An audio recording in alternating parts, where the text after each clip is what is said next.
UN Spacey Wolf Squadron. This is Wolf 10. I am your werewolf back again on this Tuesday on the Wolf Commander Rambles. Today I'm going with another franchise stream, and tonight it will be the Underworld stream. And welcome to my regulars, Matthew Flynn and Brian Gill Martin. Hopefully we'll get some more watchers today. And hopefully you guys will be entertained by what I have to say. Hey, what's up? Wolf did not invite Wolf to stream. Yeah, so Wolf is werewolf. Movies about werewolves. But you won't let Wolf talk. Well, listen how you talk, buddy. I don't think they're gonna get much traction out of you. Wolf won't talk. You wait your turn. Next time, Wolf 10, invite Wolf. Fine. Sorry, guys. I am the werewolf. Anyways, let me go by my experiences with this franchise. I remember the first time seeing the first movie's trailer, which had me enthralled by the concept of werewolves versus vampires. I it's been a concept to behold for sure. What right up until Twilight kind of screwed that up, so to speak. So before Twilight even did that whole thing, and we just had Underworld to thrive off of from its first movie to its sequels, to even the prequel Rise of the Lycans and the less than stellar final entry, which I'm hopefully it's going to be a final entry into the series, Blood Wars, which I hear that there was talks of a sixth film. And at this point, when it came down to me saying Blood Wars, I'm like, I don't know how they're gonna fish a sequel out of this one. And we have Melissa Harris wishing me a good luck on my stream. If there's a rewatch, I'm pretty sure it's probably a rewatch on Troy's channel.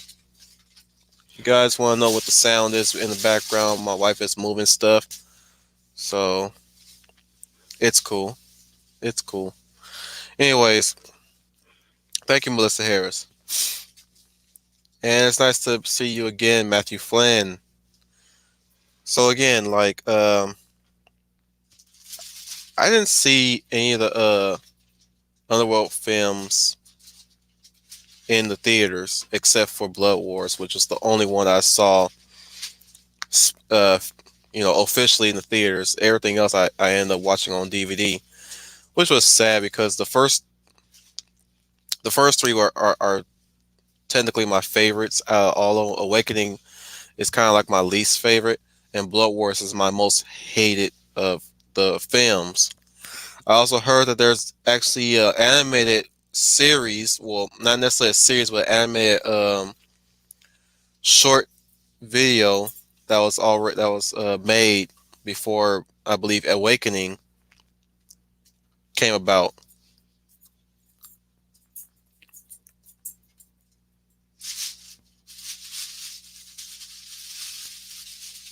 That sounds silly. Thank you, Melissa. But what? But yeah, that just sounds too silly right there. That they're making a Blade crossover with the Underworld franchise. There, to say the least, that before I even get into to this whole discussion, let me discuss that right there. the idea of a Blade being in the Underworld franchise would be just ludicrous. That basically would just say that the Underworld franchise takes place in the Marvel universe. That's I hope Lynn Wiseman doesn't agree to that. Oh, stick around, Matthew Flynn, because it after those three films, it gets ridiculous later on as we progress. But without further ado, let me get into my initial thoughts for the franchise in its entirety. It was a great concept to begin with, but it started losing its luster the more entries came in, and that's only because the lore kind of broke itself. the the way how the mechanics of of werewolfism and well lycanthropy and vampirism work in that world. So, in greater detail, the werewolves and the vampires in the Underworld franchise are not really mythical or mystical in nature. They're more scientific with a biological virus that manipulated the genes, which came about with the two strains of lineages, which is the Corvinus strain from Marcus and William, which I'm gonna get more on that later. So that was also an interesting concept. As a kid when the doctor in the first movie was explaining that, I didn't realize that that's what he was talking about because of his accent. But that was interesting take on the vampires and werewolves.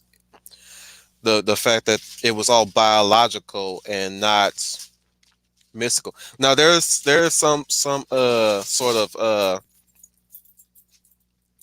no, actually no. There's no mysticism. There's no fog, no wolf changing with the vampires. There's no bats changing, except when we get to Marcus. But other than that, like aside from the vampires having super strength and speed, there's nothing anything else magical about them other than their weakness to sunlight. Same thing with the werewolves with their weakness to silver, which we're going to get more into as well. Fun fact: this was conceived by three creative minds. One being Len Wiseman. I think his name is not Danny O'Brien. Dang it! I just looked up his name. Hang on, guys. Let me. Sorry, I don't mean to stall. But the guy's name is Danny. I can't tell you his last name for the life of me. But there's also Kevin Grevio, who you may not know, also starred in the first and third movie. He's the guy who plays as Ray's the werewolf that shouts. He shouts this iconic phrase from the trailer. War! Yeah, he's the black guy with the very growly voice who can rival Michael Dorn. You guys don't know who that is? That's Worf from Star Trek. He's been in quite a lot of movies that some starring and some just basically an extra. To be more precise, he was a singer in the failure that is Steel with Shaquille O'Neal, and also starred Ray J. He was also in he was a, oh, you want me to do that again? I'll do it again. War! Yeah, I don't know why he shouts that line, but it's a very iconic line in that movie. I love it. Every time when I pop in the first movie, I wait for it. I love when he shouts it. But yeah, in quite. He's also been in Congo. If yeah, he's been an extra in Congo. If you he's a blink, he's kind of a blink once and you'll miss him kind of guy when you look for him in movies. Like I'll see him like, oh, it's Singer.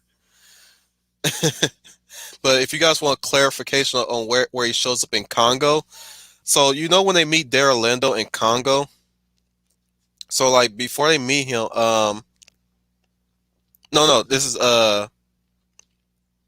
after they talk to Daryl Lindo's character in Congo, and he's the first guy that walks in, basically. He's got that broad brow. He's very very very dark. I, I don't mean to bring his skin out like that, but he's that one dark skinned African soldier that just walks in immediately to meet what's that guy's name? Peter's character. So you'll if you guys ever decide to revisit Congo, he's in there. But I'm getting a little off track. Let me get into the meat of this whole thing. So we know that the first movie establishes the world building within Underworld series, whereas it's been a war for centuries between lichens, not werewolves. They're called lichens because there's a subspecies of lichens in this world, which I'm going to get into in Evolution, the second sequel. So the ones that were that are currently fighting the war are the lichens and the vampires, with the vampire coven being the dominant force in the war so far, or so they think. As Celine, the main character of this franchise, Celine, the vampire death dealer, has narrated to us. She she goes to say that the ruling clans of vampires and werewolves have been warring for centuries, with these versions of Lycan being able to change at will without the aid of the full moon, and being able and having the ability to pull out the silver bullets from their bodies if it's not a fatal wound or a fatal shot. The werewolves are able to remove the bullets from their bodies, because if they keep the bullet in their body, it weakens them, or the pain just is just excruciating. It doesn't really halt their I don't think it really halts their transformations. It just causes them massive pain. Or if you manage to hit them in a wounding shot via the head or the heart, it puts them out for good. But she goes to say that the century has gone far too long, and it's always been the same: hunt them down one by one, no mercy, of course. And it's been going like that for centuries. And she even states that it may seem a bit too successful, if you to say at least, because they've. It seems that the werewolves have been hunted to near extinction, but again, their numbers keep coming. So she starts. So she starts off with that very iconic shot of her and a fellow death dealer leaping off buildings. Gonna get to that soon. Yeah, and I gotta say that's iconic scene when I saw it in the trailer. It still holds up.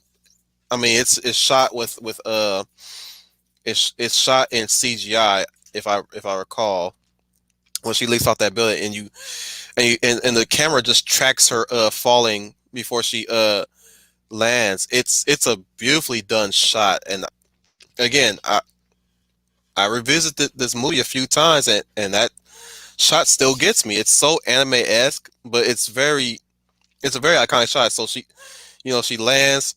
They notice that they know that the werewolves are tracking a lone human, for some reason.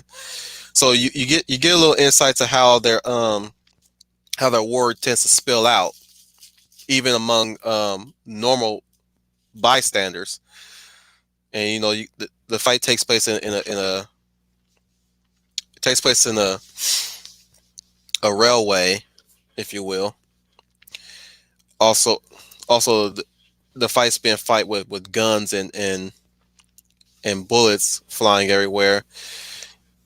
You get a shot of a death dealer getting shot with UV bullets now, which is a new development in the werewolf weaponry, which we're gonna find out how they have acquired that those type of special bullets. You see the vampire die through the UV bullets that hits him. So you have Celine tracking one werewolf that's trying to grab the next main character, Michael Corvin, and she shoots him. She chases after him. Ray's fights another one, and this scene right here, where the vampire catches up to Ray's while he's running, and it really showcased a flaw in this series, to say the least. Especially when it comes to him being a death dealer, it really questions how the werewolves are the ones on the losing side when you compare the strengths and weaknesses of each side. Especially when the werewolves transform. Once the werewolves transform, it's game over for the vampires. Because all the dude does is watch the guy watch Ray's transform, and he doesn't really do anything. I'm like, dude, did you even have guns on you? Did you even have a weapon on you? He gets grabbed and gets killed right there on the spot, and I'm like, how are you guys still winning this war if all they need to do is transform? I mean, Grant, you got the bullets and you got the guns and everything, but it really, you're really not selling me on how you guys are like badasses. You guys are death dealers. Anyways, moving on. So she tracks we get back to Celine tracking the werewolf, and she finally kills him. But again, she confiscated the UV bullets, and Reyes is not far behind. And we get another. I'm narrating the scenes from the movie, but still, you got you gotta take for what you will that shot where she turns around and throws those shurikens in slow mo. You gotta love that. It's you gotta love movies back then in 2003. You make Accuser for egging from the aping from the Matrix, but it was cool the way how they did differently in their own movies. But we later find out that there's a quadre of werewolves hiding deep below in the I'm gonna say tunnels or catacombs, maybe sewers, because they're in what looks to be Prague, or what's standing in for Prague, Russia. And we later get a shot of two werewolves bickering, fighting each other, and we get an introduction of their leader Lucian, as Celine mentions in her narration, being the world that's supposed the leader of the Lycan clans that has been killed during the war, which if his death was supposed to be the marker for the defeat of the werewolves, then why is the werewolf still fighting? Well, now we know he's still alive, and he's played by Michael Sheen, which, my goodness, this man has made a career in being one of the best villains in many movies. Whether you like the movies or not, I'm probably saying his name wrong, but yeah, Michael Sheen, when he's there, he makes the movie so much better. Whether he's playing a serious role, whether he's playing a subdued role, or where he's playing a hammy role, I mean, who could forget Breaking Dawn Part Two? Who could forget that? That is amazing. Or who could remember his role as Zeus in Tron Legacy? Our Savior has returned. He he's got that spark, and I wish a lot more movies, or at least in a lot more high profile movies. You know, he's got that charm to him. But I can never forget these lines where he stops the fight between the werewolves bickering with each other. Y'all acting like a pack of dogs, and that, gentlemen, I will not tolerate. Not if you want to fight the vampires in their own ground. Not if you want to survive. Piss, Talbot. Put some clothes on, would you? You got you gotta love that grandiose about his leadership. How he keeps his shall we say pack of dogs in line. But he's also has an ulterior motive, which is we later find out that Michael Corvin is a descendant of the Corvinus strain, which is technically that makes him immortal, or at least that would make him an immortal variant. So they've been but before we find out that he's a descendant of Corvinus, there have been many Michael Corvins they have been tracking down and capturing and basically infecting them with the werewolf gene so that they can extract his blood to see if his blood is a match to the Corvinus strain, which we're going to get into why they're trying to collect these Michael Corvins and getting their blood and trying to get the blood of a descendant of Corvinus. Let's highlight Matthew's comment here real quick. Yeah, I played Skyrim.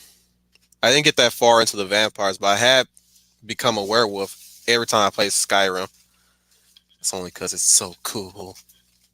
Though limited, so cool. Uh, Underworld Evolution is kind of like my favorite out of the bunch, but the first one will always be my number one if I pick a number one. Brian Gil Martin. I still love Evolution more. No, actually, I take that back. Evolution is third next to Rise of Lycans, which I'm gonna get into when we cross that bridge.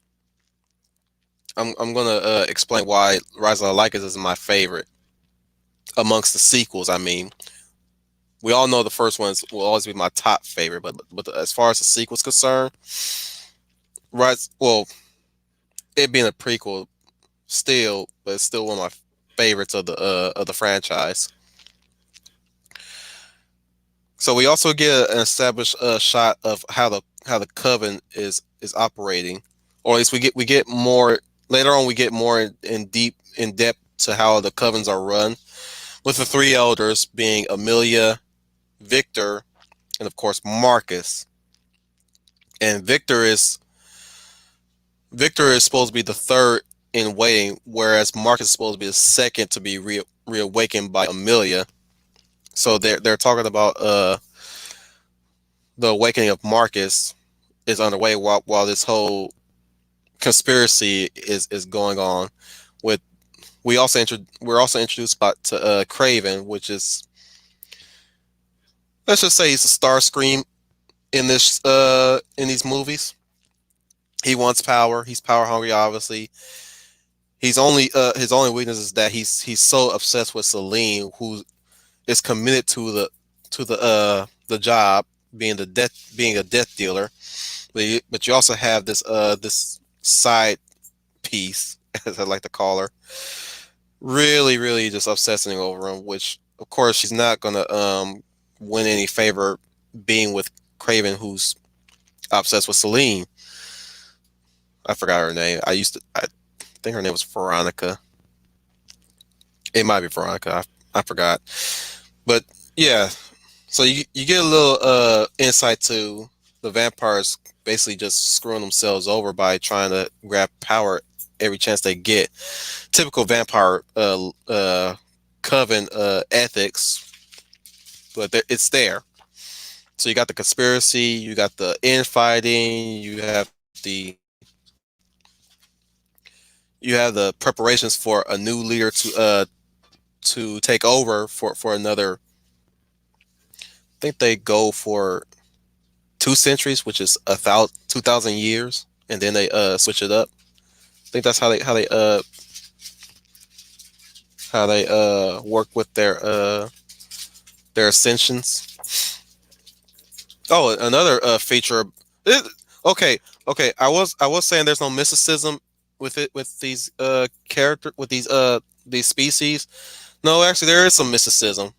So apparently, if a vampire drinks your blood, they receive your memories for whatever reason. They never explain why or how, but you're actually able to acquire the blood memories of your victim or your friend if you're that kind of vampire. Same thing with the werewolves. If a werewolf bites you, somehow I don't know, for some reason you receive the memories of the werewolf. I guess the saliva counts as DNA. Oh yeah, of course saliva counts as DNA, but still I'm like, how does that even work? Anyways, the vampire elders are basically the higher ups, which they're able to control their memories when they absorb the memories from the previous elder to be up to date on the current century that they're in, to be well equipped to adjust to the century, which is very convenient if you ask me. I wish, you know what, as silly as memory transfer through DNA is kind of silly. I wish we had something like that. I mean, think about it like this, guys. Say, for instance, if I were to transfer my blood to Brian Gilmar, he'll acquire my art skills, if you will. Even if he, that's not the. I'm not knocking your art skills, by the way, Brian Gilmar. I'm saying you're adding. Let's just think of this way. If you're acquiring my art skills, you're adding onto your art skills. Kind of like basically transferring data to your brain in the matrix. Basically, that's basically what it is. So I guess you can say they did kind of copy a little bit from the matrix. Aside from the leather coats and dark clothing and all that stuff, and of course bullet time. Anyways,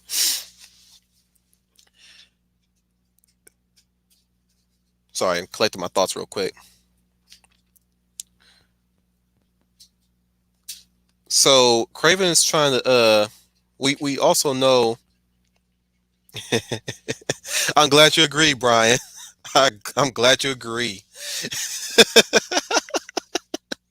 Or say again, look, I don't mean to pump the brakes on my flow here, but I have to let me address that a little bit more. Imagine if I were to go to Scott Atkins and sample his blood. I basically learn how to do his martial arts move. I mean, granted, I would have to practice it a bit, right, to get used to it. But the knowledge is there. Like maybe I'll know his training regime too. Like I'll be in on his training regime. Heck, if you really think about it, if you can get use that on the politicians, you'll know their secrets now, and then we'll expose them. But I'm not gonna talk about the politicians that we're dealing with nowadays. That's not this stream, guys. Let's not talk about the election. Anyways, I say anyways a lot. I need to really fix my vocabulary. One of these days, I'm gonna sit down and read the dictionary so I can have a better grasp in my words and speeches and use words properly. Moving on. So we get a little more insight to how the Death Dealers arm themselves, how they practice. I mean, they're really well equipped. They got guns. They have martial arts training. I mean, like I said, it really questions. It really puts a question mark on how they're able to be successful. They don't really go into details to their tactics. I mean, they do sometimes, but it kind of I'm saying, as much as I love this movie,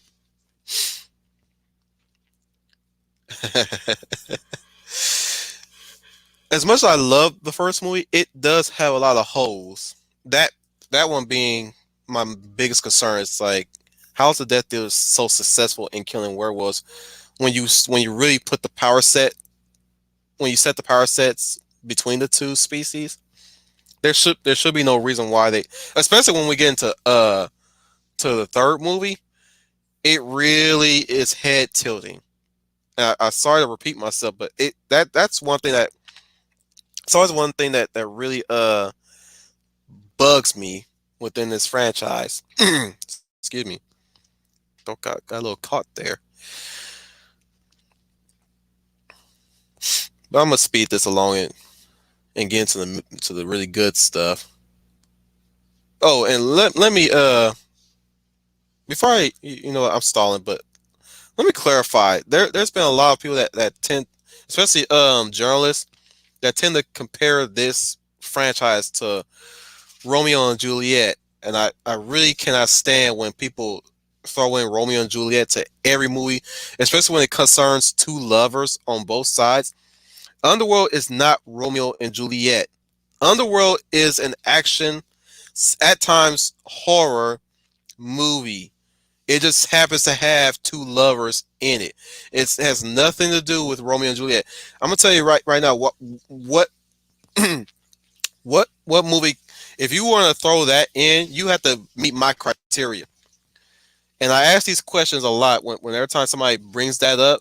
I'm like, does it have two houses that are well aware of each other? No. Do lovers do lovers meet and are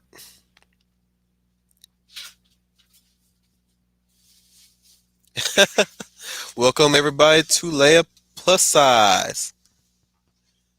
All right.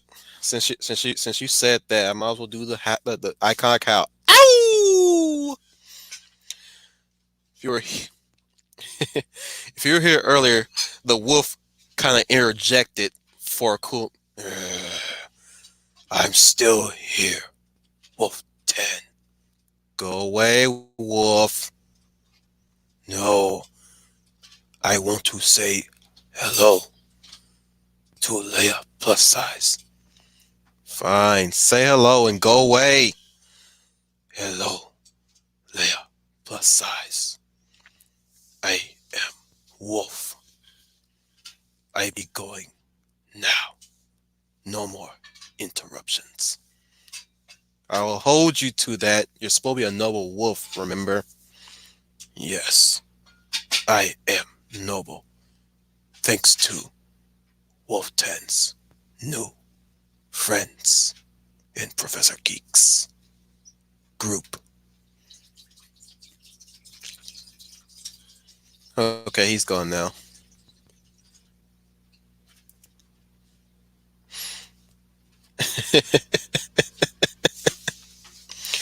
He's been wanting to meet you. Trust me. I mean, he's a he's a big softy when you once you get to know him, but uh he tends to come out when my anger and rage tend to manifest. But he's a nice wolf. So anyways, dang it, I did it again. My vocabulary is crap. Trying to improve my speech, guys. Anyways, where I yeah, the whole thing about the franchise being a Romeo and Juliet thing, it's really worrisome when they try to apply Romeo. And you know these types, they tend to apply Romeo and Juliet to everything. And I'm like, well, here's the thing: Underworld doesn't really have the whole Montagues and Capulets thing going on. The Montagues and Capulets are prosperous house divided. No, not divided. House that are set upon each other because apparently they just don't like each other. You know, the two are not young at heart, or at least young people that are just love struck. And there's no prince that's trying to keep the two houses in order. So where's the well, of course we do have a third party in the later films, but they don't count. I don't again, I don't compare this franchise to Romeo and Juliet. And I know Matthew Flynn. It's a very influential story, but there's a lot of movies that did it right. If you want to see an example, check out the Legend of the Leprechauns with Randy Quaid. That's a Romeo and Juliet story. That and The Lion King 2 Simba's Pride, which is basically Romeo and Juliet. Only difference is that these versions of Romeo and Juliet, they don't die either. In the case of Leprechauns, nobody dies. Spoilers, nobody dies. But in the case of Simba's Pride, one person dies. Well, two people die actually. And here's another thing why I say there's no Romeo and Juliet influence here in Underworld. There's no Mercutio at all in this film. I didn't see no. That's the whole. That's the whole point. That's the whole. Let's say progressive. I hate to use that word. That it's the one. That's the one event that progresses the story that elevates it to that point. I'm like, there's no Mercutio in Underworld, so I'm like, nope.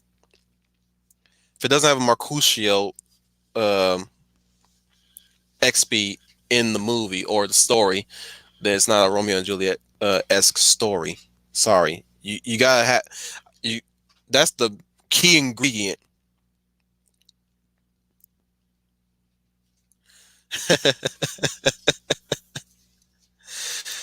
uh, I did. Did I ever mention that these people never left high school in their brain?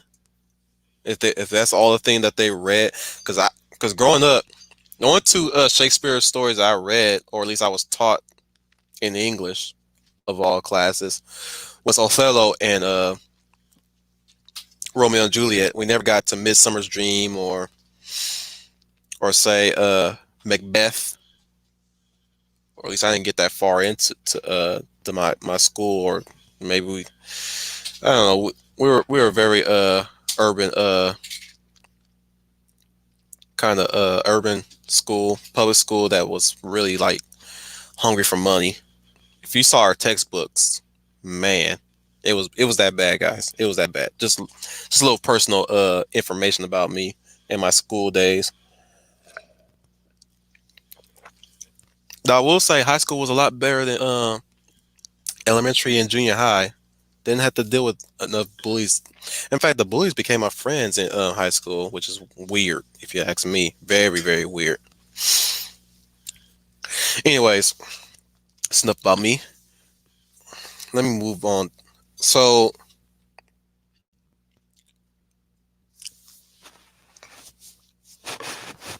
we get Celine investigating the Lycans, telling Michael, and she gets to his apartment, questioning him why the Lycans are. This is weird. She's questioning him on why the Lycans want him, as if he knows that the Lycans exist, or at least I'm probably misremembering her lines. I'm probably misremembering her lines, but I could have sworn that she was like, "Why the Lycans following you?" I was like, um, he doesn't know what a Lycan is. And she's and of course you get the werewolves attacking the his apartment. Um, then we get another iconic shot, of course. Like he bails out the moment she gets distracted, but you got Celine in the hallway, and you got that iconic scene, of course, in the trailer, but you also get in the movie where she shoots the floor. She basically shoots a hole in the floor to escape the Lycans from charging her, which of course MythBusters kind of busted that a long time ago. But it's real cool in effect. The fact that she took two pistols. They are Martin Matthew Flynn. They are, with the first movie being The first movie being Hamlet, which again I've never read, but I would have loved to. And the second movie being Romeo and Juliet, but the third movie was just a prequel, which that that thing does not exist in my books. So, anyways, yeah, that iconic scene where she shoots a hole in the floor to escape the werewolves. That was still a good. I still love that shot. I still mimic that scene too.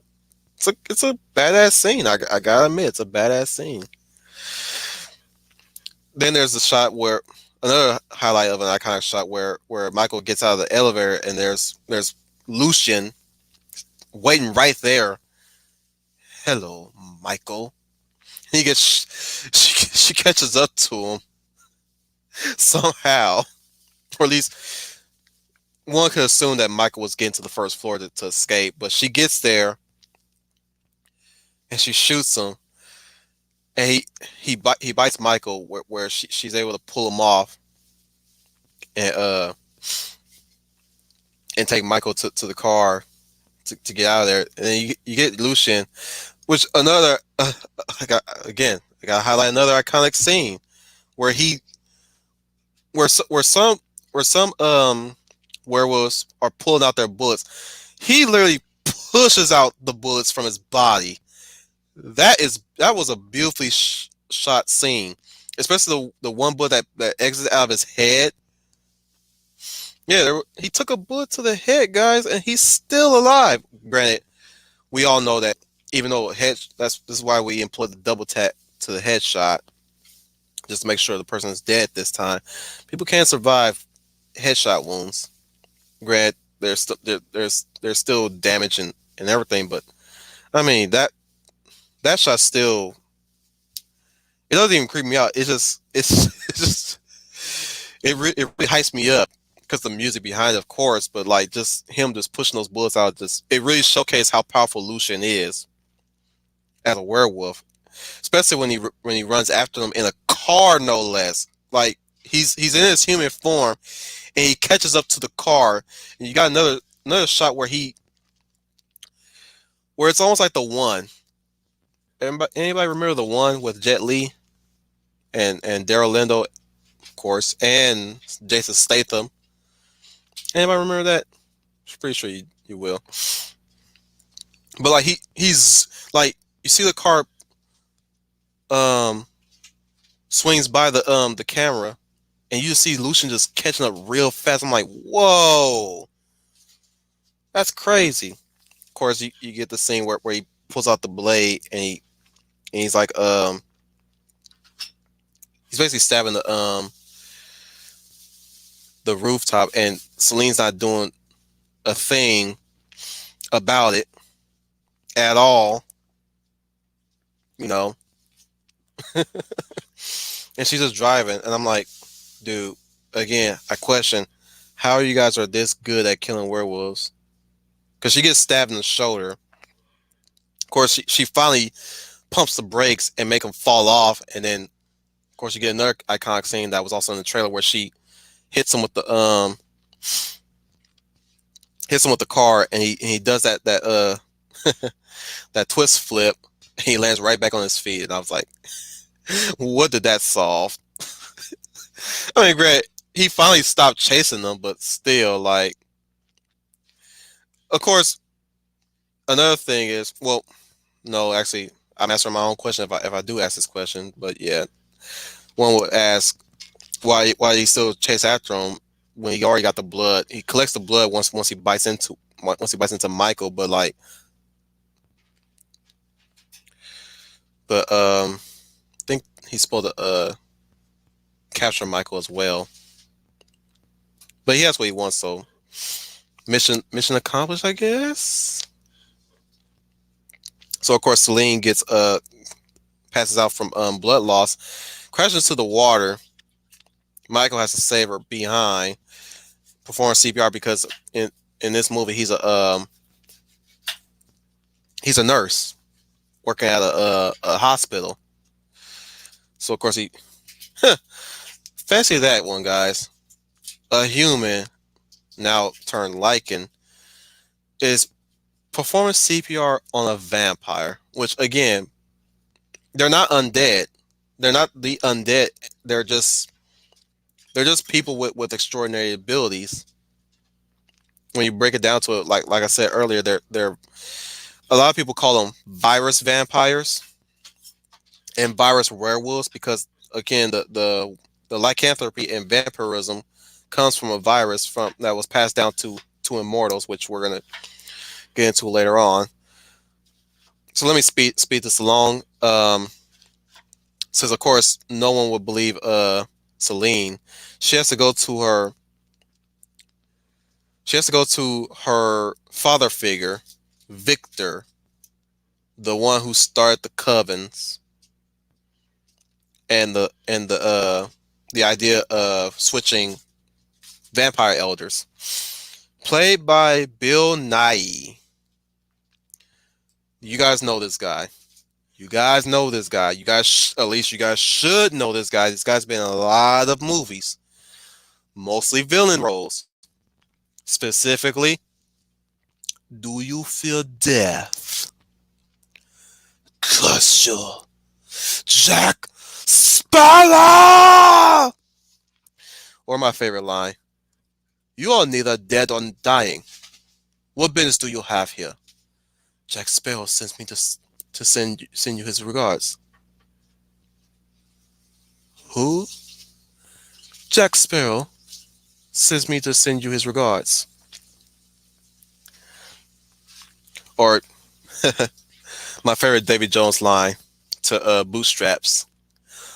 Bootstraps, you are a liar and you are spending an eternity on the Dutchman. Mr. Tanner, feel free to come on shore. The best next time we make port. Yeah, Bill Nye, he's boss. He was in yeah, fun fact, he was in the remake to Total Recall, which I'm mixed on Total Recall remake, which was directed by Len Wiseman of Underworld, and it also had of course it has yeah, since the first, I'm stuttering. He ran the pattern just like Paul W.S. Anderson. He married the star of his franchise, so of course she's going to be in it in Total Recall.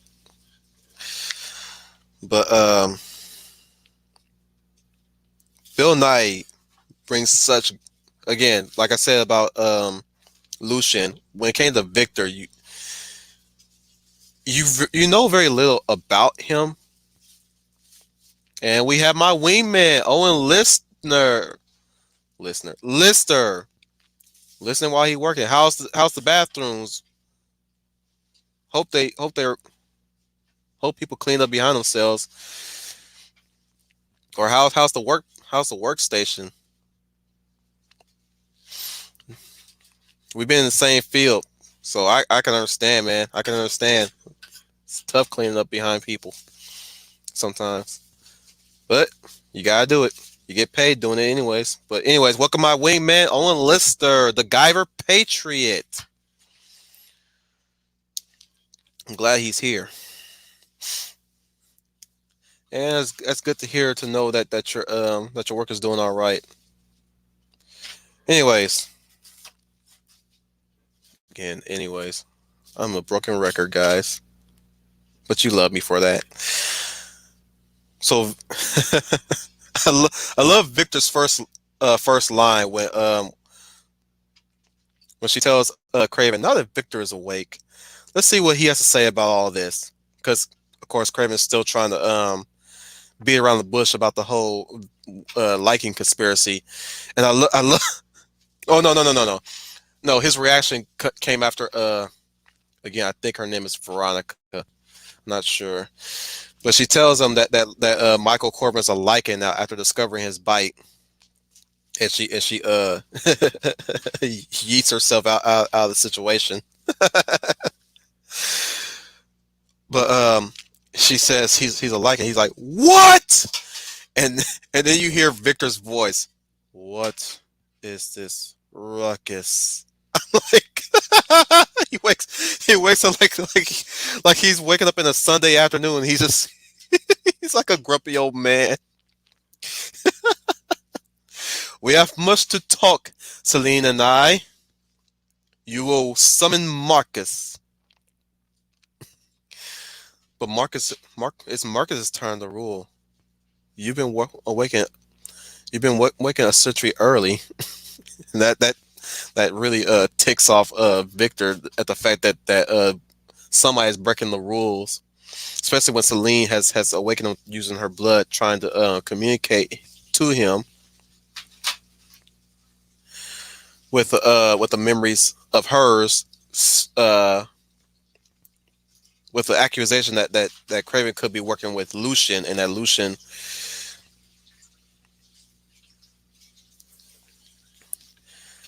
similar, but they're not addicts, unlike in Blade 2. These vampires can't, for some reason, you don't really see the vampires drinking blood that much, except for a few shots of them sampling blood through maybe a what looks to be a wine bottle, maybe. But you hardly ever see them prey upon humans. So obviously they got some dealership going on, or somebody's supplying them, which again we're gonna get into later on. I know I'm stalling. I'm trying to breeze through this, guys. But there's some people supplying the werewolves and the vampires on both sides, and how they're getting their blood, and without the need of hunting humans. The vampires here in Underworld are not the ravenous vampires that go around hunting people for their enjoyment. They're more concerned about preserving their species in the war. That's what their main concern is. They're not really going around hunting people, or say, for instance, torturing people for their own amusement. They have You could say they're almost noble vampires, I guess. So if anybody who's new to the Underworld franchise are looking for those type of vampires, you're SOL on that one. These are not the sexy. Well, they are the sexy vampire, but they're not the vampirism through sexuality symbolism, like most movies tend to portray vampires. In that time when vampires were very popular, they were more the, you know, kick kick butt and just preserve the species type vampires. I mean, yeah, they wear sexy sexy clothing and all that stuff, but they don't get no they don't get no sexual gratification from drinking blood. Nor does the werewolves get any sexual gratification for eating meat in Underworld, which was a nice change, a welcoming change, if you ask me. They're they're animals, sentient animals, basically, with a high degree of connections. I'm sure. No, they can't eat normal food. None of them can. It's been displayed in Underworld Evolution that you cannot, as a werewolf or a vampire, you cannot consume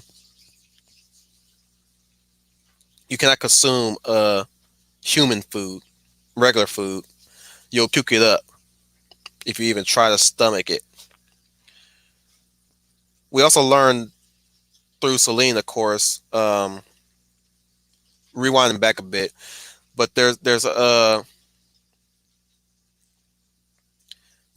no mixing of the gene pool between vampire and lichen. If a lichen bites a vampire, that's basically poison to a vampire. Same thing with the vampire biting a werewolf. If you try to mix the genes, or at least if you get bit by both, you'll basically die because the genes cannot mix properly unless you have a key ingredient, which we learned that if you have the blood type that Corvinus has, then you can mix the genes and become something else. And of course, Victor does not like that one bit because a lichen mixed with a vampire is a taboo in his eyes. Because when we get when Michael is starting to revisit Lucian's memories, which we learn that Victor has a daughter who he committed to death because she fell in love with Lucian, and through their union, she was with child. That was which I'm not going to get into that. I'm not going to get into biology and birthing. I'm not going to get into that at all. Anyways, through that union, they were going to produce a hybrid, the first of its species, which technically makes Michael Corvin the first of the species. Now, when we get into the get to the end, where he where after they after Khan, Celine's confidant and partner, death dealer, have created a new bullet, basically copying the UV bullets that they use against the vampires. They now have liquid silver nitrate bullets, which once they shoot into the werewolves, they can't pull it out. It's in their bloodstream now. Excuse me. It'll weaken them enough to where you can deal the killing blow. Like I said, Leia plus size, they're not the undead vampires. They're living beings that are infected with the vampire strain. They're not they're not dead and walking. They're living people that consume blood. They can't stand the sunlight. They have super strength, super speed, but they're not undead. That's why they're able to conceive. In fact, Victor's daughter Sonia was conceived. She was not turned. She was conceived, which we learned in Rise of the Lycans. She was conceived, not turned. Same thing with Lucian, which gonna go into parallels with that one. That was a nice parallel. Um, so again, we learned through Michael's memories, and we get Lucian's side of the story finally, in the fact that Victor started the war where he killed Sonya and angered Lucian because Lucian loved Sonya and he couldn't stand the idea of both sides falling in love. I guess that's where we get the Romeo and Juliet aspect, but still, that's not enough to convince me that this is egging off of Romeo and Juliet. It's just action movie lovers, basically, or just it's basically a love story. It's just a love story. Romeo and Juliet is not the end all be all love stories, guys. In fact, last time I checked, William Shakespeare did not classify Romeo and Juliet as a love story. It's a tragic story. It just happens to star lovers.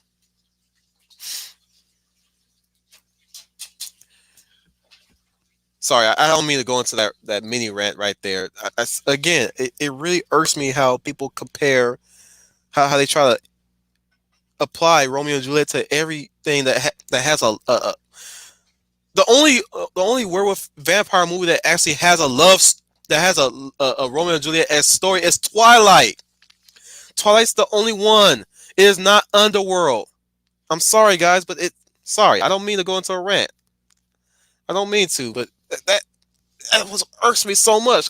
If you want to look for that, go read Twilight. Twilight is the Romeo and Juliet one. Yeah, I'm glad I clarified that for you, Lid Pluses, but I hate to go into that rant. Like, it's not Romeo and Juliet, guys. It's an action movie that happens to have lovers in it. Sometimes you put a little romance into your action movies. Come on, get over yourselves. Goodness. Anyways, moving on. Again, so we get that Victor is not the father figure that the kind father figure that Celine idolizes, considering her history with him, being that he rescued her from lichens and that butchered her family, which she told to Michael in a scene earlier in the film. Which again, when the werewolves attack, I keep saying werewolves, they're technically lichens, but still, another iconic scene where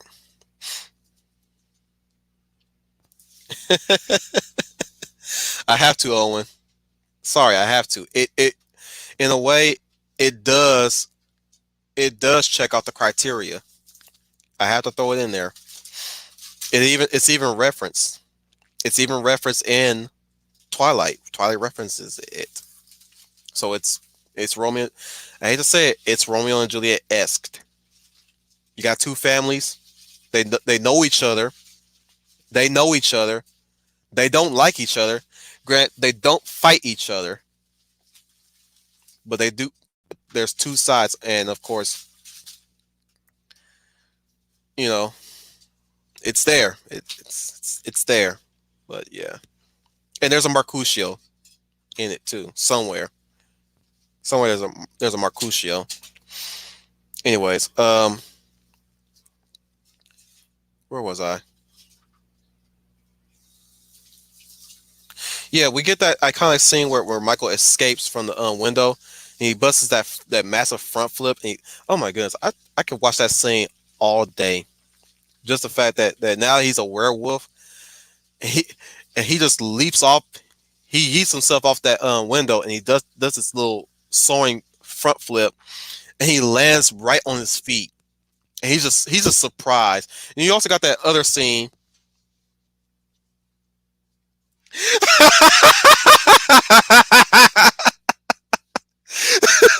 There's a lot of things that triggers me. There's a number of things, but that is one. That is one. And I only read Romeo and Juliet once, and that was during school time.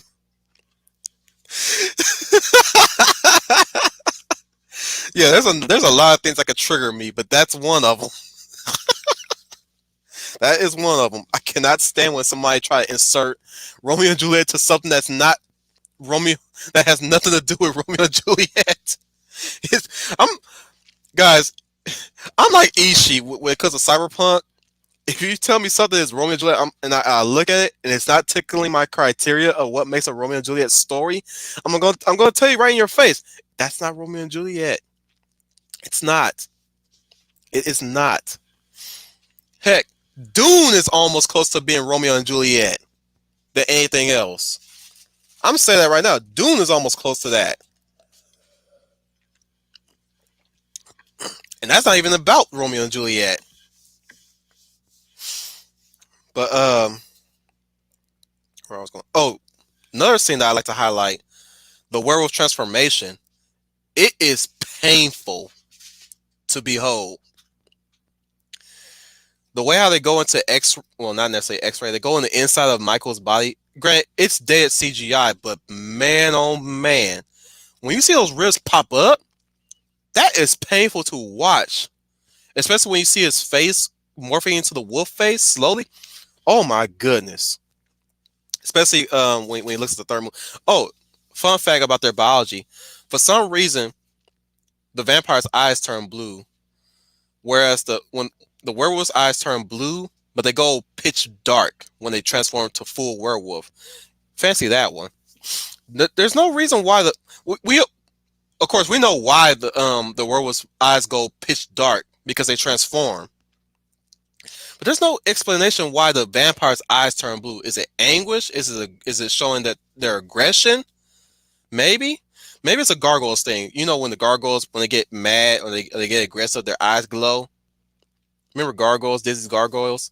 Maybe it's that kind of situation. But I cannot for the life of me understand why the vampire's eyes glue blue.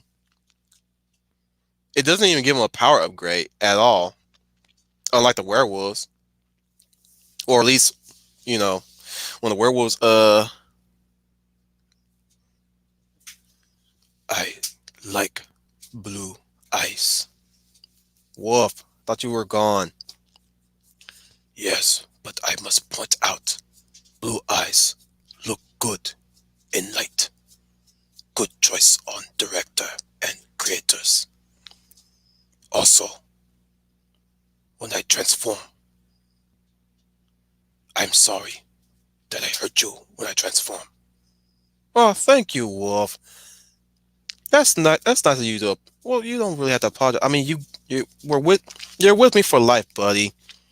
Yes, unless you do something stupid and die, then Wolf die. Well, I will have to do my best to do some self-preservation, I guess. Yes, self-preservation, like animal. We are animals together. But yes, continue, Wolfden. I'm sorry. I just want to point to the audience that werewolves enjoy movies too. Ah, you're such a swell guy. If not a nuisance. At times. Also, wait, before I go. Wolf wants to shout out Sound Engraver. Well, go ahead then. Nobody's stopping you at this point. Oh, hey, Sound Engraver. That's my line, Wolf. Go away. Anyways, oh, hey there, Sound Engraver. Let me highlight Leia plus size comment here real quick. And let me read it right there. I think turning to a werewolf is to be painful. It hurt. I think in the last year, CGI takes away from that. Yeah, but in the case with the again, in case with the Underworld movies, it stagnates with each entry. It does. It stagnates with each entry. The first movie really highlights how even if they use CGI, it still looks painful. Like when Ray's transforms, granted, when his face transforms, it doesn't look all that painful. It looks like he's popping his knuckles. If you want to visualize that, it's like he's popping his knuckles at that point. But that's only because he's experienced with the transformation. But when Michael transforms, it's his first full moon. But the acting with oh, I'm blanking on his name. It's not. Nope, that's Warren Peace. What was his name? Scott Speedman. Scott Speedman does a really good job acting neighbors. Probably have to one day soundproof my room whenever I do move. Anyways, when Michael is transforming, that you feel that pain when you see the CGI ribs and in the organs.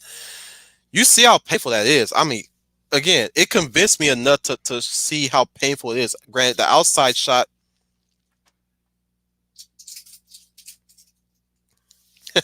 I got distracted, guys. Let me highlight on listeners' question here. I guess one of these days I will have to do the werewolf stream. I was gonna do it on Halloween, but Halloween was on my work day, so I wasn't able to do that, guys. So sadly, that was planned, but dream deferred. So I have to do it another time. But let me read Owen's question. Do you and Wolf have a symbolic relationship like Eddie and Venom? Yeah, you could say that. It's more of a Jekyll Hyde situation. He's the representation of all my fury and aggression. But he does have a soft spot too. Think of it like this. Remember Hulk when Bruce Banner is shaving and he sees the Hulk in his reflection and Hulk says, "Puny human." It's kind of like that situation.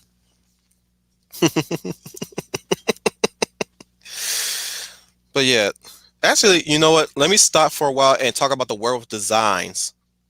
I actually like it, though a friend of mine used to say they look like big cats. But I guess he was talking about the pointy ears. But I like the werewolf design for the Underworld franchise.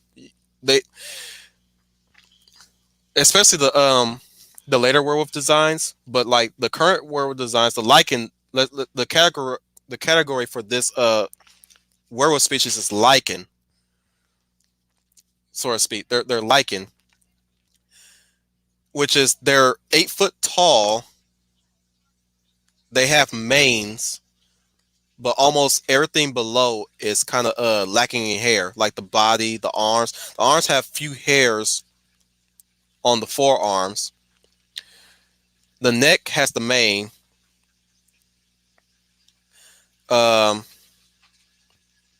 on the chest, I believe. Yep, it's on the chest.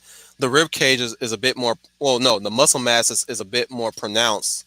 Though they're very lean by comparison. They're very lean. There's also hair where the feet are as well, but they're missing a tail. Of course, human, no tail. Big teeth. If you guys want to design a werewolf, make sure you always make big teeth. Yes, werewolves have big teeth. Don't forget that. Werewolf with small teeth is weak werewolf. Do not draw werewolf with small teeth. You heard the wolf, ladies and gentlemen.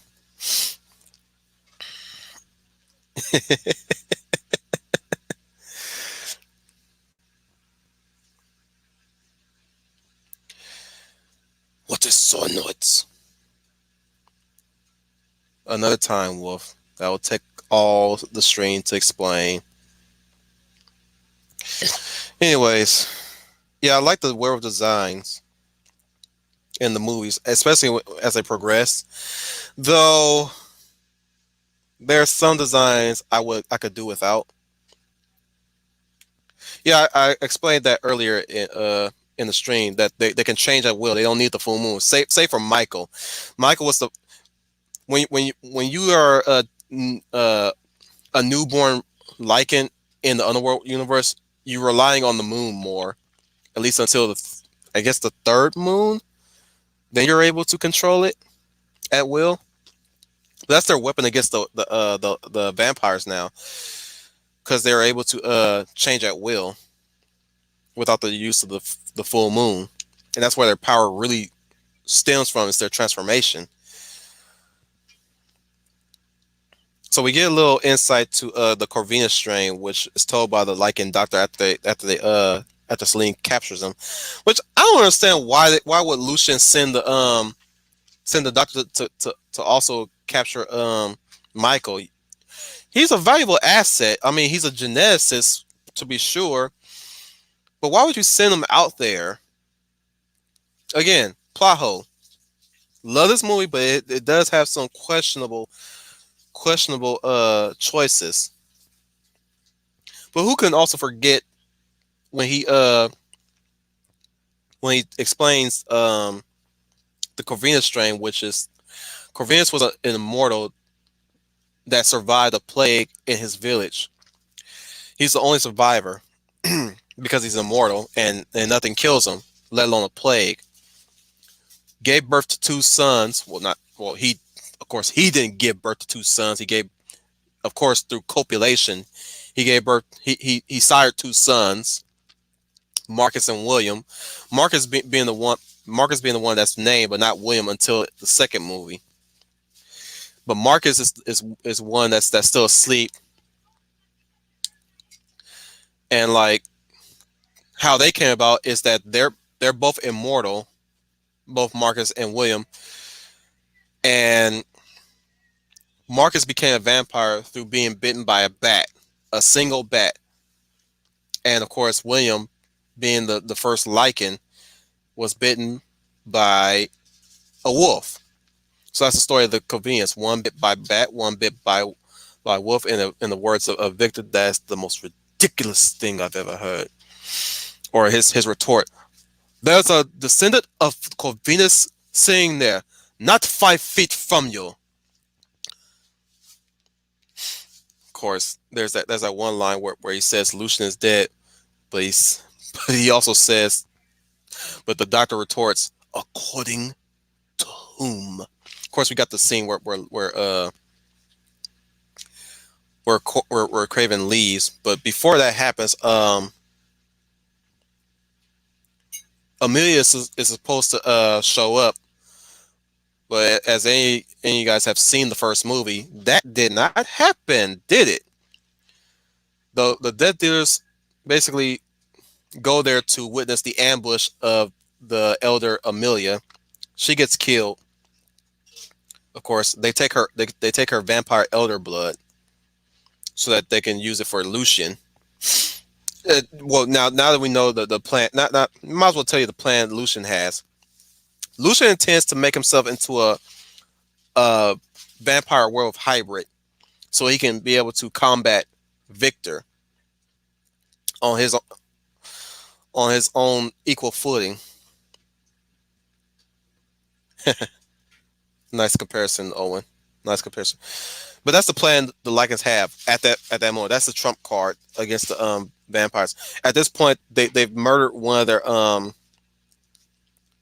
they have murdered one of their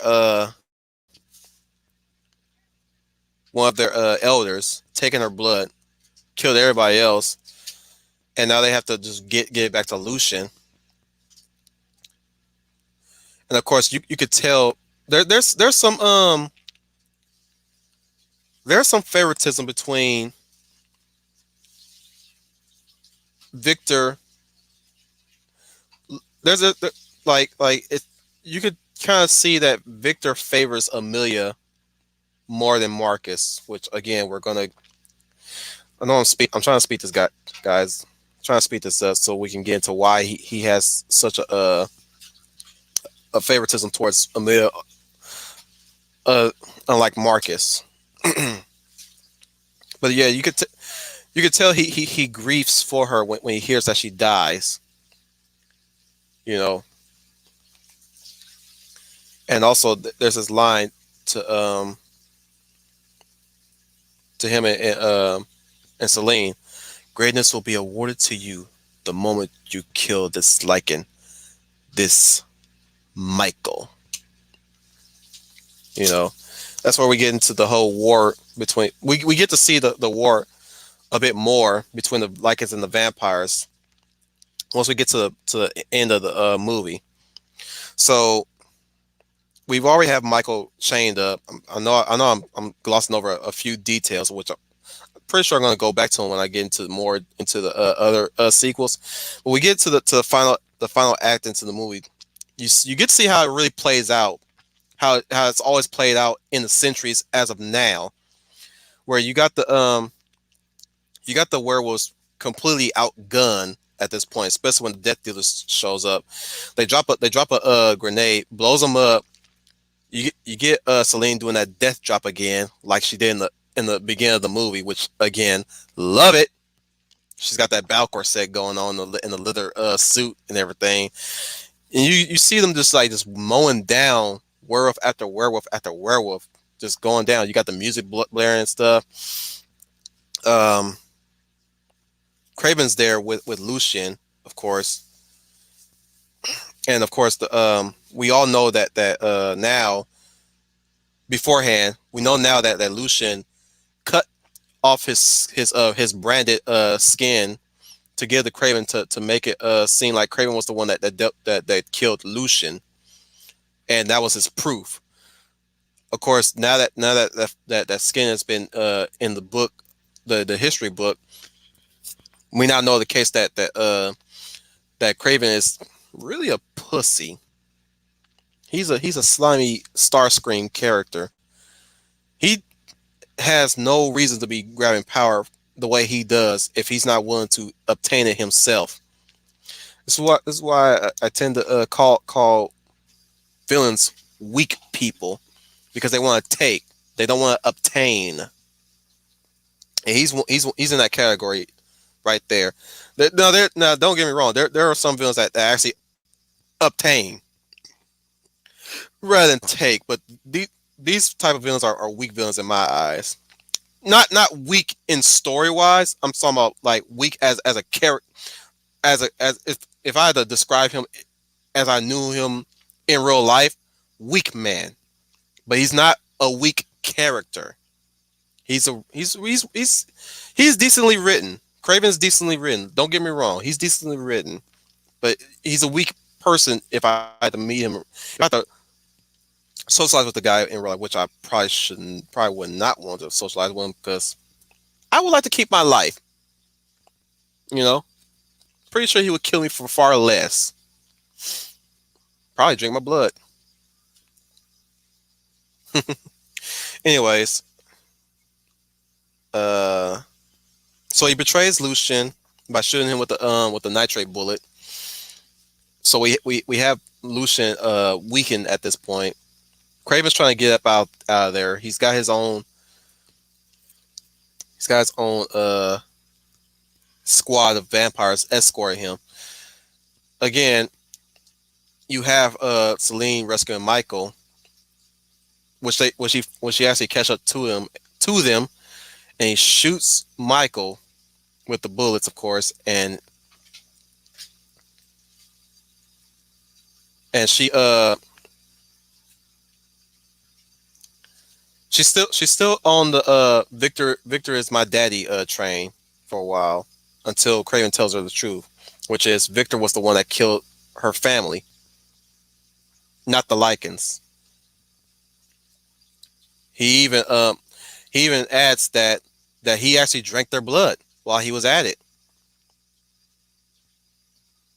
You know, he basically tells a side of Victor that Celine was not she did not see, which when I look back at it now, I'm like, oh wow. So Victor liked to do a little midnight snacking. That's basically what he said. He leaves he leaves the castle way back when in Rise of the Lycans, just to go. I like how you guys are reacting to how I described Craven. I gotta give Craven this. He's very eh. I'm not gonna get more into him. But back to what I was saying about Victor. Victor is basically no saint. Of course, he's not a saint to be. He's not a saint, period. But like I'm saying, in terms of the way how the vampires idolize him, he's not a saint. If he goes around killing the help and gorging on their blood Craven, as Craven, oh, we're gonna get to that, Owen Lister. As Craven described how he fed upon Celine's family. You guys are lighting up like Christmas trees. No, not Christmas lights on my Craven assessment. Y'all lighting up, man. I love it though. I love it. I love it. I love your participation, guys. You get a gold star. You get no, I'm kidding. Anyways, so yeah, that basically makes Celine just turn her back on the coven right there. Just the fact that she learns her father figure was the one that killed her family. Oh, and another thing that Craven mentions is that he did not want Victor did not want to kill Celine, mostly because she reminded him so much of his beloved Sonia, as again Craven eloquently put. I wonder why when we get into Rise of the Lycans, because believe you and me, guys, the actress changed in the prequel. Because when you see the memory in the but by the way, that's the only disparity that I did not like in Rise of the Lycans. Because I think it was handled a lot better in the first movie, which is you see Sonya suffering as they introduce sunlight to her, and that's where Lucian transforms and escapes, of course, and he knocks. It's funny I have to question, how are the vampires winning this war, especially if Lucian's able to knock Victor out of the screen and escape. Yeah, that happened, guys. And mind you, Victor's an elder, so he's supposed to be the strongest one. Which we see what he does to Reyes after Reyes kills one of the death dealers. Reyes comes in trying to attack Victor. Victor snaps his neck with one hand, and for good measure, he stabs him in the head with his sword. So again, I keep asking the question: how are the vampires still winning this war? If the Lycans can swipe them away and tackle them and really just which again, I'm gonna keep repeating that line when we get to Evolution's opening scene. I'm gonna still question. I'm still gonna ask that question, especially with the where was that? Let me slow down. Let me slow down. I'm getting ahead of myself there. I'm getting excited. I don't want the wolf to get angry either. Okay, but one thing I do like is the transformation of the hybrid when Celine bites into Michael per Lucian's order, and it's again very painful. Grant the CGI is kind of dated, so when you get the scene where his face turns completely pitch black, it's so cartoonish, especially with a shine, the light shine on his face because he's in water.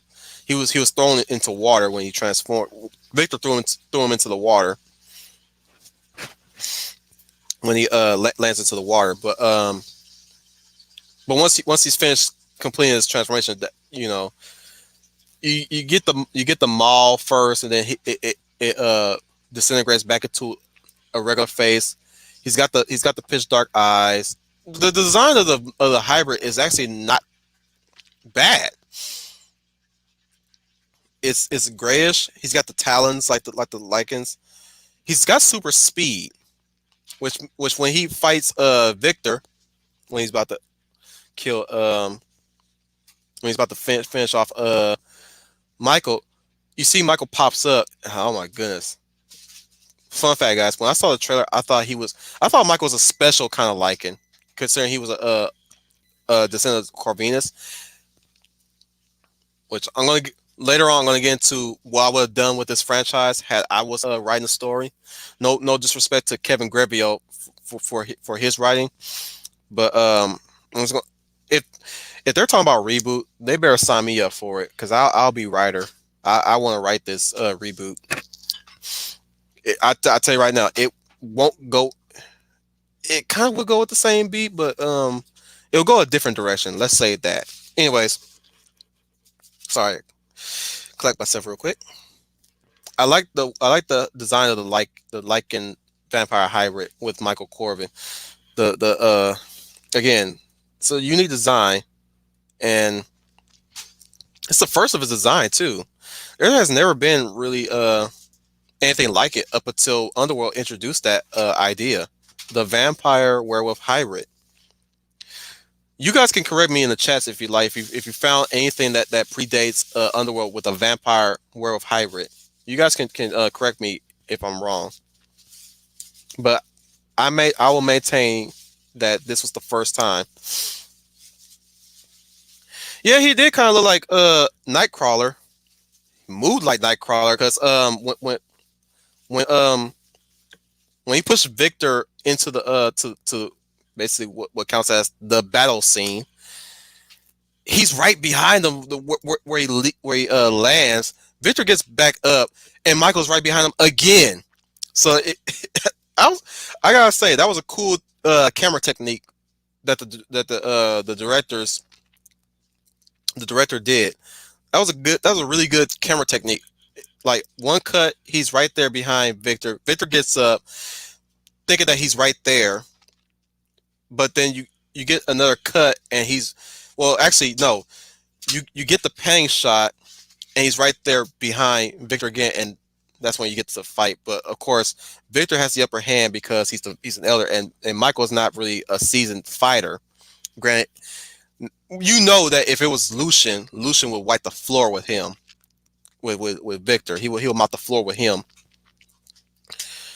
But it was a nice fight though. Either way, like Michael's relying on his speed more, getting some licks in until Victor start gaining the upper hand. Then of course Victor has to be a cheater and send in his. I'm talking about the vampire hybrid versus Victor fight now. Matthew Flynn. Thanks for returning though. Excuse me. Let me take a bite of this grape real quick.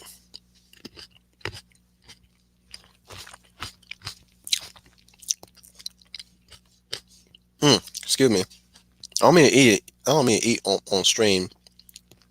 I don't mean to, but the wife wants me to eat.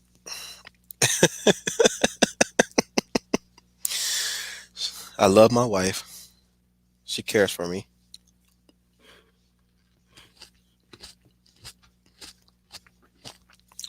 Excuse me. I'm gonna eat a little bit real quick. I'm gonna mute myself.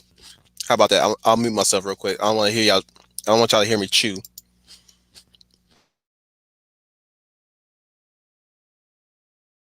I'm just gonna eat two grapes and continue.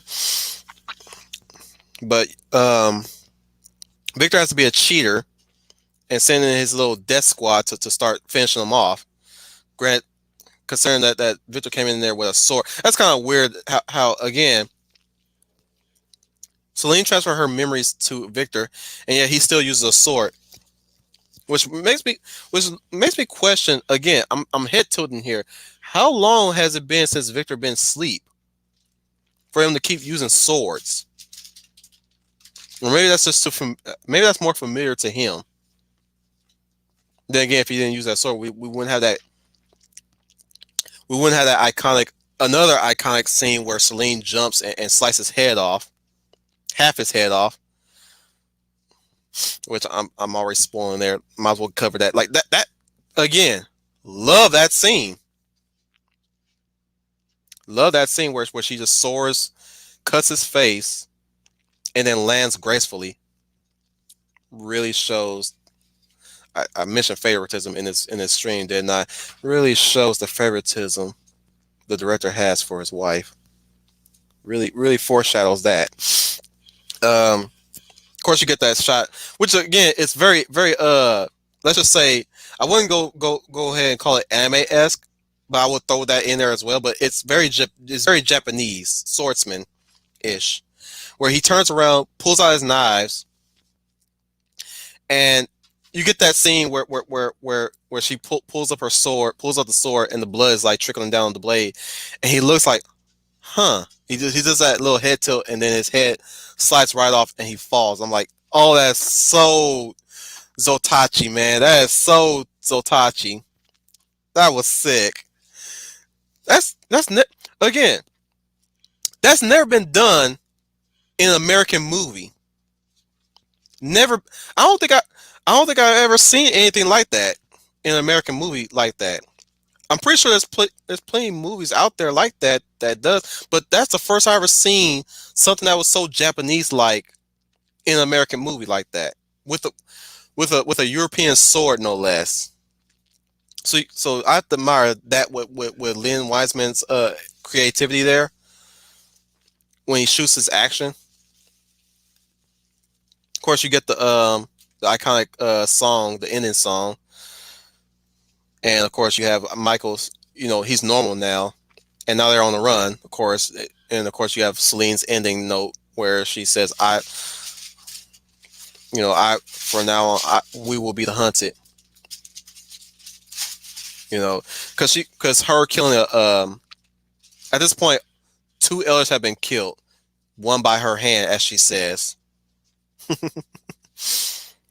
and now that's a capital offense in the covet. You killing the elder is now punishable by that. Yeah, I know about that. Owen, I just mentioned that earlier. I know about that. I don't think it's an anime series. I think it's animated, like the Van Helsing animated movie that came after Van Helsing the movie. I think it's something like that. I don't know if it's anime in nature, but I'm aware of it. I have not seen it though, so I can't really give my thoughts about that one. Though, considering that it ties into Underworld Awakening, it's not really mandatory to watch. I mean, if you want to, it's not a prerequisite though. It really isn't. So let's move on to Underworld Evolution, shall we? My my third favorite, next to Rise of the Lycans. It was my favorite at the time until Rise of the Lycans came up. So we got them on the run, Celine and Michael. But before we even get to that, same with Mila Jokovic. As much as you know what, this is now I might as well just bring this up right now. This when Underworld Evolution and Resident Evil Apocalypse. I'm sorry, I didn't. The last time when I mentioned Apocalypse, I called it Evolution. I didn't mean to call it that. It's really Resident Evil Apocalypse. This should have been a sign where we figured that these men were competing with wives. They were competing with their wives. You got Mila Jokovic, Alice versus Kate Beckinsale, Celine. I'm really questioning which one will win at this point.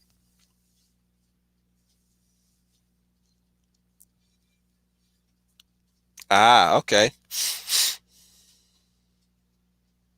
Oh, see, sorry, I misread your comment there. But just letting you know, sorry, just letting you know, Owen, there is a animated short anthology movie out there for Underworld. But sorry, I misread your comment. Yeah, it technically is, which I'm gonna get into a bit when we to more waifu wars. Trophy wife wars, as I like to call it, trophy wife war. And you missed my I'll do it again. My Michael Sheen laugh from Breaking Dawn Part 2.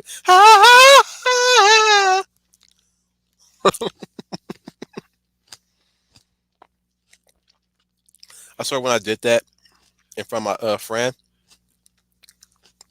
he was in stitches because of how well I did it, how accurate I got it. Anybody who hear me do that, they laugh like kids.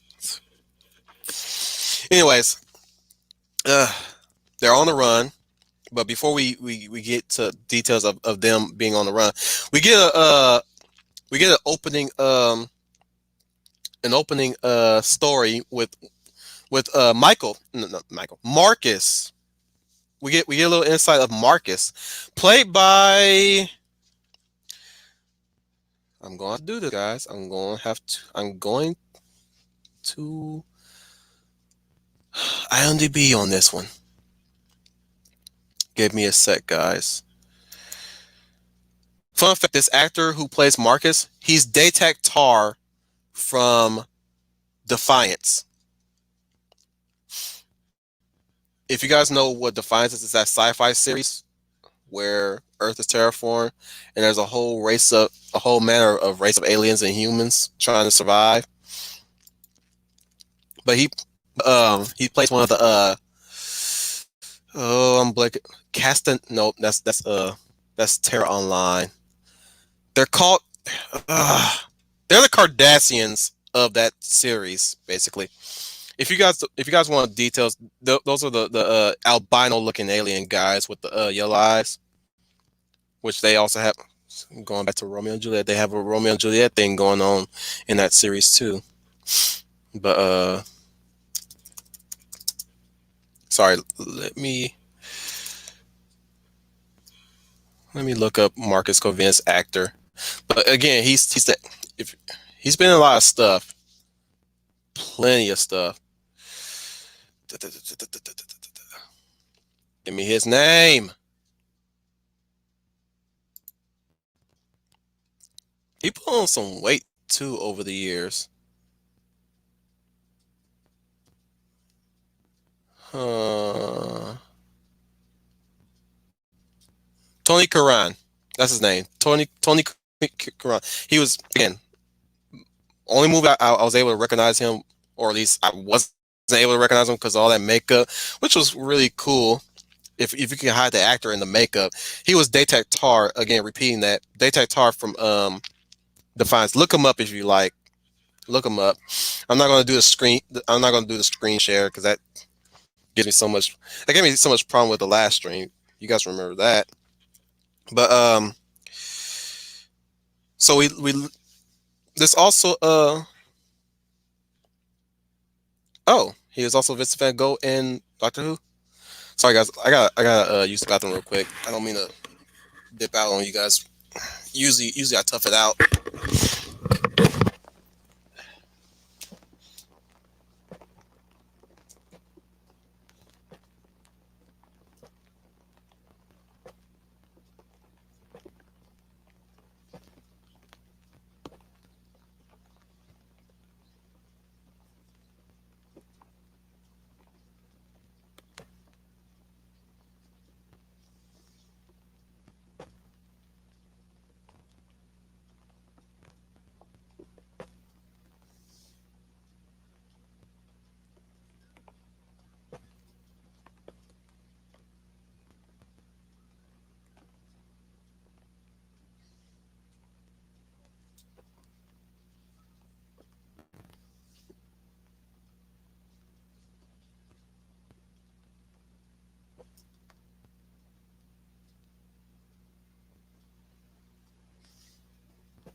Hit the jet on you guys like that. I'm sorry.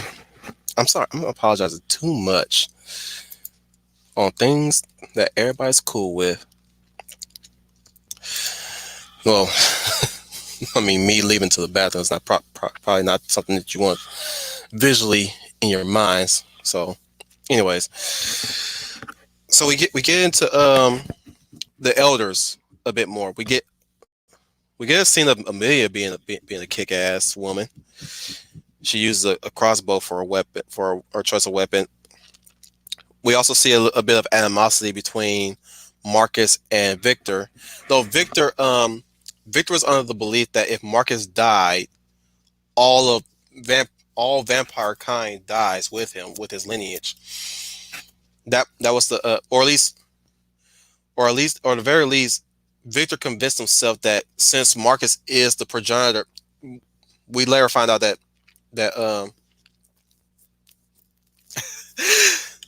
okay okay okay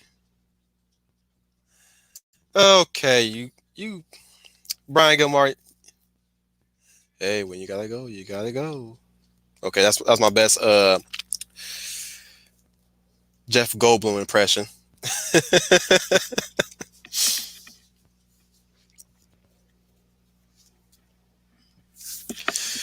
uh, I hope you guys love my impressions.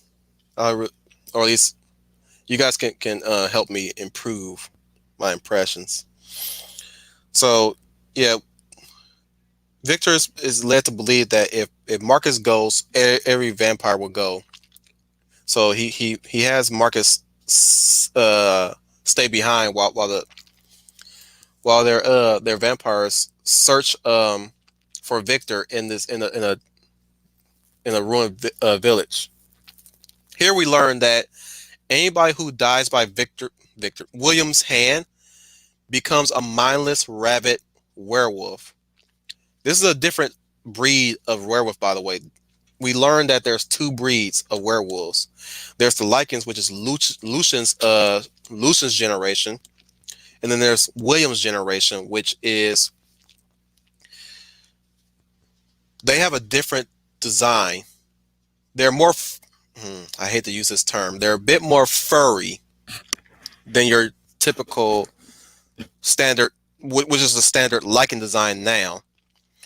Their maws are a bit lighter too, and I like to call them zombie werewolves because they revive from death.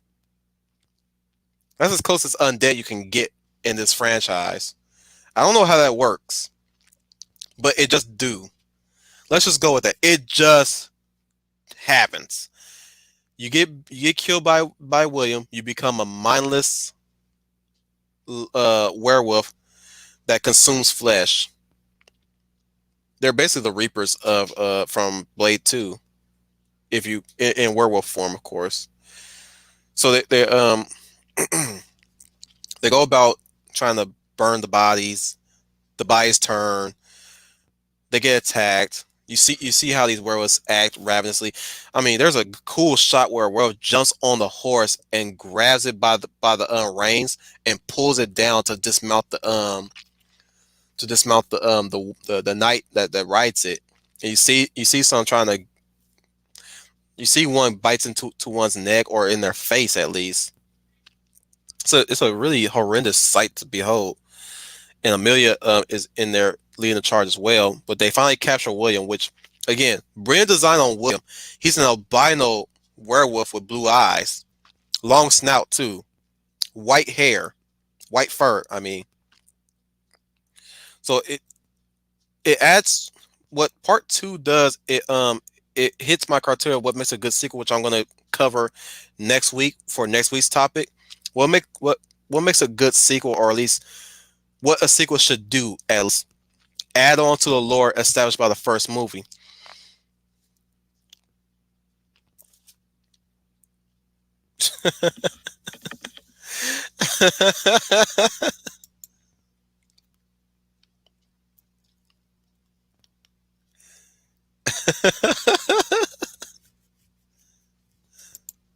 I don't know what that means, Matthew. You gotta give me a little bit more context without the snake mouth. I don't know what that's referencing. Um,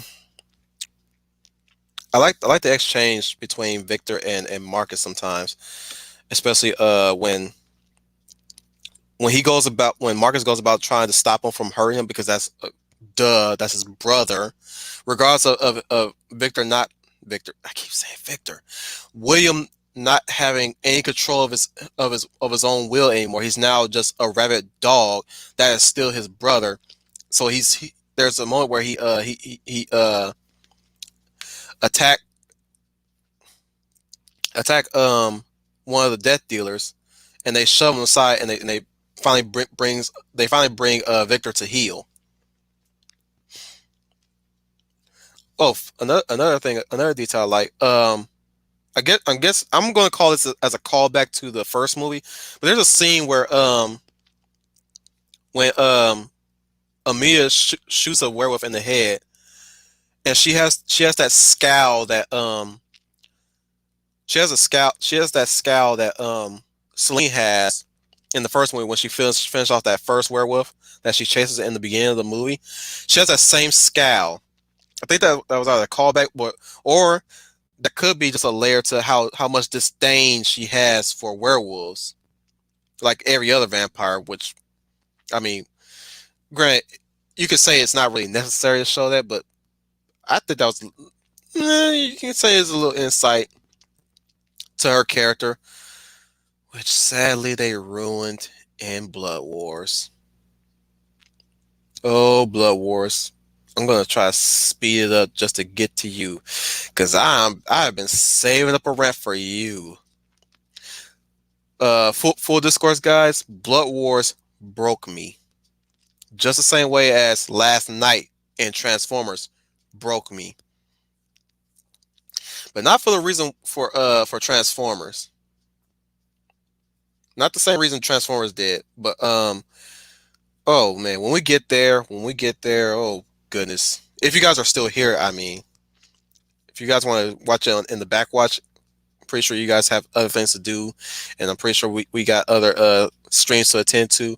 If you guys come back and revisit, you'll know why it broke me. Um, Going back to the exchange between Marcus and Victor. Victor agreed that William is to be kept alive, and Marcus argued to him that he promised that he wouldn't harm William. Keep saying Victor. Really going to do some course correcting on my names for my characters. Excuse me. Excuse me. Sneeze there. I really hope I don't come with a cold again this week, like last week. But eh, I'm not gonna dwell on that. Try and eliminate distractions. Eliminate distractions. So I like this line from Victor, where he outright demotes Marcus of all people. He demotes Marcus in that very scene, and Marcus asks, "Well, of thy will, my lord." And Victor says this about William's incarceration. Let's go with that. Um, Locked away for all time, far from you. And that's where you get to the title, of course. Excuse me. You get Celine's. Again, you could tell they were aping off each other a bit because didn't the apocalypse start off with Alice narrating. Only difference is that I actually like Celine's narration more so than Alice's narration. I mean that. I mean, I gotta say, Kate Beckinsale can read the Three Little Pigs, and I'll be just enthralled by it. L- My wife did not hear that. Just letting you guys know that. Uh,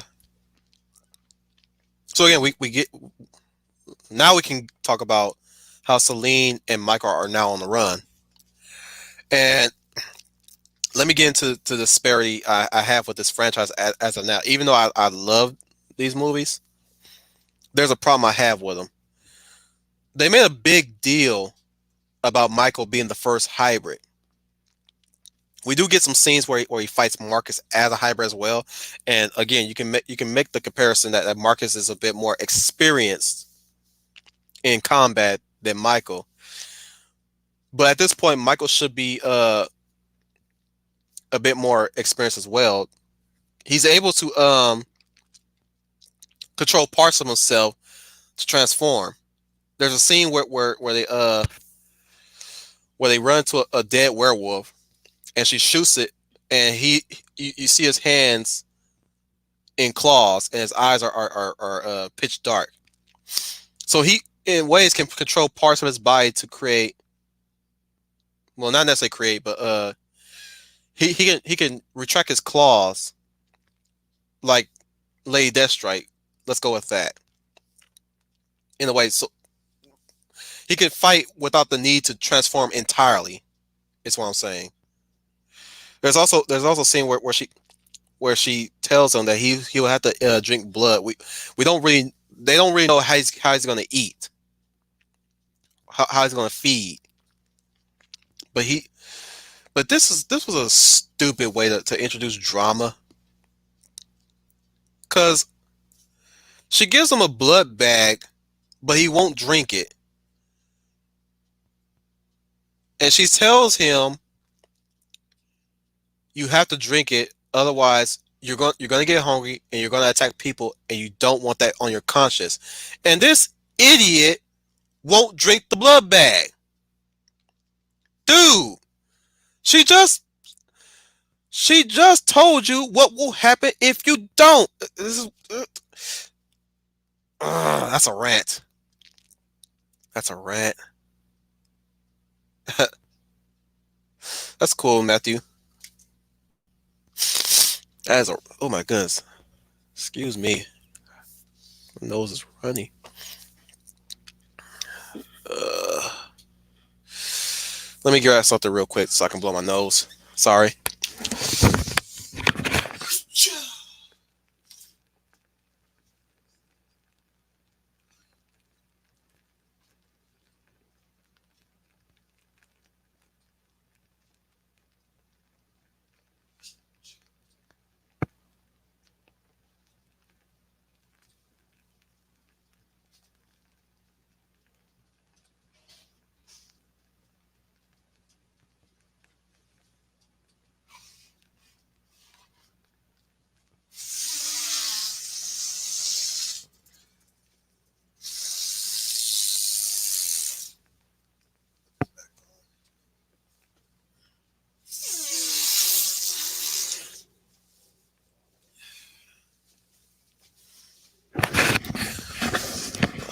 far too many pauses in one stream, and that's not good, and I don't like that. So let me correct that. Yeah, that's the one thing I had a problem with. One of the few things I had a problem with Evolution was to create drama. He outright refused to drink a blood. Like, dude, you're not. She. I'm like, dude, it's not like she just gave you a person to feed on. That's where I could say where the drama would have been legit. But she just gave you a blood bag from a donor, meaning they gave their blood willingly. Mind you, this is a safe house for vampires in case they in case they get I'm guessing in case they if they have to return to the if they have to return from a campaign, I guess from a mission, they can just rest there, drink blood, resupply on their weapons and stuff like that. But I'm like, dude, drink the dang blood already. So he stupidly so instead of just drinking the blood, he goes to excuse me. He goes to a diner to eat human food where people are, mind you. I'm just sitting there like, this is stupid. This is stupid.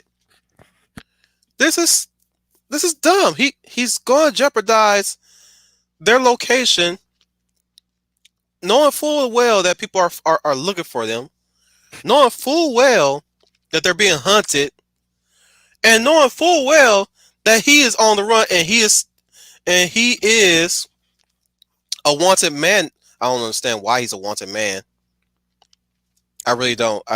That's one thing that confused me too. Like, wait, hey, hang on. How is he a wanted man? He didn't. There's no murders at all.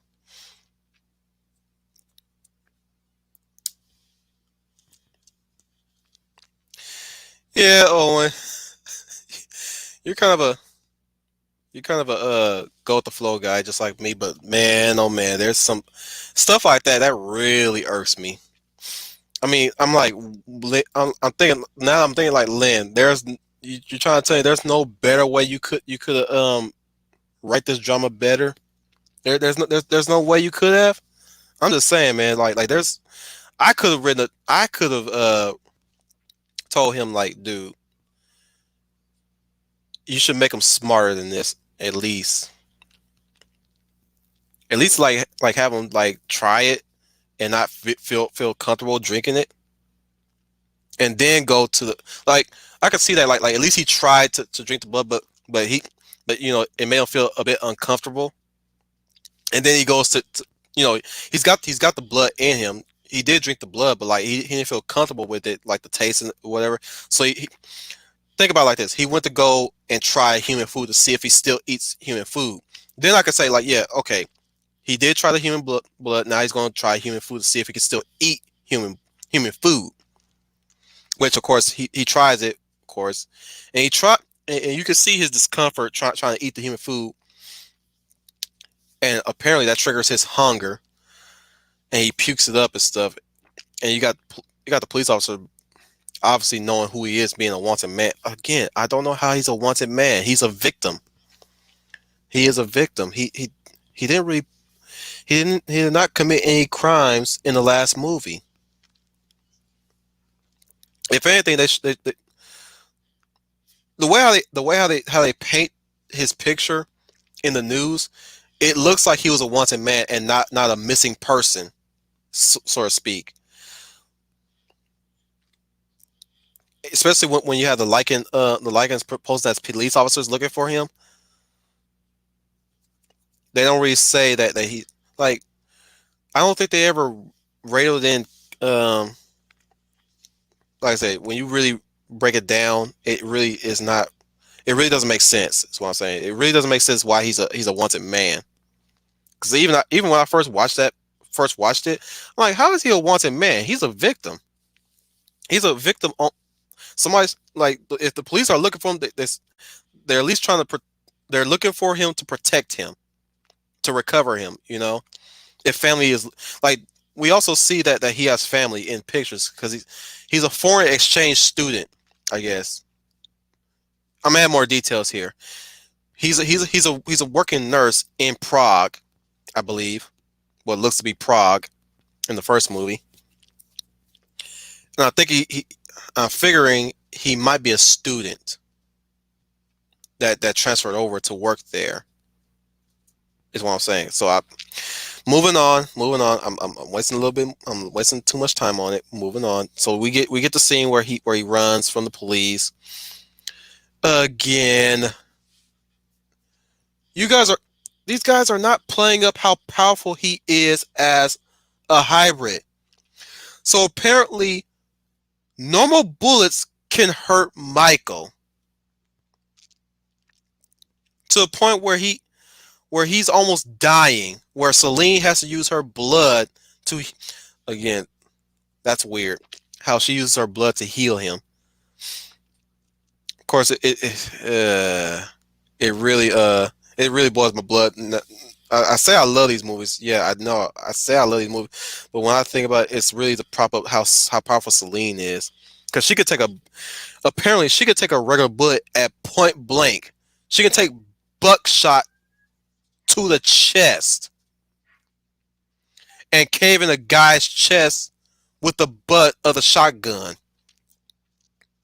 Oh, I will say cool shot on showcasing her speed. That was actually pretty nice. There's a scene where um the guy was ready to fire at her, but she zips across the trees a bit. Grant, I think it's CGI. I'm going to assume it's CGI, but it's a cool shot, and of course it's blurry. But she zips across the past the trees and then come up to him and grabs the shotgun.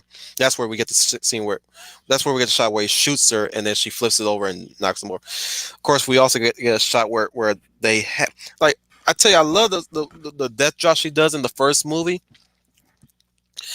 but they're really like they're too proud of themselves too much to for her to oh, I'm getting a little ahead of myself. We forgot about Marcus. So we get to Marcus before I yeah, well, let me finish. They egg that death drop, is what I'm saying, with her jumping off a cliff to save Michael. You know, I'm like, okay, can we?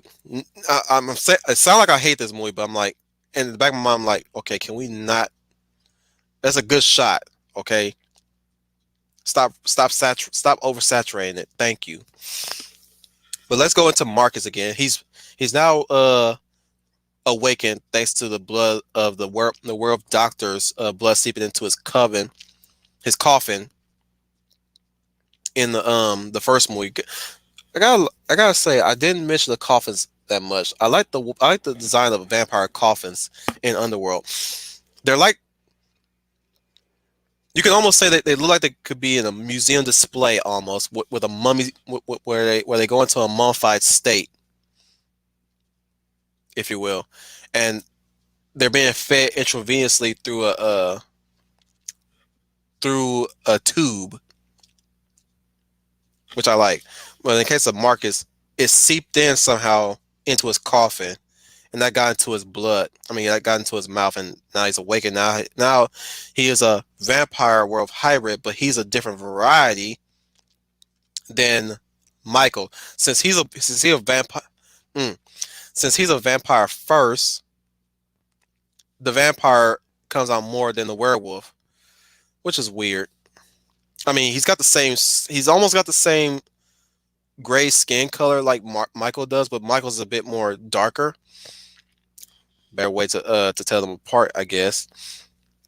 He's now been given wings and he uses them like swords, which, as Owen Lister had pointed out earlier, yeah, yeah, I gotta say, I did love Craven's death in that scene, especially when Craven says, "Please spare me.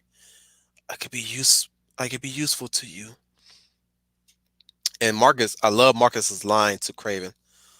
Why should I listen to your lies when the key to the truth is so much sweeter? And he bites into him, and he takes a big chunk.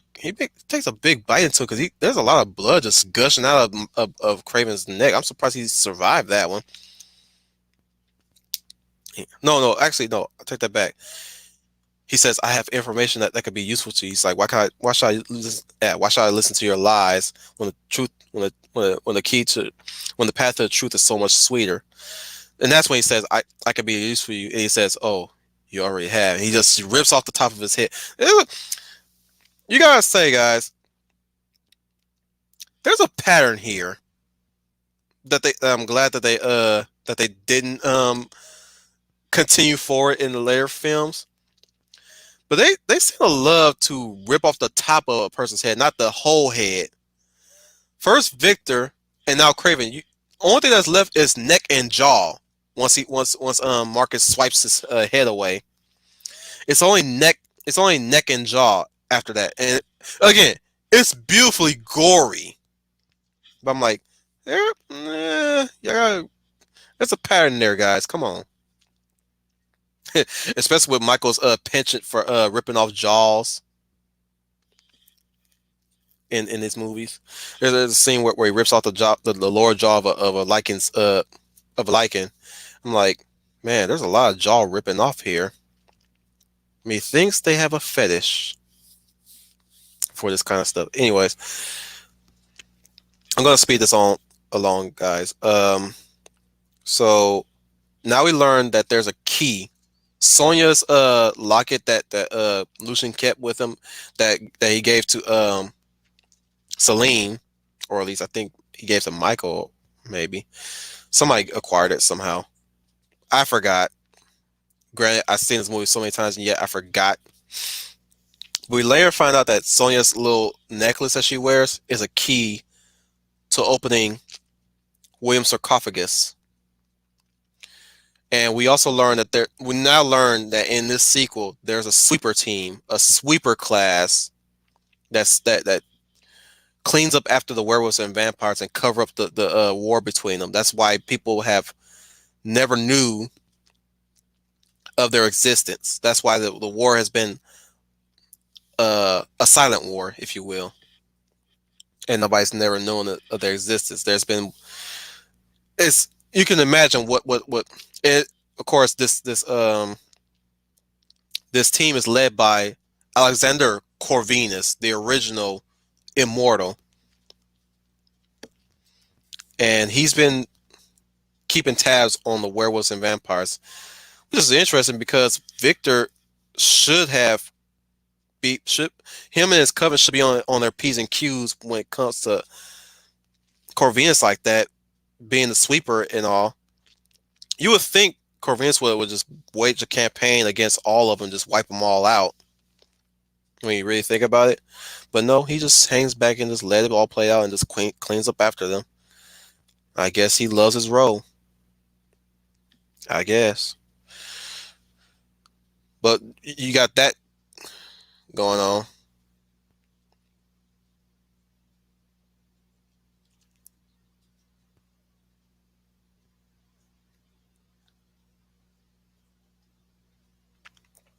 Sorry. Something important on my phone. Okay. I'll have to do that later. Sorry, I didn't mean to pause like that.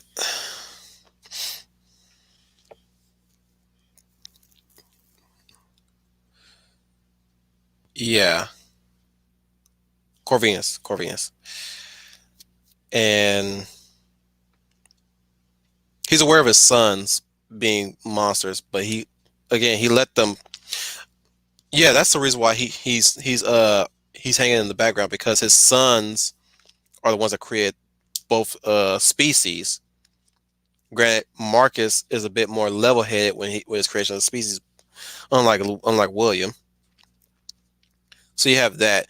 You also the movie also introduced Tanis, or was it Talos, the the scribe, I think he's called, or the lore keeper. So they go to see him, and that's where he learned that the necklace that Celine has, which apparently she also had. I don't. Oh, right. They made the keys. That's why she had it in her possession at some point, and at some point, Victor gave it to Sonia, and that's how it contrivance. Yes, but you know, it fits. It's like poetry. It just rhymes. Uh, I'm all over the place with evolution, I guess.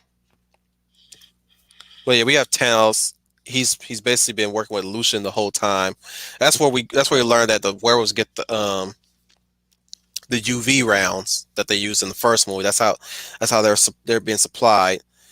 He has Lycan guard dogs guarding his place. We also know that Thanos was also exiled per Victor's orders, which means he hates Victor too. So he was willing to help Lucian take out Victor. So easy for him to make that allegiance with Lucian because of his. I don't think they ever went into why why Victor banished him. Maybe because he held the truth. Probably. I don't know. But here we are. He also had vampire prostitutes, which hmm, he's living the good life, I guess. I mean, him not working with the vampire coven and him being banished probably did wonders for him. I'm assuming that the vampire prostitutes that he was with were also supplied by Lucian. I don't know, but he's living a good life. He's more than happy to be away from the vampires. Of course, I didn't even get a chance to talk about the awkward love scene.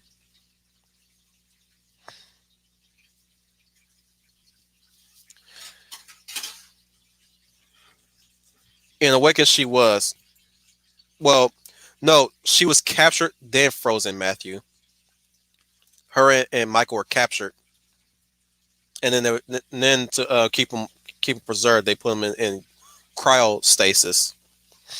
So she wasn't frozen to begin with, but she eventually was. When when the movies in Awakening, when the movies start uh properly, you could say she was frozen from the start, but she was already. They were still on the run.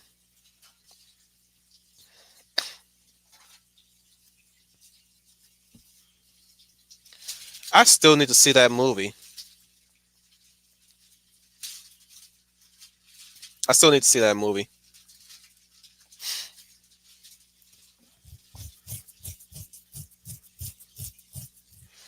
But I would say Thanos was a cool character for whatever short life he had in this movie, and what was also a cool life in the third movie, which we'll get to. I'm breezing through the second movie, so I can really talk about my love of the third movie. Um, the awkward love scene between Celine and Michael is, I will say, even then at the start of the first movie where he gives her that kiss, it is they have they have no chemistry. I will say that's kind of like the only downgrade to these movies is the relationship between Michael and Celine. I would say save that. I kind of wish that their romance was saved either to the end of the movie or the beginning of Awakening, because when we get to the third movie, third movie is a prequel. But yeah, they were supposed, but that it's supposed to symbolize Lucian and Sonia relationship, but it doesn't work. Looking back at it now, it doesn't work. I accept it for what it is, but like, yeah, I'm not even going to talk about the love scene between them. You guys want more details? Look up TV tropes on that one because it's really funny.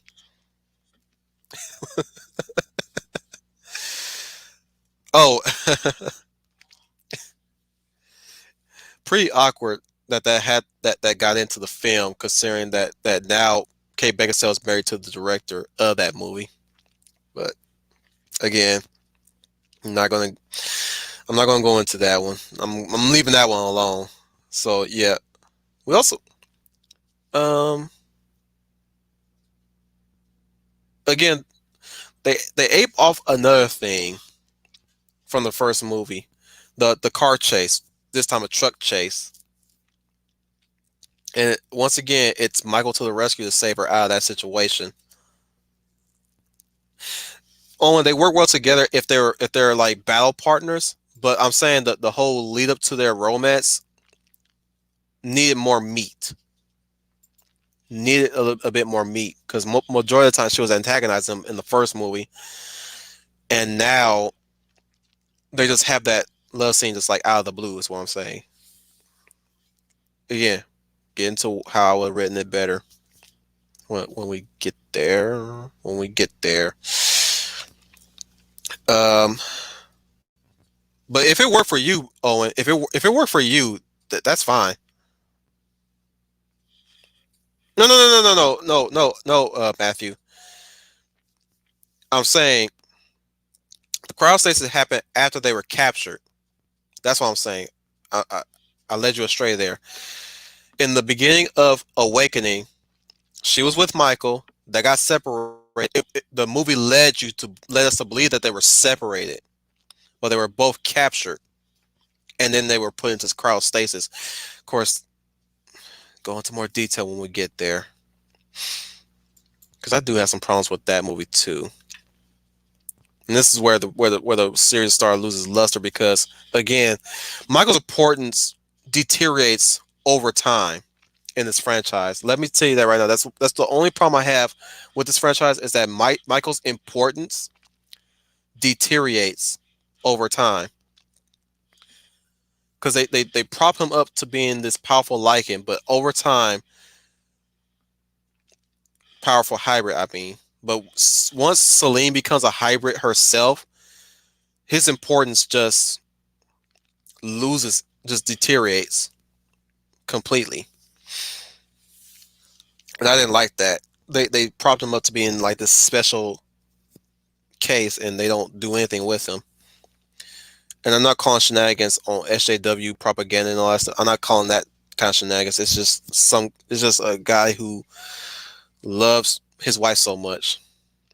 Should have been her. I mean, I will say this. She is the face of this franchise. Don't get me wrong. She is the face of this franchise, but it's coming at the expense of a character that you just propped up in your movie. You propped them up, guys. You set them up to be this great and powerful special breed, but you don't do anything with them that much. Aside from some really good action scenes with him. That's it. But nothing else. I can forgive Awakening because Scott Scott Speedsman Scott Speedman wasn't in that one, so they had to digitally put his face on top of a body double in that one. I'm gonna speed up now because I don't really have much to say about Evolution other than it's a decent sequel to say at least. Michael is decently written enough in that movie, despite the whole him refusing to drink blood and get them in all heaps of trouble and get his butt whipped by Marcus a few times. He holds his own, especially when we get to the final battle. Again, I'm just speeding this along because there's nothing really much to say. I already covered enough of the lore aspect, like the fact that let, let me get into more of the lore. The fact that Victor spread more lies again. He's ma- he demoted Marcus for the sole reason to prop himself up as the original vampire sire, when it was really Marcus that sired the vampire coven. He sired he sired Victor when Victor was sick. I think with the plague or when he was getting older. He sired Victor, and he used Victor's army. He also sired Victor's army. I don't know where the Amelia showed up at some point. They don't really go into how Amelia fits into the elders, but she was with them as well. But Victor is the ultimate liar and manipulator of events.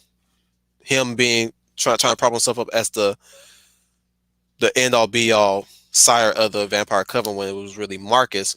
Marcus being demoted, being put to the side.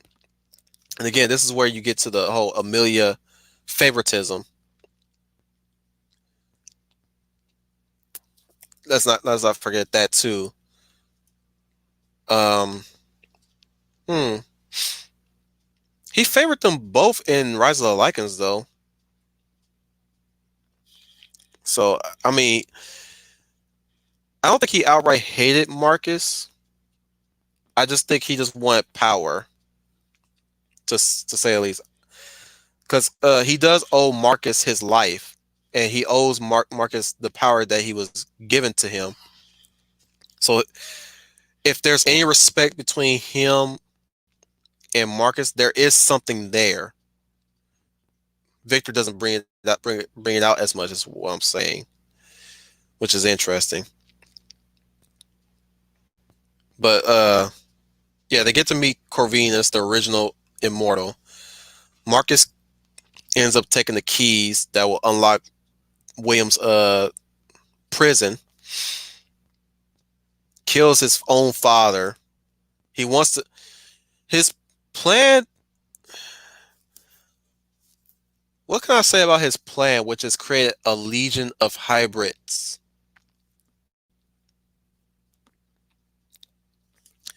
And he's going to do that with his brother William, who still can't control himself.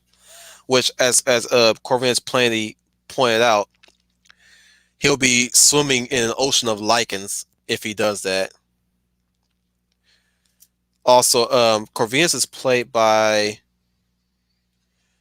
He's one of the senators from. I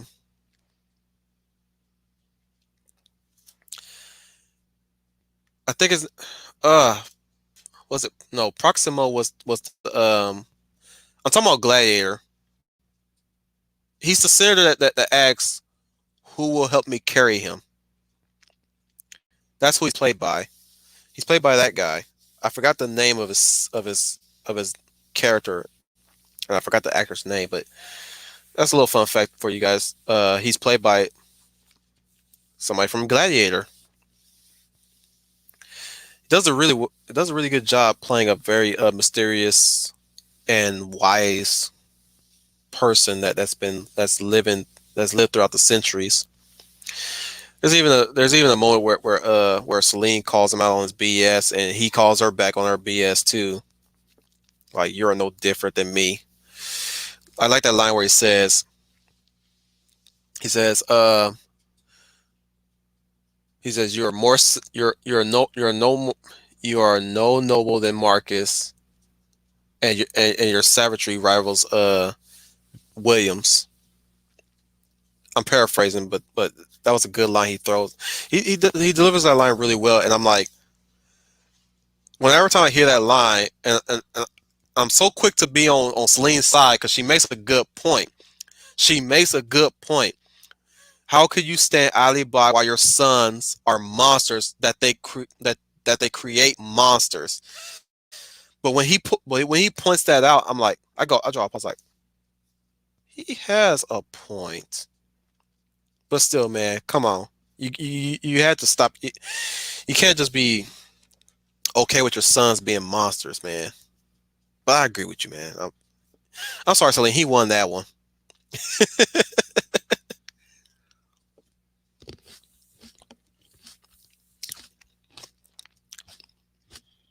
Concerned that the sorry, get a little food in me.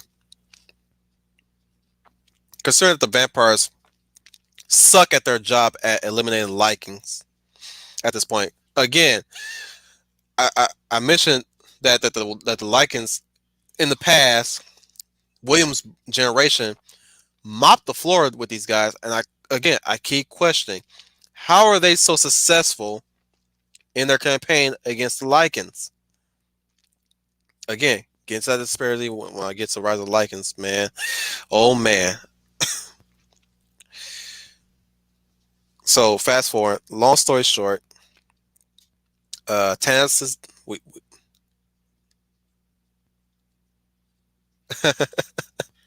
he's a you can almost say he's an anti-villain, but he goes full on villain later on in at the end. Leia plus size, because there was a moment where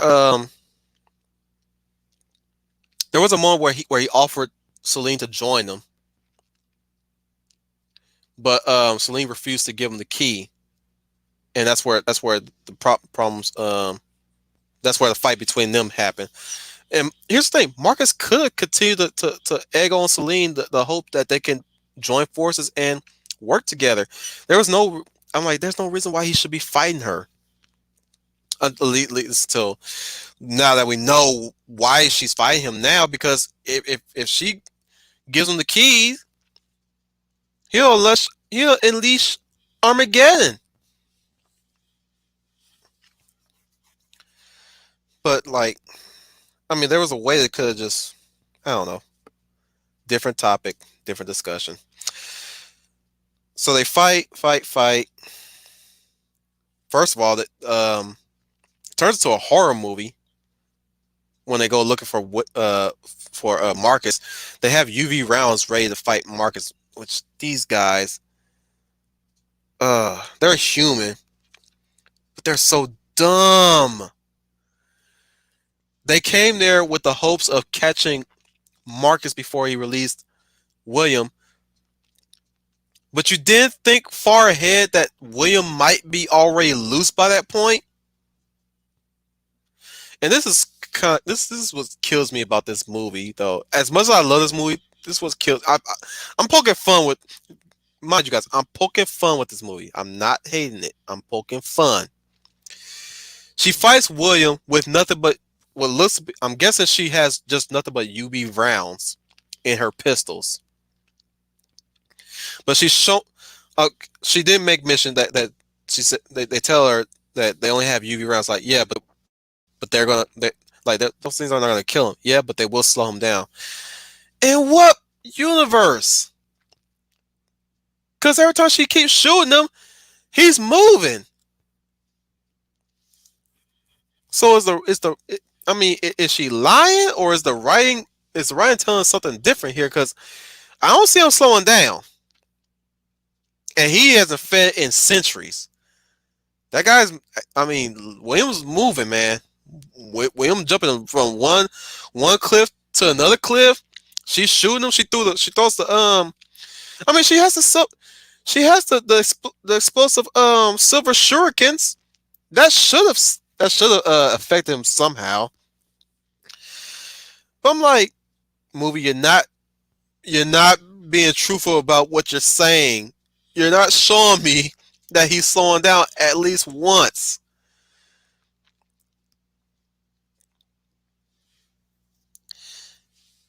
Yeah, but you gotta admit that was a sick kill. That was a sick kill.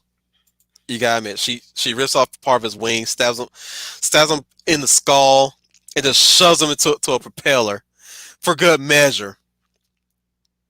Even though it was clear that the dude was dead, she she, she turns him. She just throws him in the blender.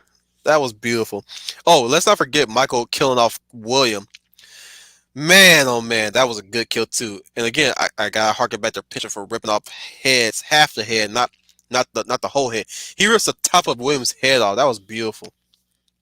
And I have to comment. I have to highlight Owens. Yeah, though there was some CGI for the transformations, there was a lot of practical.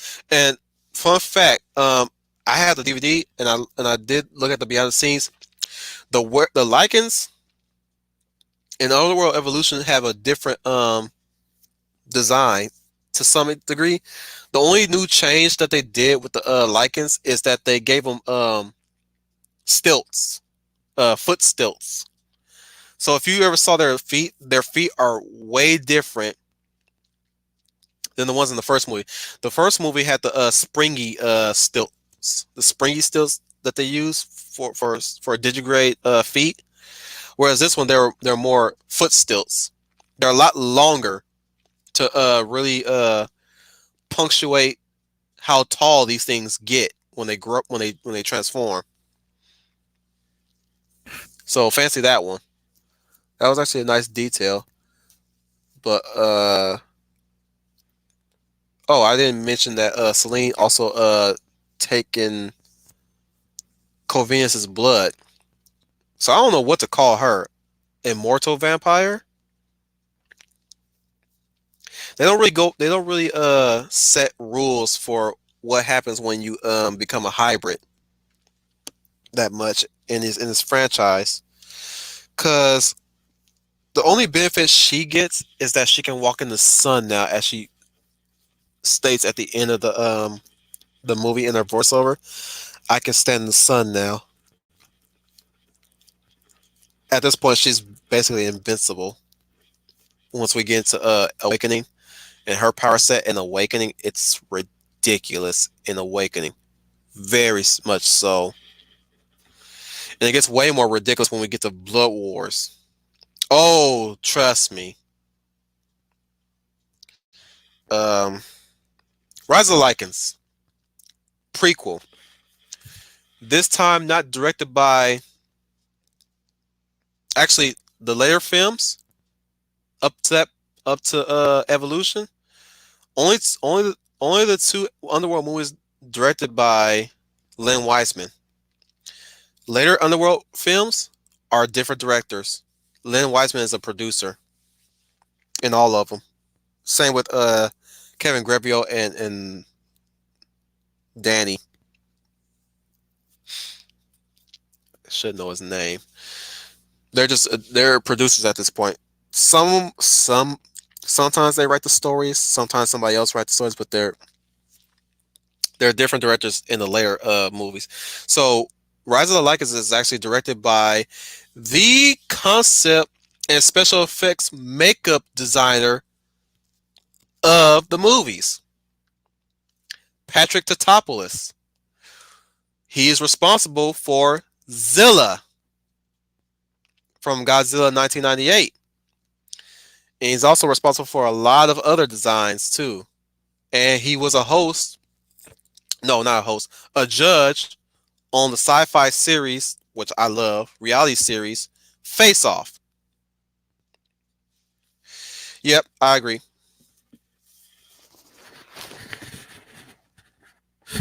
Sorry to hear that, Matthew Flynn. But yeah, Rise of the Lycans was directed by Patrick Tatopoulos, the designer of the werewolves. Go figure. He did a good job. I gotta get on this. He did a good job in his directorial debut. I mean, if I like Rise of the Lycans, that means he did a good job. Okay. And this story is about Lucian and Sonya and the start of the Lycan vampire war. So Lucian did mention that he was born servitude to the vampires. How they go about the Lycans serving them as slaves. So Lucian was not made; he was born, and for some reason they kept. Oh no, I remember. They kept Williams' generation in cages to use for. They were once used for guardians to protect the vampires in the daytime. Until one of them, I'm guessing, she was pregnant when she was turned, gave birth to Lucian, who came out in his human form. Now, Victor wanted to kill him, but he ended up taking in Lucian, and they trained him in combat. So we see what Lucian was like when he was a kid growing up, and what his abilities are and capable of. And we see Sonya admiring Lucian's prowess, his fighting prowess. And per her suggestion, which he asked for counsel, he asks her, "Do you do you suggest we make more like him?" No, I think she says, are you gonna make more of him?" And he says, "More like him. He'll be the first. Lucian will always be the first of his generation." So he was the one that they used him to bite into potential potential slaves to make other Lycans, and now they're the new guardians of the vampires during the daytime, because they're that's weird because there's a disparity there, because in the first Underworld, the way how Selene applies that the werewolves are able to change at will, it made it sound like it was a new development in the war. But here in Rise of the Lycans, it it's established that they're able to they had this ability all the time, the whole time, and that's why they're able to change. They're able to guard the vampires during the daytime when they should be Lycans by the full moon. They're still part of the full moon. Yeah, that's one of the issues I have with this movie. Like that's a continuity disparity there. Like they don't they make it seem like the Lycans had the Lucian's generation had that ability this whole time before the war began, whereas the first Underworld establishes that that was a new thing that they evolved into over time. So that so continuity disparity there. That's a hit for that movie. Um, so you might want to know, since those of you have only seen a few of the movies, you might be asking, what is stopping the werewolves from attacking their vampire masters at will? Well, I'll tell you. They have these special collars that they have around the Lycan's neck, and in these collars, they have these metal needle like spines pointed towards their neck. So if they ever thought about transforming, the mass of the neck, we all know that when they transform, they have long, massive necks. The mass of the neck will get punctured by those spines, and obviously cause bleeding, or if anything, insta kill, because they transform fast. So that quickness will just stab into those will get stabbed into those needles. We're at 2 hours and I'm already on the third movie. Goodness gracious. I think I'm good, going at a good pace here. Much better than my Transformers one. Anyways, and 4 of you are still here, so that's good. Unless StreamYard is lying to me. Hope you guys have been sharing this stream, by the way, so we can get a few more watches. But que sera sera. So that was a unique oh, Brian Gilmartin. Yeah, I agree. Yeah, I agree. It's like more lethal, a more lethal. Let me try again. So it's like a more lethal take on those inhibitor cards from the X-Men card. Yep, pretty much. It basically discourages them for it two things. Either two things. A, they would die if they try to transform and rebel. And B, secondary, it discourages them from trying to break free. Especially if they take their life. I would like to think that I do not like vampires that much. Yeah, Wolf. You and I are both fans of werewolf movies, anyways. Though I will say, I like Interview with the Vampire.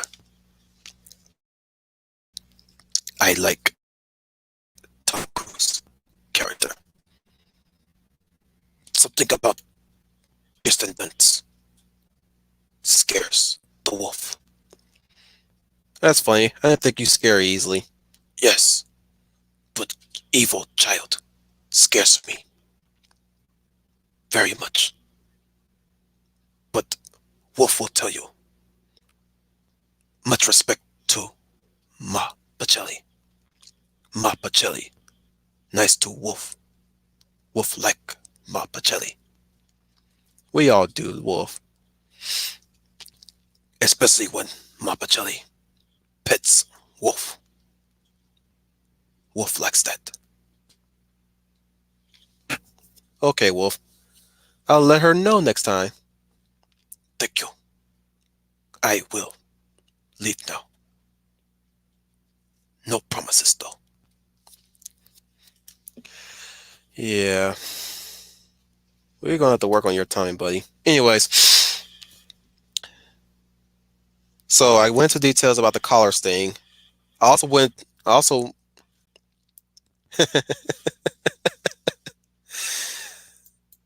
I still. You know what? I still have to finish the.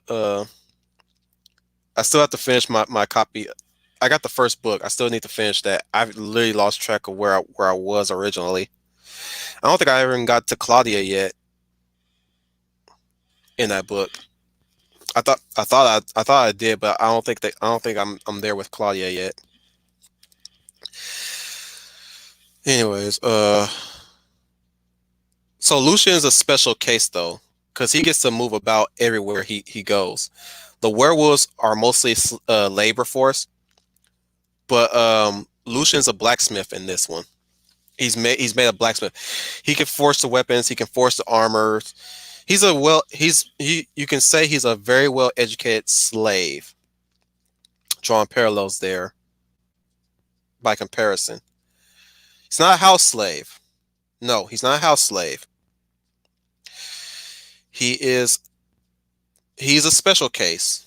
Like like most literature that talks about slavery and stuff. He's a special slave that's well educated through his own means. Mind you, he did not receive education through the vampires. He got it through his own means. So he pulled his weight, is what I'm saying, and showing how he is capable. We also get a scene where Sonya is a death dealer among many, but um,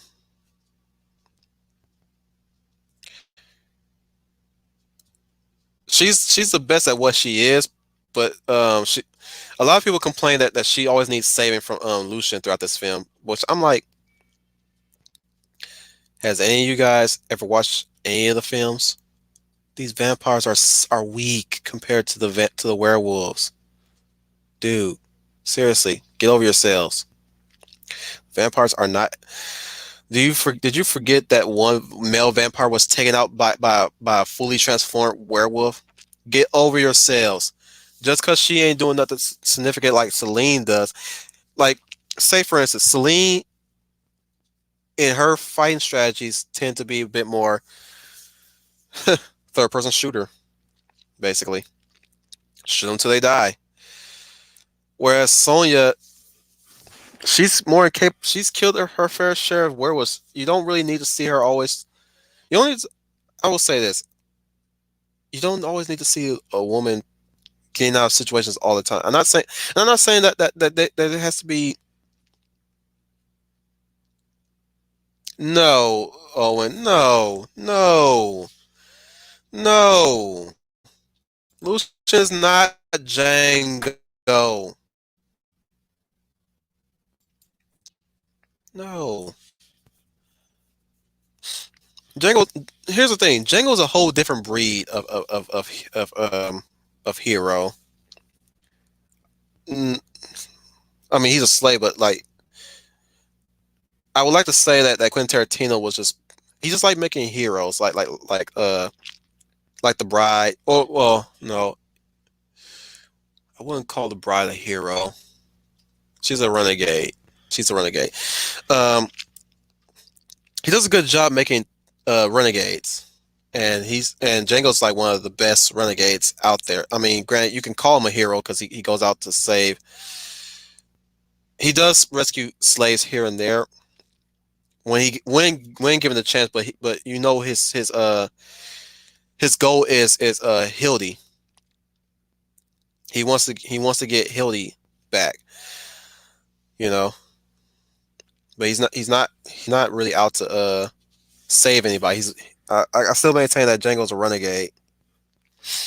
Whereas Lucian is he didn't think about freeing his fellow Lycans until he was punished for even saving his daughter's life. I mean, daughter, saving the woman he loved, saving the woman he loved, and Victor punished him for it because because he decided to he decided to leave the confines of the Coven Castle. Another thing is that he removed the collar when he was told not to remove the collar, and he gets 30 lashes for his troubles. One thing I like about the Lycans in this movie, the Williams first generation, let's call them they're called first generation werewolves, is that they're very crafty. Despite being mindless monsters, they can burrow underground and pull you down into the tunnel and ambush. They're really good at ambushing their prey.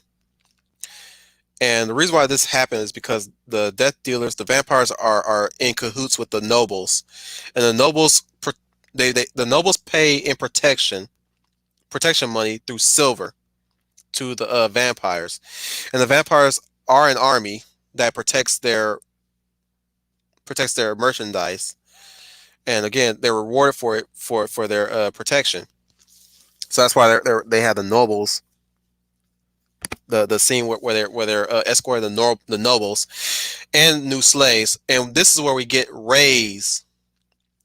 This is where we're introduced to Ray's, and Ray's fights off a werewolf with his bare hands, and Lucian admired that for a moment. He even there's a scene where Lucian even uh, pulls Sonya out of a ditch, a tunnel that she was pulled in. And that's where he rescues her from the werewolf that was about to come and kill her. They also established that the vampires have these special arrows, these special silver arrows, and there's two of them. You shoot them into a lichen, and they immediately change back for some reason.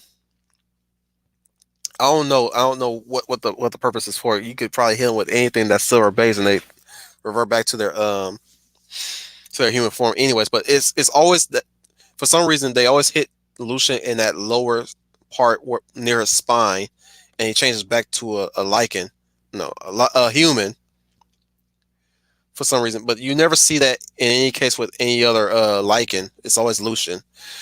So I don't understand. I don't understand it, but pretty sure that the wiki might tell me, but I have my doubts. So I did mention that Lucian was punished for saving Sonya, regardless of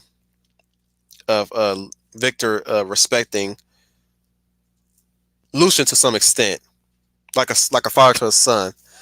But the fact that he takes off the collar to when he transforms, Lucian can control the first gen lichens. He transforms and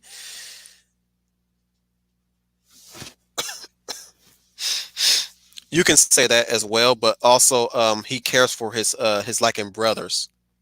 That's that's not to say that he's using them for his own gain.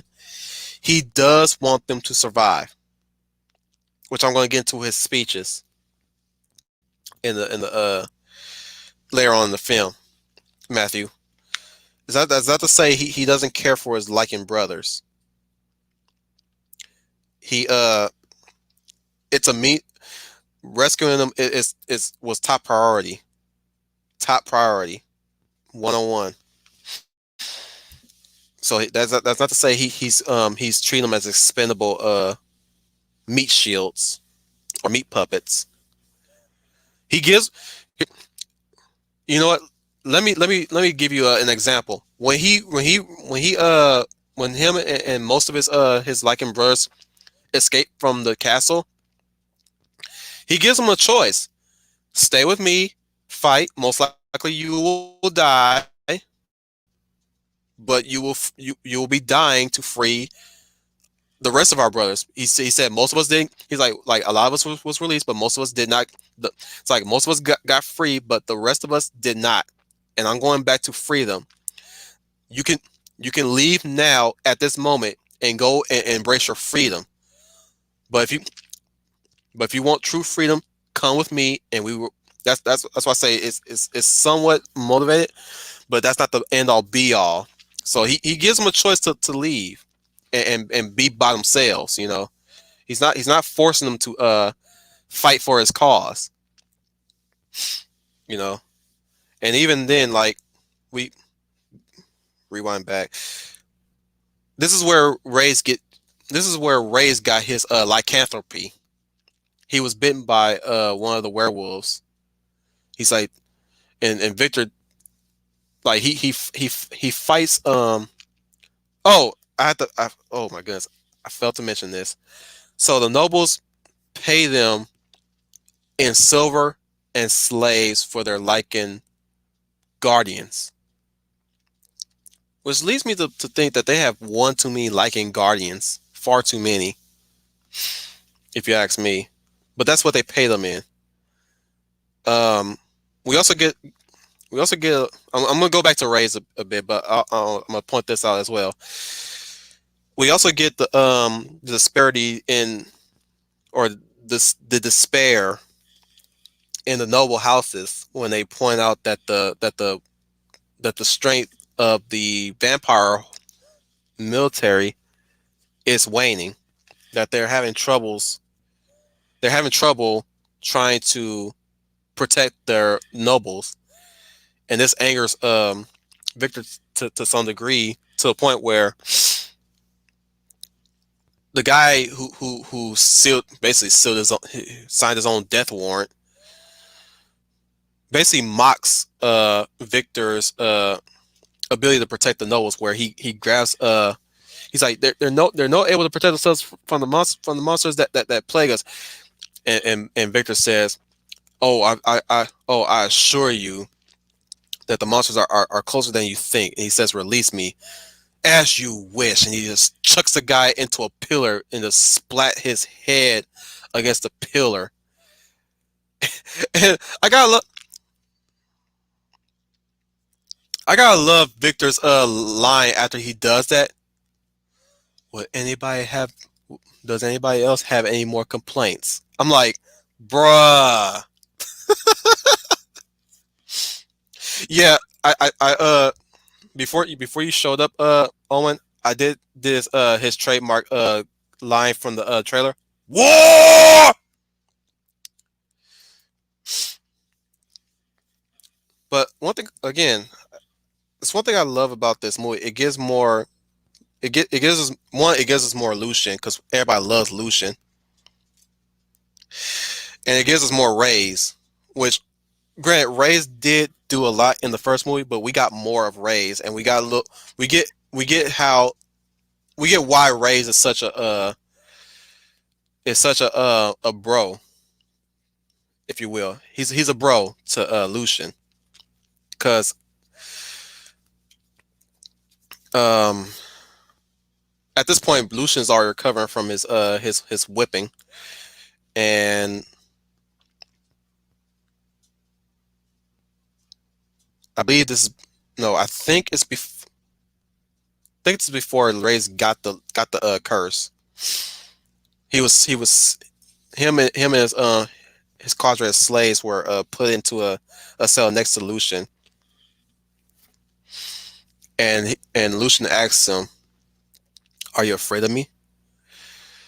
And Ray says, Yes. And like Lucian jokes. That's one thing I love about Michael Sheen is that he's got some really good he's got some good witty lines. He says, "Well, don't be. I don't bite much." I love that. I really love that line. Um, then there's, of course, this is where we get the height of Lucian. I know I'm talking more about Lucian, and I should be talking a little bit more about Sonny, but I gotta say, Sonny doesn't really do much, or at least she don't really do nearly enough in this movie other than copulate with Lucian, which I'm not gonna go into details because that if you if I don't want to go into I didn't go into details with Michael and Celine's copulation, but somehow Patrick won up Lynn Wiseman on that one because man,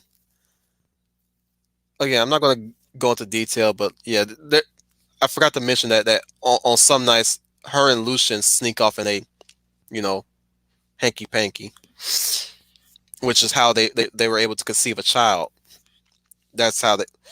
Oh, I also did mention that actress change. So they're not. She's not played by the original actress from the first movie, but instead she's played by Rona Mitra, who was in um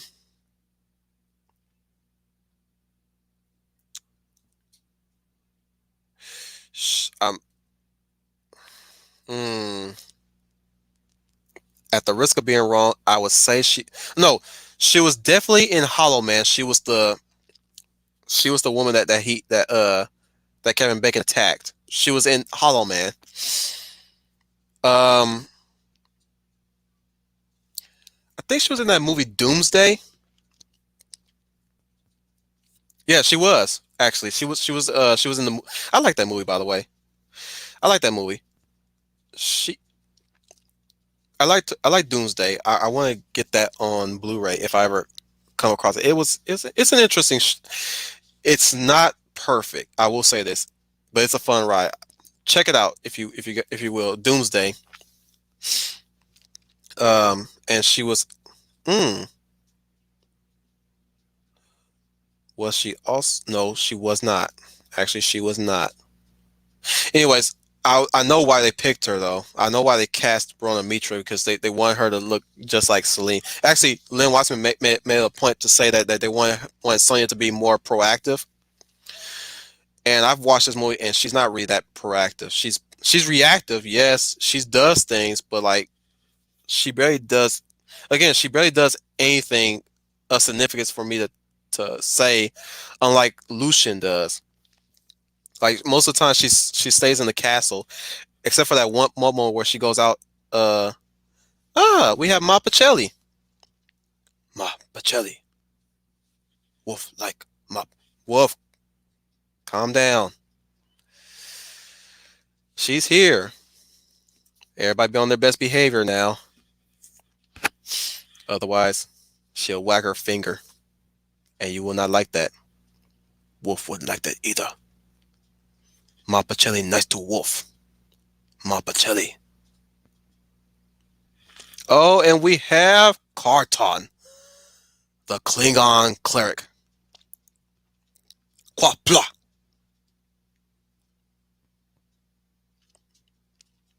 Oh yeah. Hopefully, I'll try to finish my stream quickly so I can be there early as well. So yeah,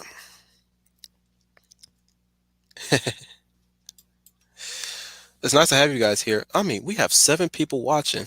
Who are the? So I know Matthew, Brian, Owen, Leia, and we also think we earlier we had. Yeah, those are the 4. So I take it. Who's the third? Who's the 7th member? Because that just leaves Carton and Ma Pacelli. I guess that's six. But who's the seventh member? State your name. Oh, thank you. I can't really see it. I'm not in the YouTube stream. I'm on the StreamYard. Sorry guys. my I gotta get my flow back up. I'm talking about the Underworld franchise, by the way, and I'm on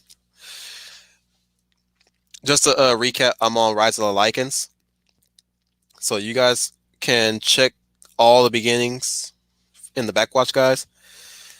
And I only said the nicer swear words, you know. So if you guys can tolerate me saying that, then you can get through my stream. And Mapachele is doing her signature. Hi, hun. Don't forget Leia Plus Size. She's in here, guys. She's in here.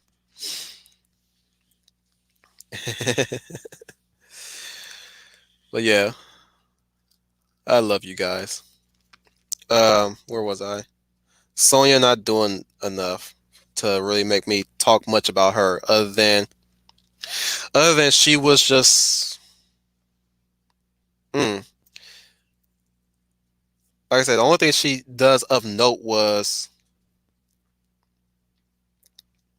I believe she, yep, you know what? Now that I think about it, yeah, I don't do that, Troy. Me being an atheist, I shouldn't even be saying that anyways. But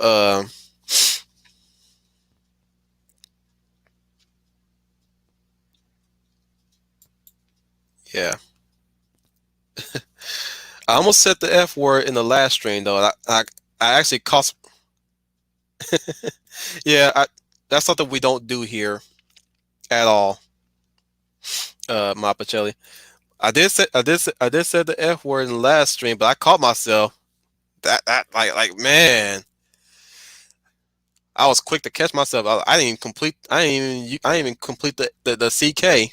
That's how quick I was. I was on it. I was on it. I was like, ooh. First time you ever? I almost, yeah. I'm stuttering. I'm sorry, guys. I'm supposed to be giving you guys entertainment. Yeah, I'm stuttering around. Let me go back to what I was talking about. Yeah, it's really a disparage when the writers talk about how they're trying to put certain characters in a prominent role, but they don't really do much with them. Sonya doesn't really. Again, most of my talk thus far for Rise of the Lycans is of Lucian because he does impact the plot, especially when he works with the especially when he works with Tanis to forge a key for him, or at least when the key. Well, actually, no. Lucian forges a key on his own. This is why I think there's a certain favoritism pass around with each movies of the franchise. Lucian is very capable he's a very capable slave. He actually that's how he's able to get out of the collar in the first place because he had his own forged key. Whereas Tanis is entrusted with the only key for the Lycan collars. But later on, after Reyes was infected with the werewolf curse, and we have this brilliant scene done with Lucian, where again it calls back to the first movie where the Lycans are fighting amongst themselves, and Lucian, man, yeah. Let me try my impression now. Excuse me. Let me drink a little water real quick.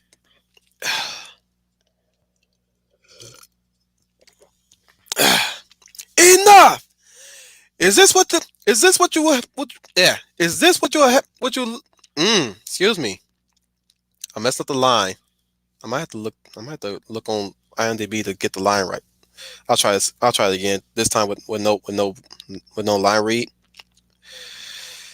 Is this what you want them to want them? Yeah. Is this what you want them to reduce us? Nothing but bickering animals. all these years of my life. I adored them, worshipped them, and for what? To be treated like animals? We're not animals. I don't know the rest of it, but I love this line. I love the line at the end of this speech. Like you, it's like you have a choice, every one of you, and I ask you this: do you want to be dogs or do you want to be lichens? I'm like, whoo! That's how you know stuff's about to go down.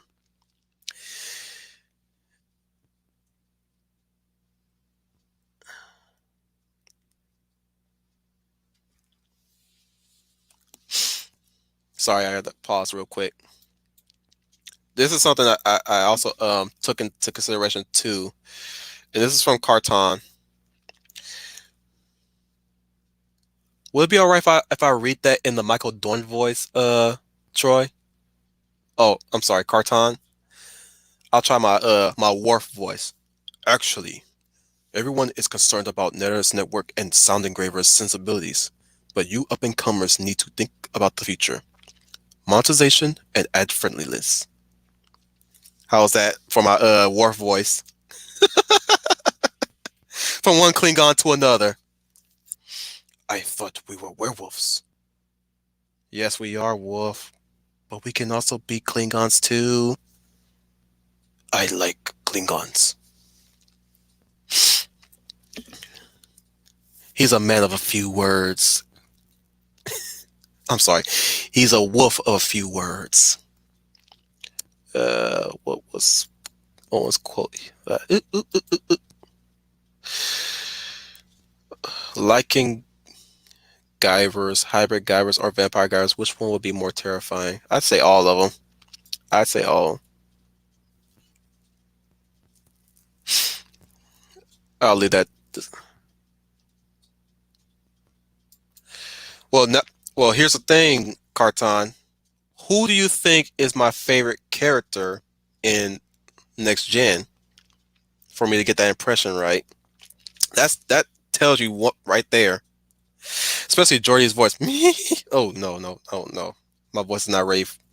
I could do Lavar's laughter, but it's been too long. It's been too long. I could do Dr. Hubert's voice from The Simpsons. Of course, Eddie Murphy's laugh is easy.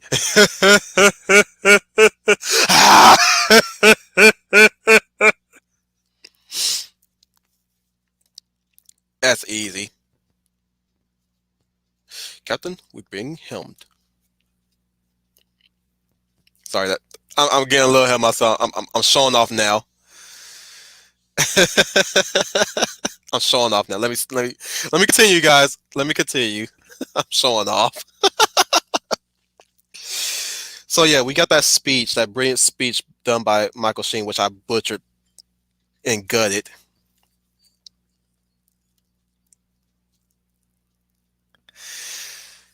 Yep, and that's why Cold Stone is one of my favorite Gargoyle side characters. Rookery brother, you you're alive. Yeah, he was the voice of Cold Stone, Michael Dorn, and he was a character in Heroes. If I recall, Michael. Okay, I'm gonna tell you guys right now. You better hope that when you show up, I'm talking about Star Trek. I cannot derail this with start. I'm getting ahead of myself. I'm getting too excited because you might as well have me in one of your streams, Troy. Sorry, Carton. Because man, we can talk about Star Trek, but this is not that stream right now. So fast forwarding Rise of Lycans, we already know that the nobles have spread rumors that Lucian has gone to each noble house, raided their armories, freed their slaves, amassed an army. But But Lucian also goes about talking to the first gen Lycans. He actually went. He actually that Ray's brings a point that the first gen Lycans listen to him. He can to the point where he can command them with a roar of his Lycan form. So he goes to meet the first gen Lycans. I have no idea, Troy. It will come to me. It'll come to me. Uh, Most likely I'll just be there to, just to ask more about Klingon culture. I can just pose as your student protege with a thirst for knowledge about the Klingon history and culture. Or I'll just be there to learn a few Klingon words.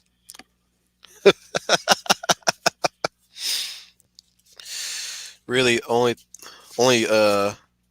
Star Trek credit I have is either a few episodes of first Star Trek and Next Gen, mostly Next Gen, a bit of Deep Space Nine, uh, mostly Voyager, and somewhat Enterprise. Why? Because I have faith. No, kid, I'm not gonna tear your ears out with that one. Uh, Sorry, this is starting to become starting to become their show a bit. Let me get back into the topic at hand. So yeah, again, I have to point out the favoritism on Lucian. There's some abilities that he has that wasn't really on display in the first movie, which again you have to assume that the first gen werewolves were wiped out to extinction, and the second gen Lycans are the dominant species as of late at the time of the first movie and second movie. Um, Saying a lot. Starting to become Jeff Goldblum. Uh, uh,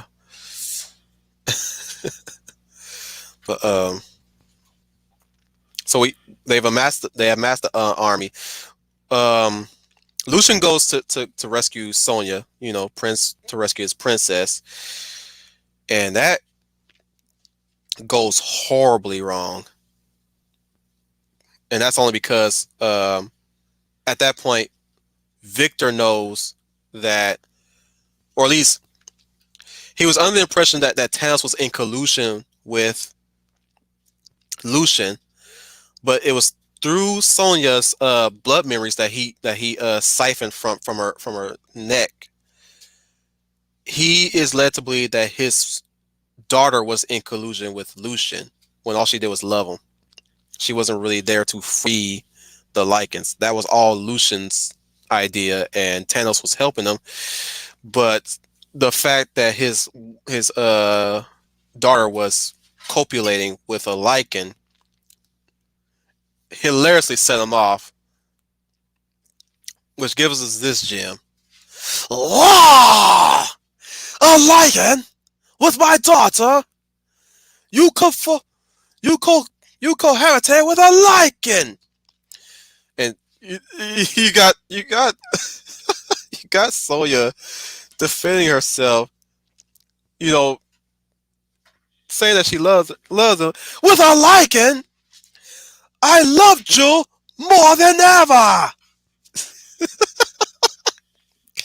Bill Nye is fantastic playing the angry dad in this movie. I'm sure this scene is in a is on YouTube somewhere. Check it out. He is so narmy in this movie, but it's it's hilarious how he reacts to find out his daughter is copulating with a slave, let alone a Lycan. It's beautifully hammy. I love it. I love it.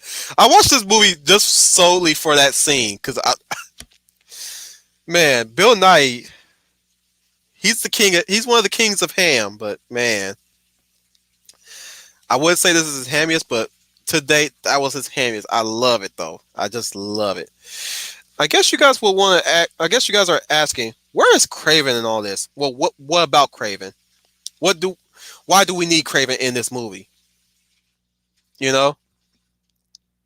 So let me throw that out there. Craven is not in this movie, despite him always been there to clean up the mess that Victor made with Celine's family, as he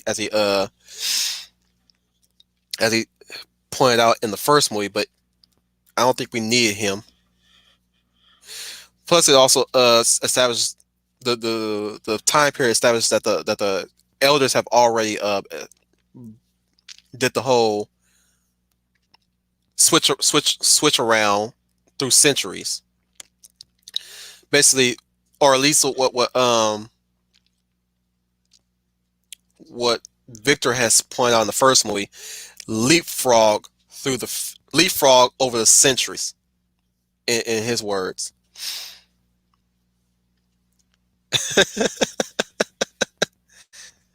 I'm not talking about Craven the Hunter though. I'm talking about Craven from the Underworld series cartoon. But yeah, I'm like, you know, your mind asks that question when you think about the prequel to the Underworld franchise. Like, where is Craven on this? Because you see Tanos in this one, but you don't see Craven in it. My guess is Craven has yet to be sired, or he was elsewhere doing who knows what. Got another watcher here. Please state your name, or needs like make yourself known, guys. Hit that like button too. Uh, so yeah, he basically Lucian Super Mario's his way to the castle. He's decked out in what looks to be Skyrim thief armor and two blades. Uh, I didn't even get into how they escaped, did I? So I'm gonna speed through that one. Lucian Lucian was given a spare key. Yeah, he was given a spare key by Tanos, and and Lucian transforms into his werewolf form, and that's where he hides in his cell. And the guy who whips him comes in looking for him, and that's where Lucian kills him, and that's where he gives that line where he says I think take your freedom or something like that, or we can be, I don't know. It's been a long time since I watched that movie, and I should know because I watched that movie several times, and I should know lines for lines, but I guess age tends to make you forget. So that's how they escaped with some casualties, mind you. Cool shot too, where yeah, hopefully we'll do a rewatch this Saturday or next Saturday. Not Saturday, Sunday. Owen, assuming that you got your shipment yet. For those of you who are not in the know, we're supposed to do a Blade rewatch either this Sunday or next Sunday. So Owen, follow up with me on that one when you if you do have it. So until further notice, when we do the Blade rewatch. Speaking of vampires, um, along with the immaculate traveling scribe Ivan Mendoza, be all three of us. Hopefully. And I'm hearing sirens far too much. That's strange. 9 likes, but only 6 watching. Huh. I am loved.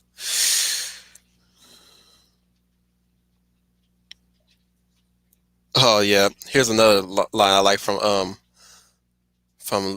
Victor.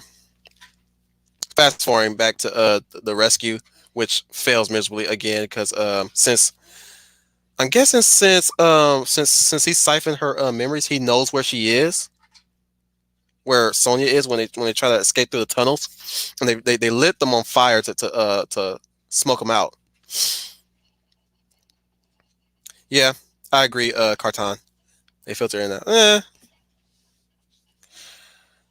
It's okay.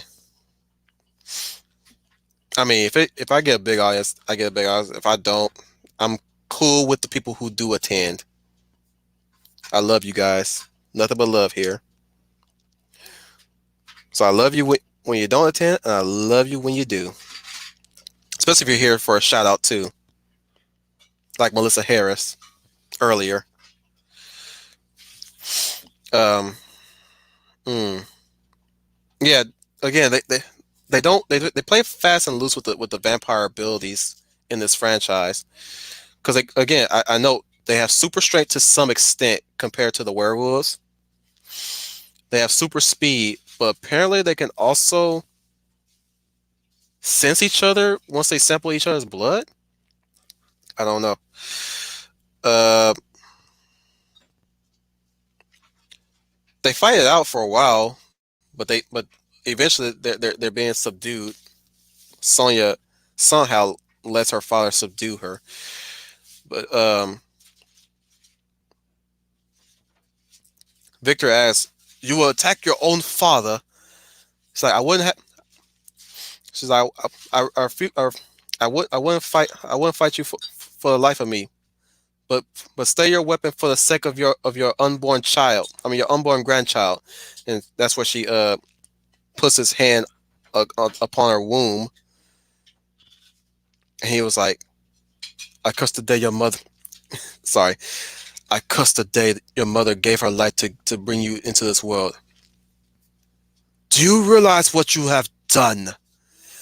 That thing in your womb is a monstrosity. I was like, God, man, 100 points to Bill Nye for those hammy lines, man. But yeah, that's where they. This is where you get to the how she got burned in the first place, which I'm gonna get my thoughts in now.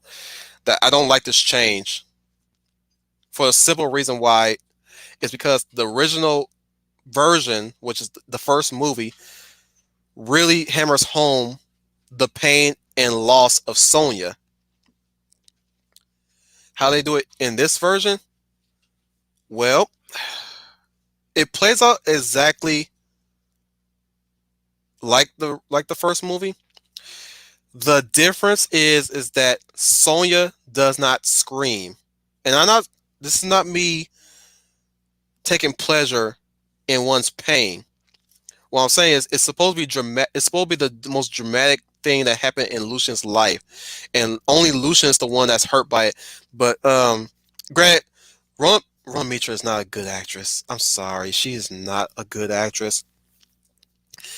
The way how she acts her fear in movies, it really does not help, especially when she's supposedly chained up and she's awaiting for her death. She looks like she's nervous for sure, but she doesn't look like she has the look of heart. I mean, when you go back to Interview with the Vampire, you can see the fear and desperation between Kirsten Dunst and the other lady. Now that she's a vampire, but Sonya, she looks up to the air. The sun hits her. She goes to ash real quick, not slowly in the first movie. She goes to ash real quick. No, they don't go to ash like they go into a plume of ash when they die. They're a whole body that's burnt mostly. And that I'm like that's one criticism I have of this movie. It's like why would y'all change that? Why? Oh, that's right, because you still have to do the like in Vampire War. You guys are speeding this along. sacrifices, I guess. Take it what you get, right? Um, though his transformation plays out exactly the same, like in the original. He's got that pain, anguish, screaming that he does. Now, granted, he does swipe at Victor, and I'm trying to when we're going with comparisons to the first movie and this movie, it almost plays out the same, but slight tweaks. And he doesn't crash through the window, I think, in this one. I think he runs out the door instead.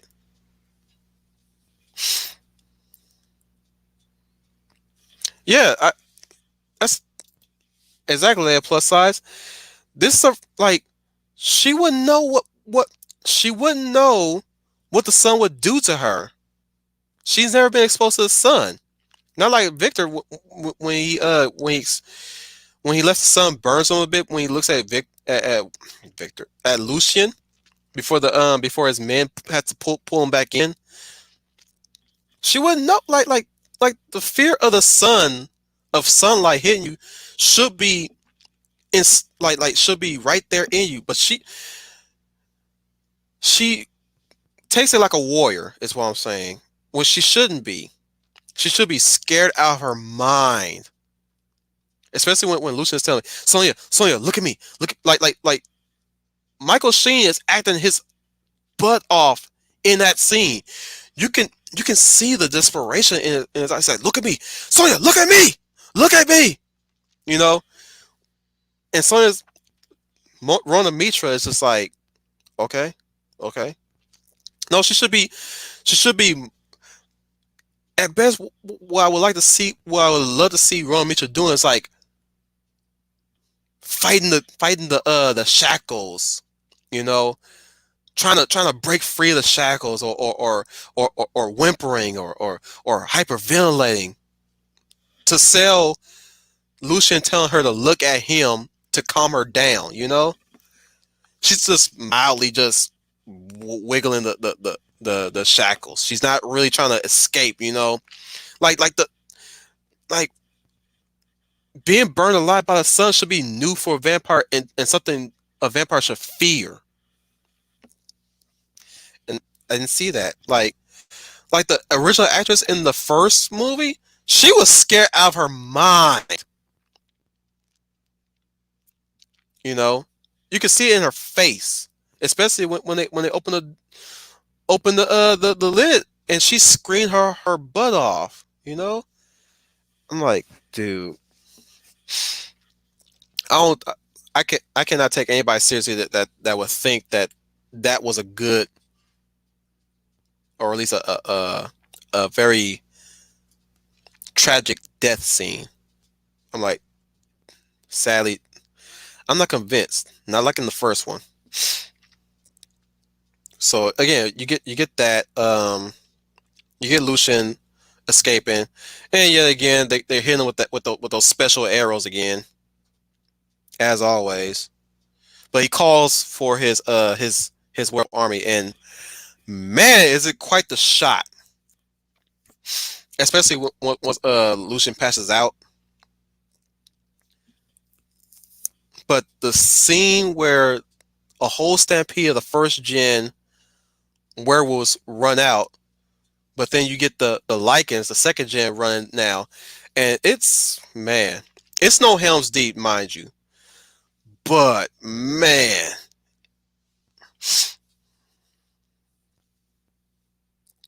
yeah, I agree with you, Leia Plus Size. I agree wholeheartedly, right there. I agree with you there. Like I don't know what Patrick Tatopoulos was going with that scene, but if I was in his shoes, I was like Rona, make it seem like you are scared to die, be afraid to die. But I'm moving on. That shot where they're where the Vikings goes running, because like man, it's it's not as good the CGI that they're using with the with the later uh Underworld films, but man, does it sell a great battle coming up and the music that falls after it. It's like, oh man, I was hyped. I would be lying to you if I said I was not hyped in that moment. Especially when they run up the walls and tackle and straight up tackle the wall guards. Especially when especially when they were shooting arrows at them and shooting trebuchets at them. That did not stop them. They were a flood. Like it really again, have to ask this questions time and time again. I'm I'm I'm going to ask this. How are the vampires still the dominant force in this war? I keep asking that. How they're still alive when you look at this army of werewolves storming this castle, it's game over for these guys. Complete game over. Like you get some that are cutting off the heads of the werewolves. You get them they get cut in half. But at the end of the day, the Lycans are the Zerg at this point in this movie in this franchise. They're the Zerg. They Zerg rush these guys. If you guys don't know who the Zerg is, the Zerg are another faction in the StarCraft series, which they're insectoid and reptilian in nature. So when every time they say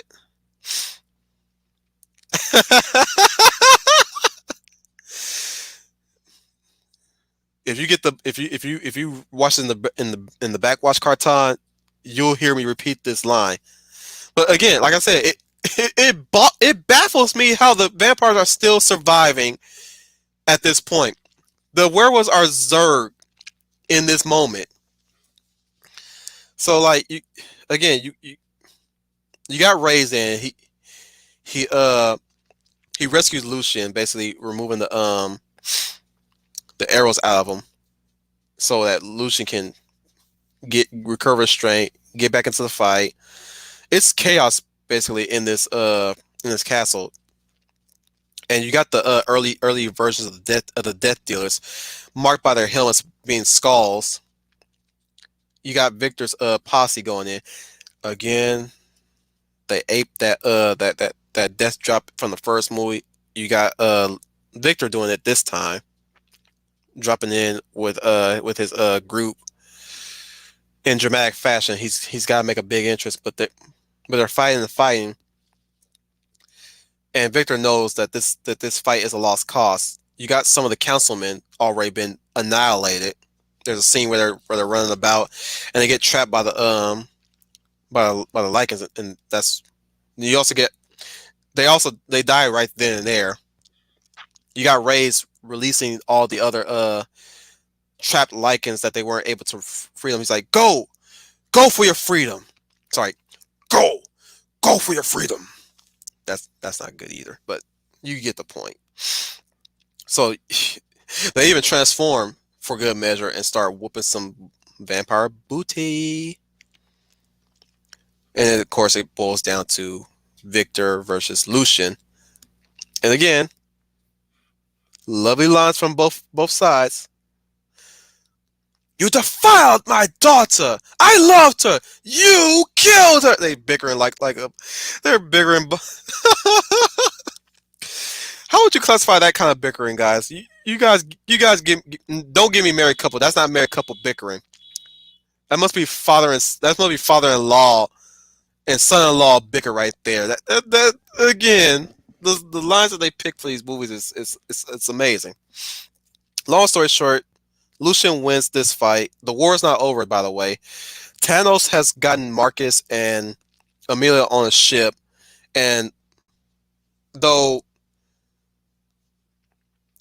though though Lucian stabs Victor in the throat, somehow Victor survived that. Yeah, earlier we had one that died when Sonya cut the back of his neck. I don't get it. They should done something else, but whatever. But I like that line that he gives to Lucian. I should have crushed you under the heel of my boot a long time ago when you were a baby. And Lucian says, "Yes, you should have, but you didn't." Uh, that's this is after he wraps him up with the chain and breaks the ceiling down, and let the sun in because the fight went so long that the sun came up or the clouds part from the for the sun. So lots of vampires died that day, and of course Lucian's it's a beautiful shot too. Lucian's standing above his fellow Lycan Brotherhood along with the first gen Lycans, and Reyes says, "Lucian, we've won. The war is over." And Lucian says, "No, it's only the beginning." And beautiful shot of the werewolves are hanging off the walls on the castle, like really beautiful. And of course, we get that ending shot, where it's the beginning of Underworld, where it's Celine sitting on top of the balcony railing. Of course, you get the Craven. That's the only time you ever get Craven in this movie his confession to Celine, which it ends with her saying lies, and that's where because I'm like, I don't think we really needed that one. I don't think we needed that ending shot. But all in all, I still love Rise of the Lycans, despite my ramblings and my critiques on it. It's a solid it's a solid movie to some extent, and again, gotta give prop to Patrick Tapas. I don't know if that's his first film debut, but if it is, like props to him. Of course, we have to talk about Awakening and Blood Wars. I'm gonna lump these two together, cause oh boy, I'm a bit lenient with Awakening, but I told you guys I loathe Blood Wars. So we finally get to continue this franchise after Rise of the Lycans.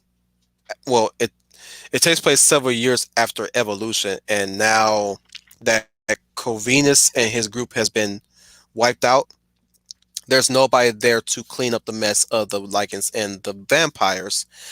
Now we have humans hunting them down like mutants in the X-Men universe. I guess it's finally come down to it. We can now make some comic comparisons.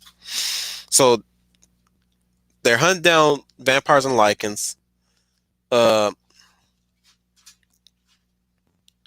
I think they've given them a slur name now.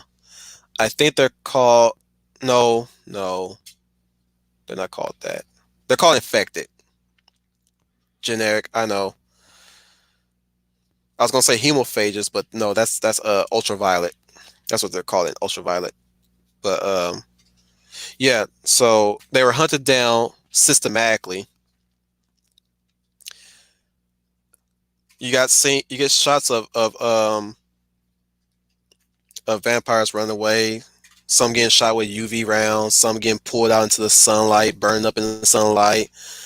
Werewolves are sometimes getting killed, they have way more self preservation more so than the vampires, or at least when we get later into the movie, we understand why that they're still more. I ask that question again. How is it that the vampires are still surviving when we later find out what the werewolves have been up to over the years? How? Again, I question. How are the vampires are still around? Anyways, we got Celine running for her life. She's not fighting vampires anymore. She's fighting humans now.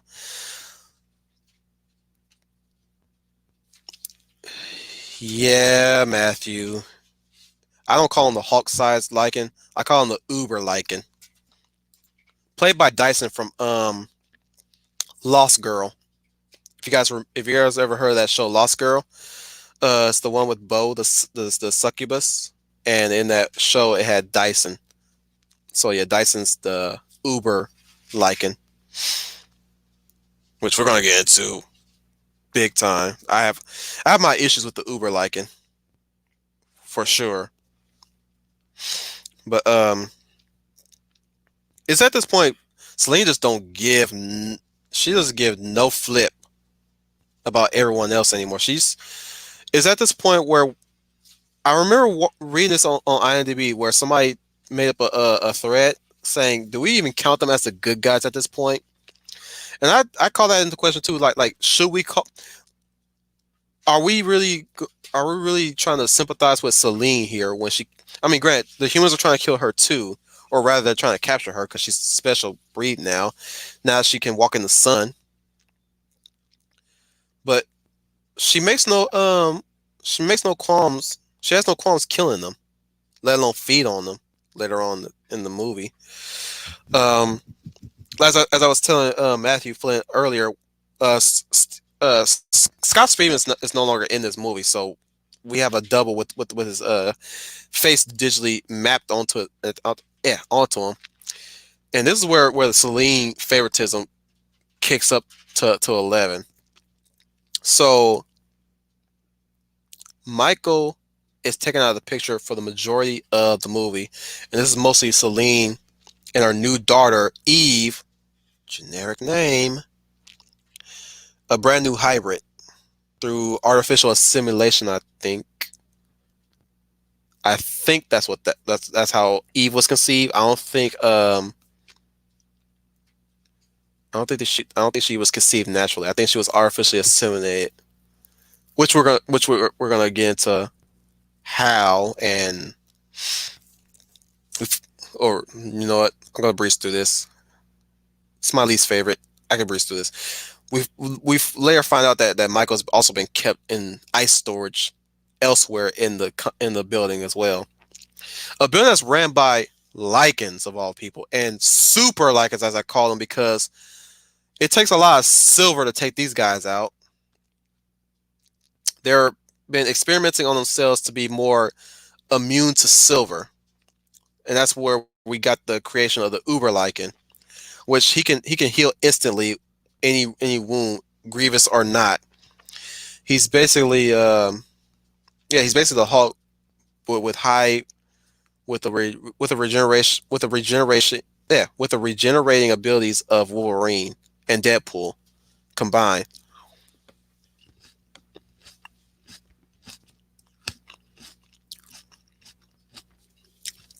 That and the half lichen, his dad. I mean the half hybrid, his dad, played by the good detective from V for Vendetta. Yeah, the guy who played the honest cop in V for Vendetta. He's in this movie. They've been man, this franchise has been roping up a lot of well known actors, to say the least.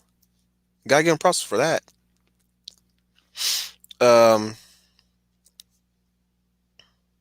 yeah, this movie is all over the place too. It's got Michael Ealy as well. If you guys don't know who that guy is, you guys seen Barbershop. I think his name is Kenny or Billy. He was also hmm, not much to say about him because I don't see enough of him in many movies. He's a decent actor, but he's basically a detective whose wife who was also a vampire, and she committed suicide to save him. That's the extent of his backstory, which I'm not going to elaborate much on. Eve is by far the worst lichen design I've ever seen. All from her design is this: she's relatively human in appearance, blue lips, blue eyes, and sharp claws and teeth. Nothing else. And me thinks it's because the prosthetics was probably a bit was probably going to be taxing on her, and if that's the case, then I could respect that. But they could have found something. They could have at least painted her skin up a bit, just like they did with Scott Speedman in the first movie. They didn't have to even give her a ma. But yeah, she's to date the worst hybrid design I've seen because it's lack of imagination is what I'm saying. So they found her. She's struggling with her new transformation. I mean, I kind of liked her as a hybrid, but man, oh man, actually I take it back. That actress was not good. I mean, Rowan Mitra is not good in Rise of Lycans, but that actress, I didn't think she would top Rowan Mitra. This is around the time when they gave Alice her little deaf daughter and Retribution. So yeah, this is where this is where they kept competing wives again. So they gave so it's like they gave Alice a girl in Retribution, so we're gonna give Celine a daughter now. Only here's the thing about Celine having a child. I buy into that more than Alice taking a clone child as a daughter. More so here. Also, Celine goes out of her way to protect Eve. Alright? Whereas it seemed like Alice didn't even want anything to do with the child for a while, but then all of a sudden she started caring for her. She's her F's to give kept switching on and off in Retribution. That's what I'm saying. Whereas Celine just goes out of her way to protect Eve. I don't know why they even need Eve at that point. They're werewolves that can take Silver a whole lot more than the original second gen Lycans. These third gen Lycans don't really need Eve. I think you guys can. I think you guys can settle with just being way more durable than you already are. I don't think you need. I don't think you need Eve to be immune to Silver, man. The villains here is not all that special. They want too much. They need. I can't stand a villain that wants far too much to be believable. I think I prefer a villain that settles into what they have right now and let that be enough to try to take out the hero, even if it wasn't enough in the end and the hero wins in the end. Like that was enough to make them a credible threat at least. Them being able to take a huge amount of silver bullets, that's a threat. That's a credible threat to me. I don't know why y'all want to be immune to silver at all. I think being high, like Grant, yeah, okay, you want to be immune to silver so you can survive. Yeah, I get that.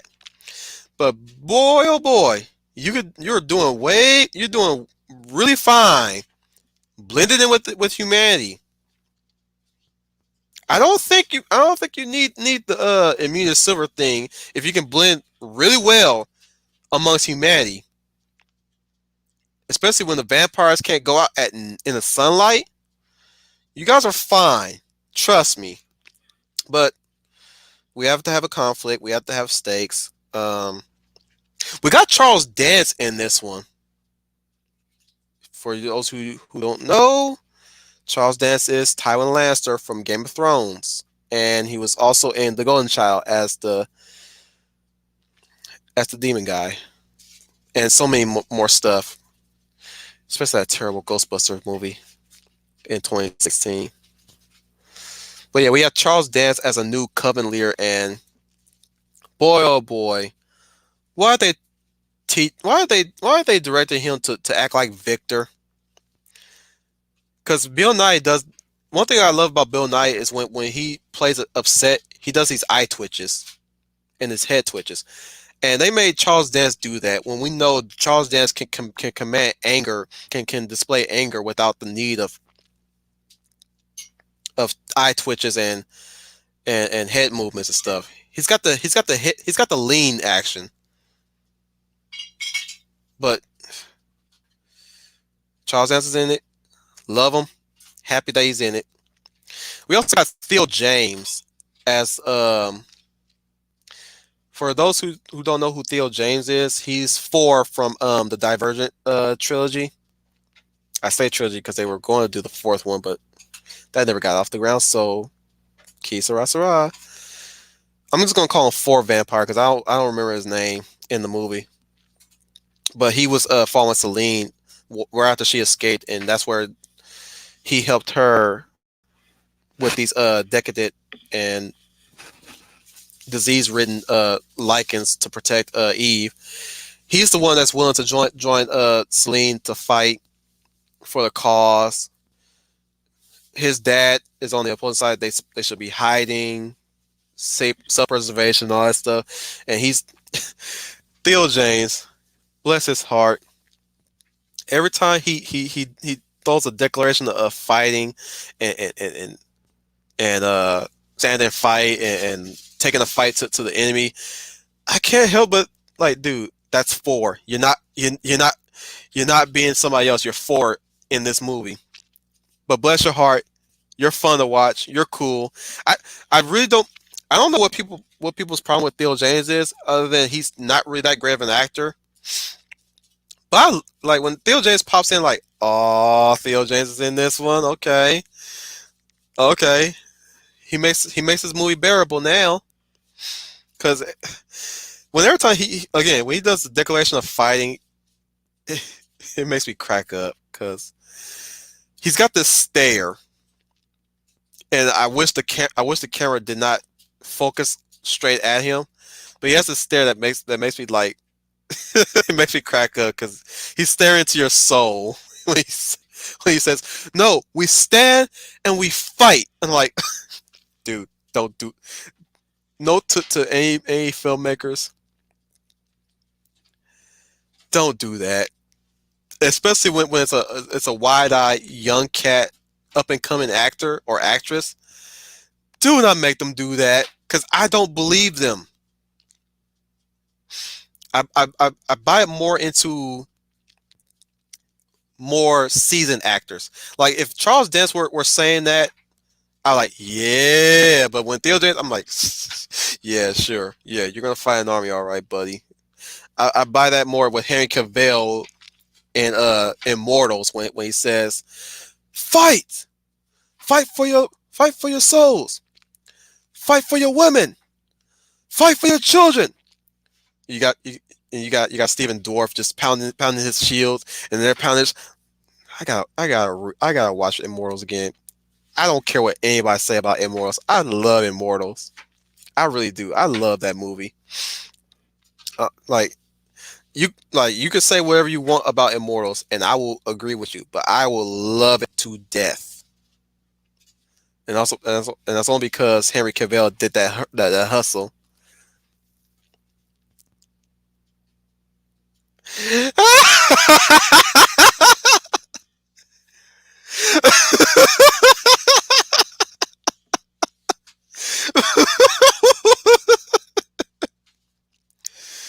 You know what, Leia Plus? Just for that, I'm gonna look up his name out. We call him Theo James, but I'm gonna look up his character name in Underworld. I'm gonna learn his name this time. Yep, we have kinship there.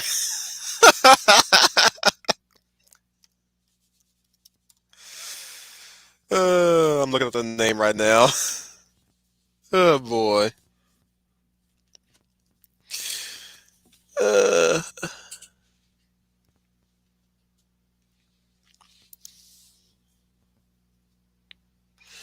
Ew. Ugh. Looking at a picture of Roland Mitra as Sonya, and I don't like it. It looks so condescending. It is. It is a condescending look. That's what she gives a condescending tone to Lucia in Rise of Lycans, but I'm not gonna revisit that. Where is he? Make it easy for myself. But that line he gives, he's like, we'll stand and we'll fight. I'm like, no, don't you ever say that again. Don't you ever say that again. Oh, he's got a beard too. I like him when he has a beard. I That's one thing I do not want to see, a Theo James clean shaven. Never.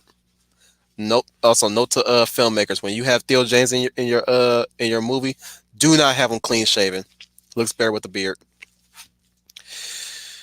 A lot better.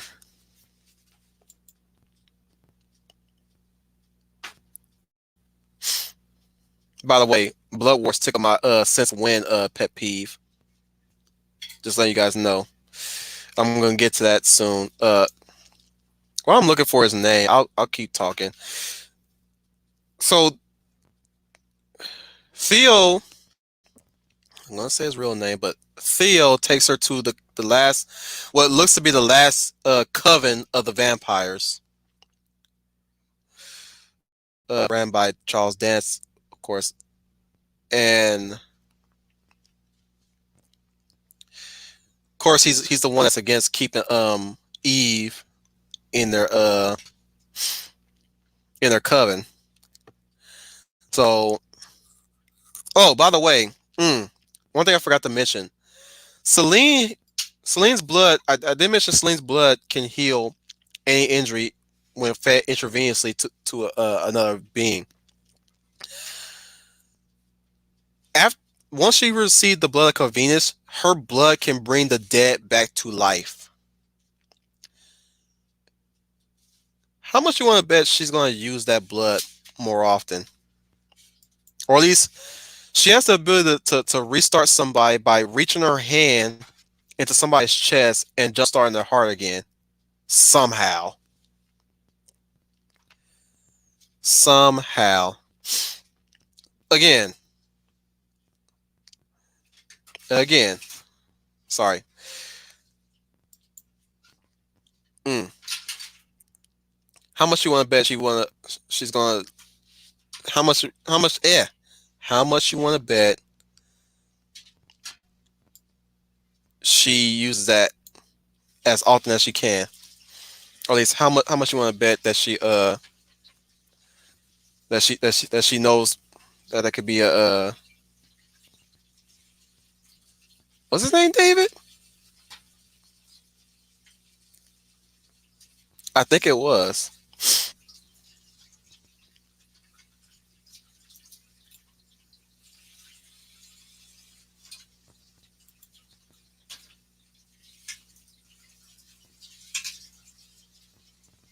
Sorry,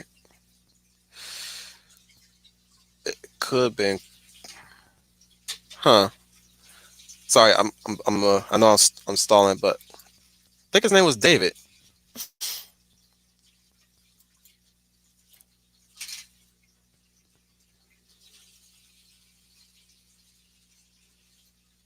And we got Crunk here.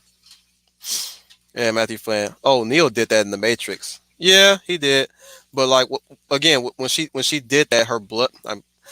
They don't explain how she brings Michael back to life in the sequel in Evolution. All I know is that she has her blood now can revive the dead. So we got a lot of dead vampires when the Lycans attack, and we get the introduction of the Uber Lycan. And Theo James dies because of course, as explained in the first movie, if a vampire doesn't really die instantly from a Lycan attack, the bites are poison to them. So he was bitten. Yes, he managed to kill the Lycan for all his trouble, but like the bite was killing him basically. So he ends up dying. She gives him his blood, gives him her blood, brings him back, and she doesn't do that for all the rest of the other vampires. She just walks off to go. Grant, she's leaving to go save Eve, but you mean to tell me you couldn't just? I guess she. I guess maybe she. Maybe. I guess maybe she could. she could lose her blood, lose consciousness from all that blood loss. I don't know. Woman, give her some of your blood so they can freaking duplicate that mess. At least. Oh, and Eve's little transformation troubles where she's trying to cope with the Lycan and vampire half of her, and of course Celine's immortal half, fixed with feeding her with blood. It was fixed. She's fine now. Nope, no need, nothing. Just give her some blood. She's fine. This franchise, man. This franchise is inconsistent. I love it. Too inconsistent. Um, Fast forward. She sides with she joins Michael Ealy. No, David was Michael Ealy's character. Oh no, David is Theo James. Sorry. Yep, I was right. His name was David. Still gonna call him Theo James though. Okay. Detective Sebastian was Michael Ealy's character. Yeah, we get back to I love werewolves too, Crunk. Crunk, where is the orc? We have words to speak. He insulted me. I do not like it. Yeah, he's been looking for the orc, Crunk. It's been a never-ending quest. I tell you that. Behave, wolf. I will. But the orc and I have words. Crunk knows this. Anyways, we'll talk about that later, Wolf. Off screen. Wolf 10. The orc and I have words. Remember that. Yes, I remember. He's not really one to hold grudges, guys, but his feelings are hurt. Excuse me. Just want to eat a little grape real quick.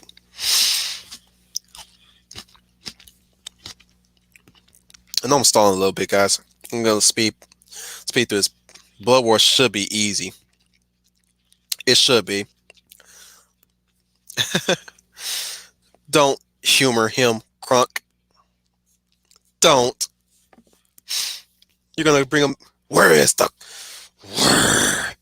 orc? Uh, Back off, Wolf.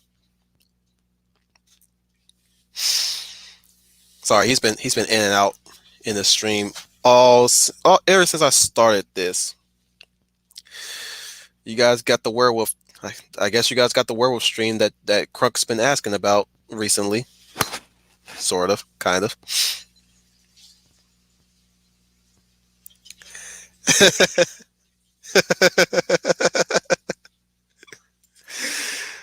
Yeah, yeah. I remember him commenting on my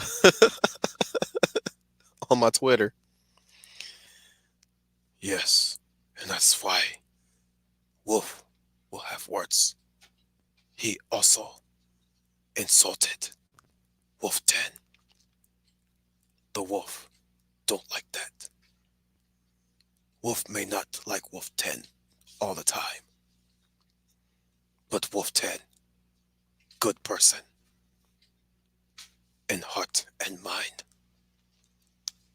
The wolf respects good hearts and good minds. Thank you, Wolf. So where do I even want to say the ending to this movie? Because I mean, you got the epic werewolf explosion, which is she shoves a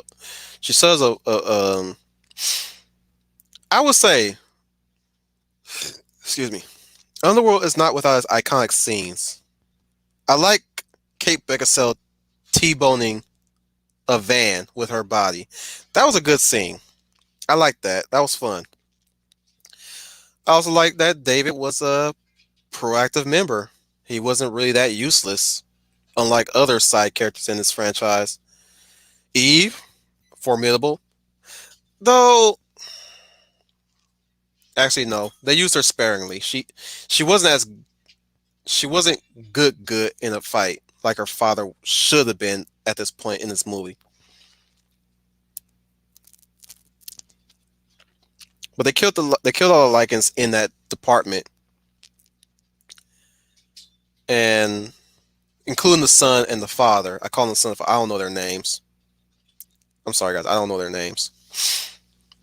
But yeah, they killed those guys. They're looking for Michael. She unfreezes him while they're fighting. He escapes. Now they got to go look for him. Funny how they don't follow that up in Blood Wars. Yeah. So Blood Wars goes through another time skip like Awakening does. And Eve is not with Celine. Apparently Eve didn't want anything to do with her in the long years of um of Underworld. Why? How? What development caused Eve to leave Celine in that moment?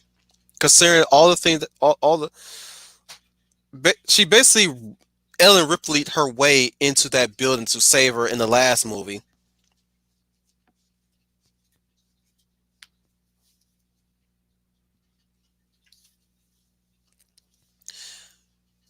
No, no, no, no, no. She doesn't glide across a fan. She was almost knocked towards a fan. That's almost the second time she was knocked towards a fan. The first time was Marcus knocked her towards the propellers of the helicopter that he pulled down in Evolution. This time, she was knocked towards it, but what happened was she threw a silver nitrate grenade into it. Oh, another callback to the first movie. She should harking back to Awakening. She shoots a hole through an elevator, and somehow she survives being crushed by that, despite it breaking apart to protect her. Oh, she also can survive a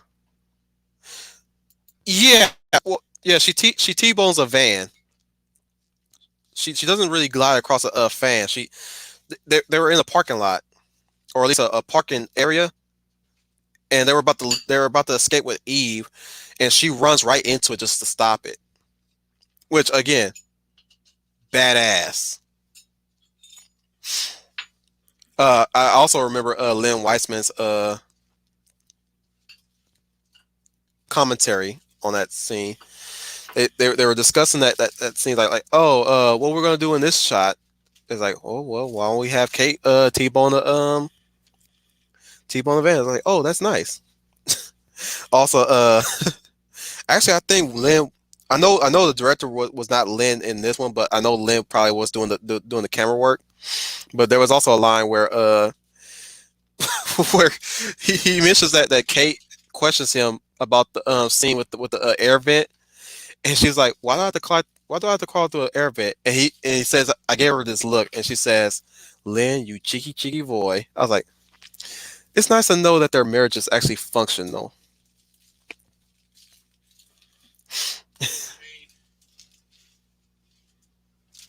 It's nice. It's not. It's really nice to know that. Excuse me.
Sorry, I had to use the can again.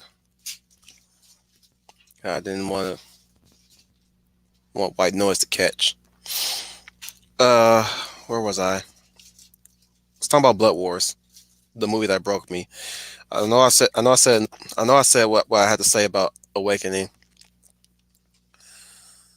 which Blo- I did mention that Blood Wars was the one Underworld movie that I saw in the theaters. I did not see Awakening or any of the other previous films in theaters. Blood Wars was the only one I saw in theaters, and it's at this point we were already at the fatigue area of the Underworld trilogy and the Resident Evil trilogy, and I was a little hesitant to watch this movie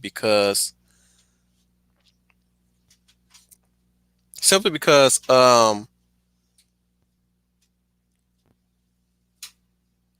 somehow there was something not right about this movie when I saw the trailers, especially when Celine gets a new ability. It showcased that Celine gets a new ability, and they introduce another villain. That's again. I have the question: how's it that the vampires are still alive when the werewolves have the most advantage against the vampires? Anyways, I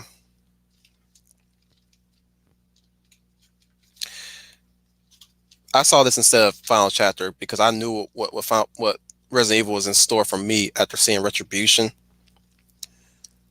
But I went with the Underworld franchise more so because there was something in that franchise. You don't really get you don't you get enough to some extent from the Underworld franchise than the Resident Evil franchise because at least the Underworld franchise don't really uh I would say they don't course correct like Resident Evil does, at least until Blood Wars, which I'm gonna get to right now. So, like I said earlier, Eve is no longer in the picture because she wants nothing to do with her mother, who Ellen Ripley her way to save her in the last movie. I tell you, it's a lazy way to write off a character like that, and they write off in such a very what's that word? There's a word for that. Can't think of it right now. Mean spirited. Like Eve was like the biggest deal last movie, and yet the biggest deal doesn't want to be anywhere near her mother, or at least you could have rewritten that because Celine is acting very harsh, distant, and cold towards Eve. Now one could assume that she's putting up a front to keep people off her back. Then she also narrates that there's a new Lycan leader, and I think last time I checked, she's supposed to be going out of her way to go hunt him down until David meets up with her again and brings her back to his coven or another coven that him and his father linked up with. Again, they're still around for some flipping reason.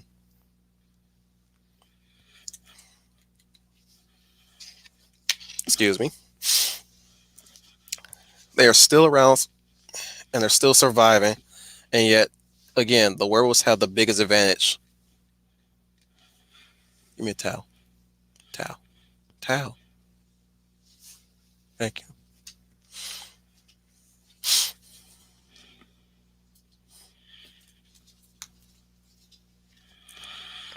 Sorry, long pause there. I know.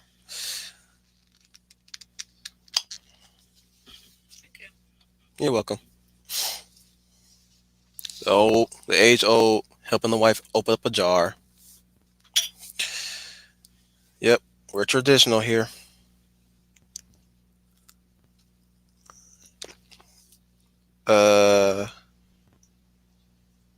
Yeah, I believe the new Lycan leader is called Marius. I think so. Let me look it up.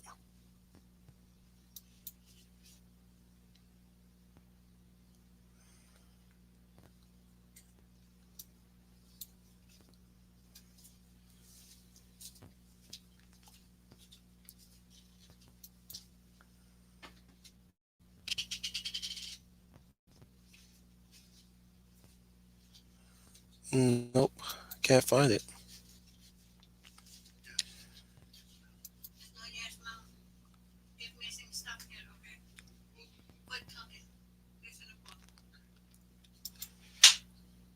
Sorry about that. If you're hearing the background noise.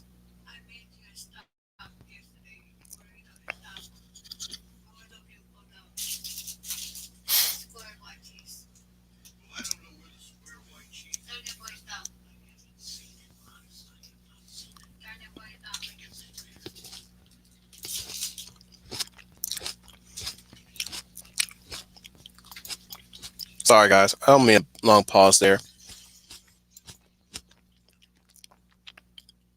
I think his name was Marius.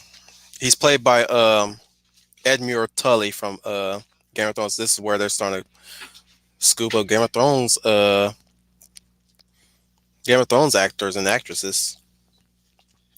He's leading his own army to I guess wipe out the last bastion of Vampire Coven. They decided to recruit Celine to train a new generation of death dealers. And this is this is where this movie is starting to test my patience, because all throughout this whole movie franchise, we don't really get into full details into how death dealers take out werewolves. But apparently, Celine is training these kids. Let's go with that. And and she says in some light how death dealers fight. Yep, his name was Marius.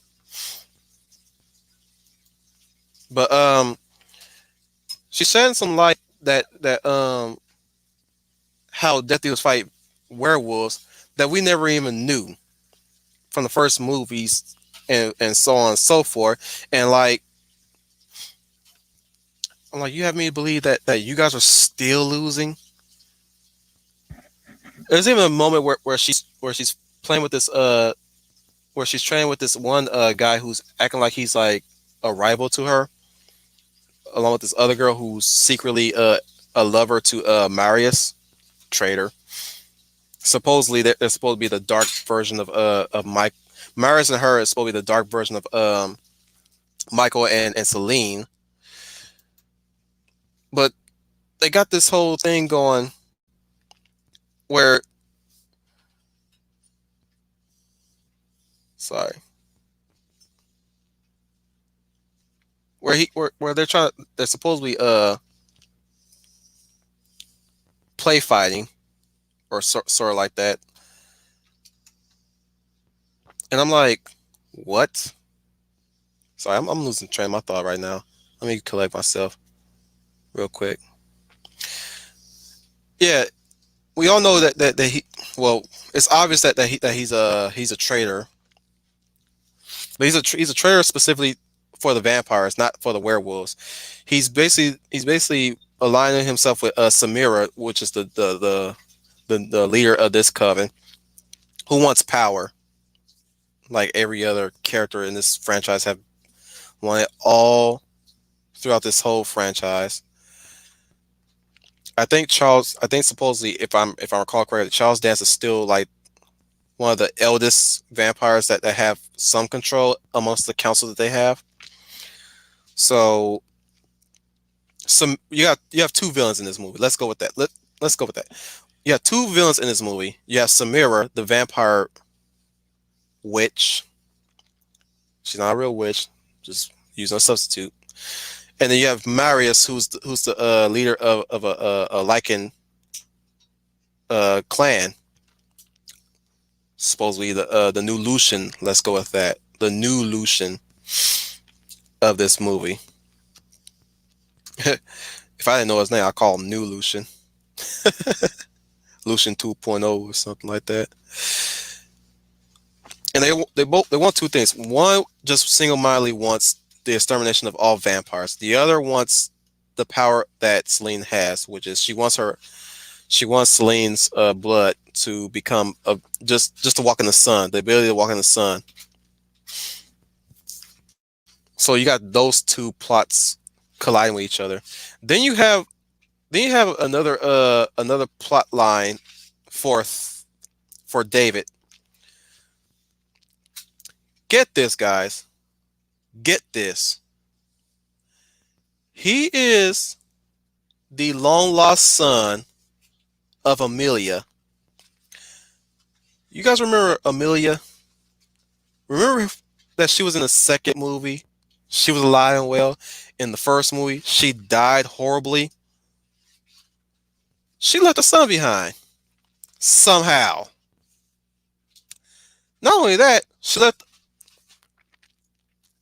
left a ring for him to inherit in case of her death.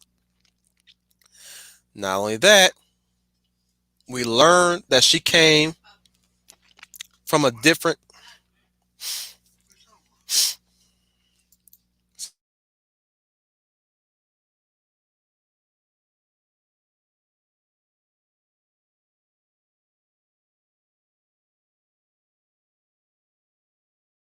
Excuse me, guys. Yeah, she also we also learned that Amelia human leeches. Yeah,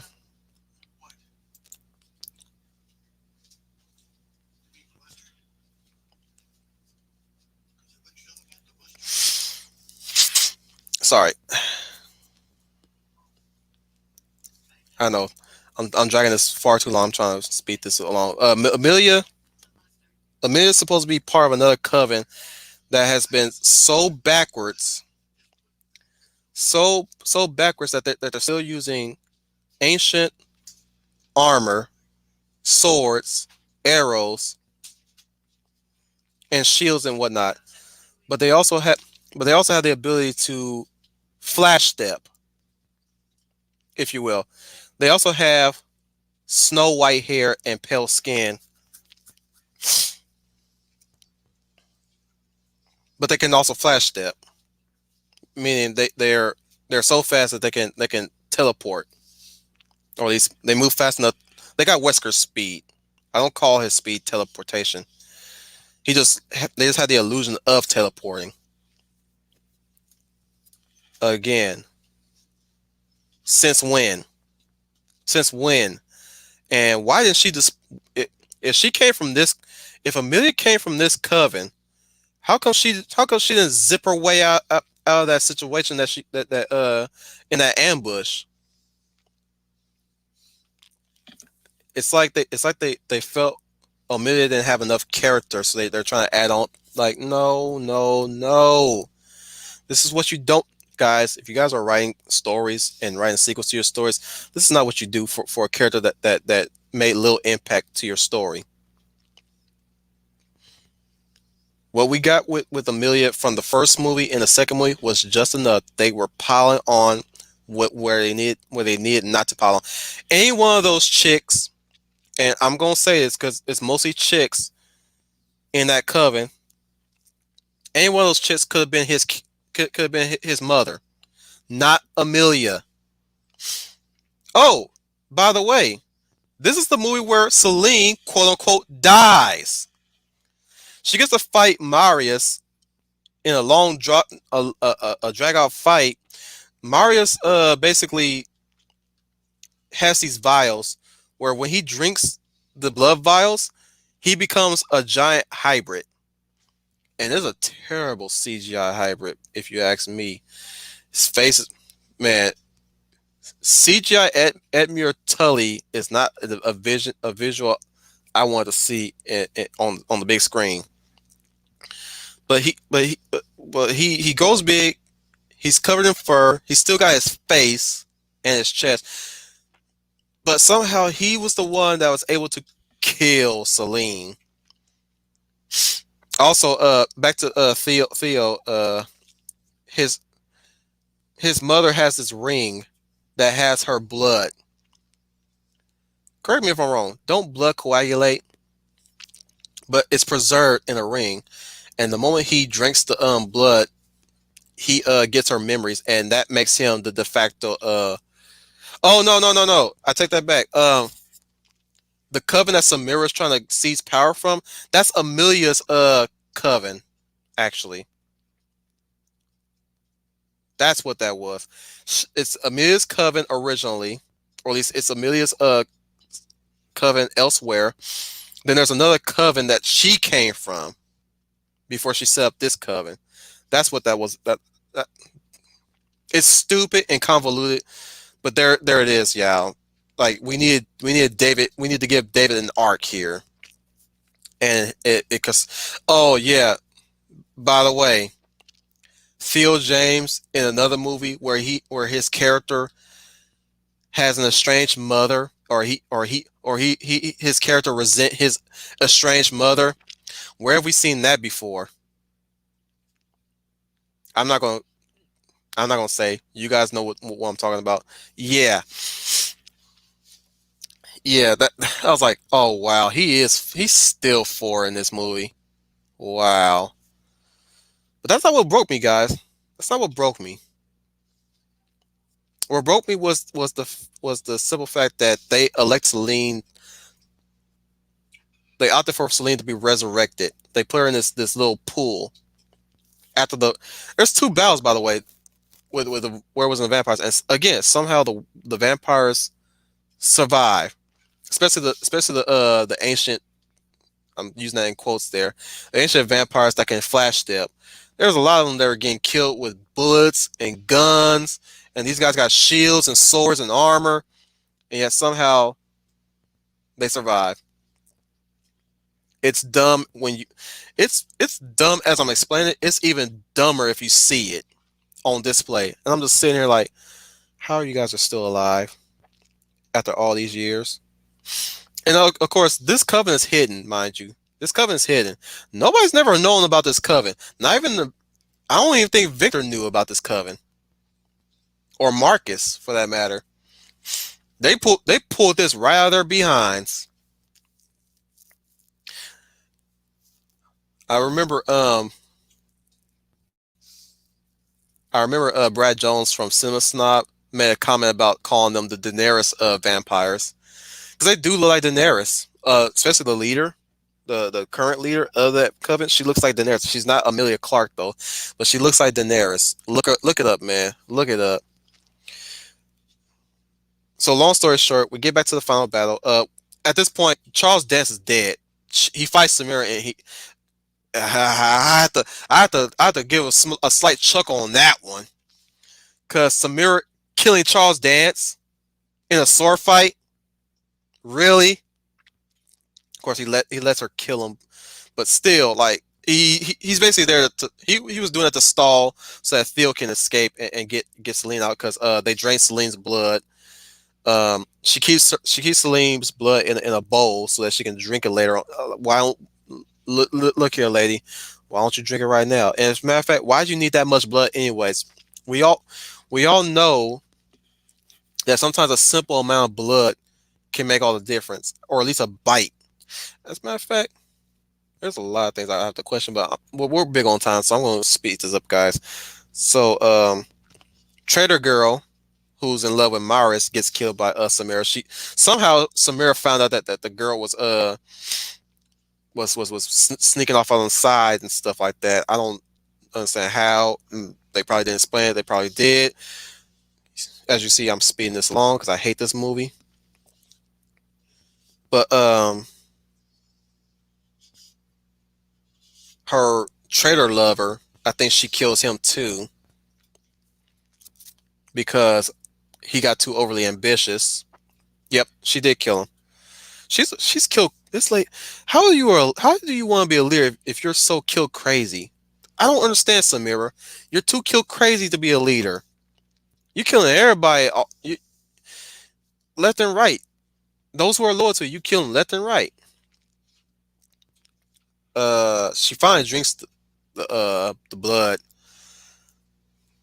Apparently, it didn't stop her from getting stabbed by Theo at the end. She fights Theo. I like her style though. Her fight style. It's a fencing style, unlike most other vampires that fight with the sword. But she gets distracted by the fact that she can stand in the sunlight and not be affected by it. But that doesn't save her from being stabbed from the back. And apparently, when she gets stabbed, it somehow negates the immunity to the sun effect because she burns up when he shoves her into the I guess it's saying that the blood is temporary. They're saying that the mixing of bloods are temporary, just like oh, this is what broke me, guys. Let me go into what broke me. Two things. One, Celine's back. She's got a new dye job in her hair. She now has the flash step move, and she gets new gear. She gets a new fur coat armor stuff, as you saw her in the trailers and the posters on Blood Wars. If you've seen that, you know what I'm talking about. But they kill off Michael Corvin unceremoniously and off screen. When she bites into Marius, she sees into the memories of him draining Michael's blood, and that's what he's been using to Hulk up, like uh, Dr. Jekyll in League of Extraordinary Gentlemen. He's been basically drinking like that. I was like, oh no, really, really, you kill off. This is you hear my reaction, man. It's really sad that they hyped up Michael throughout this whole series, and they just kill him off towards the end of Blood Wars.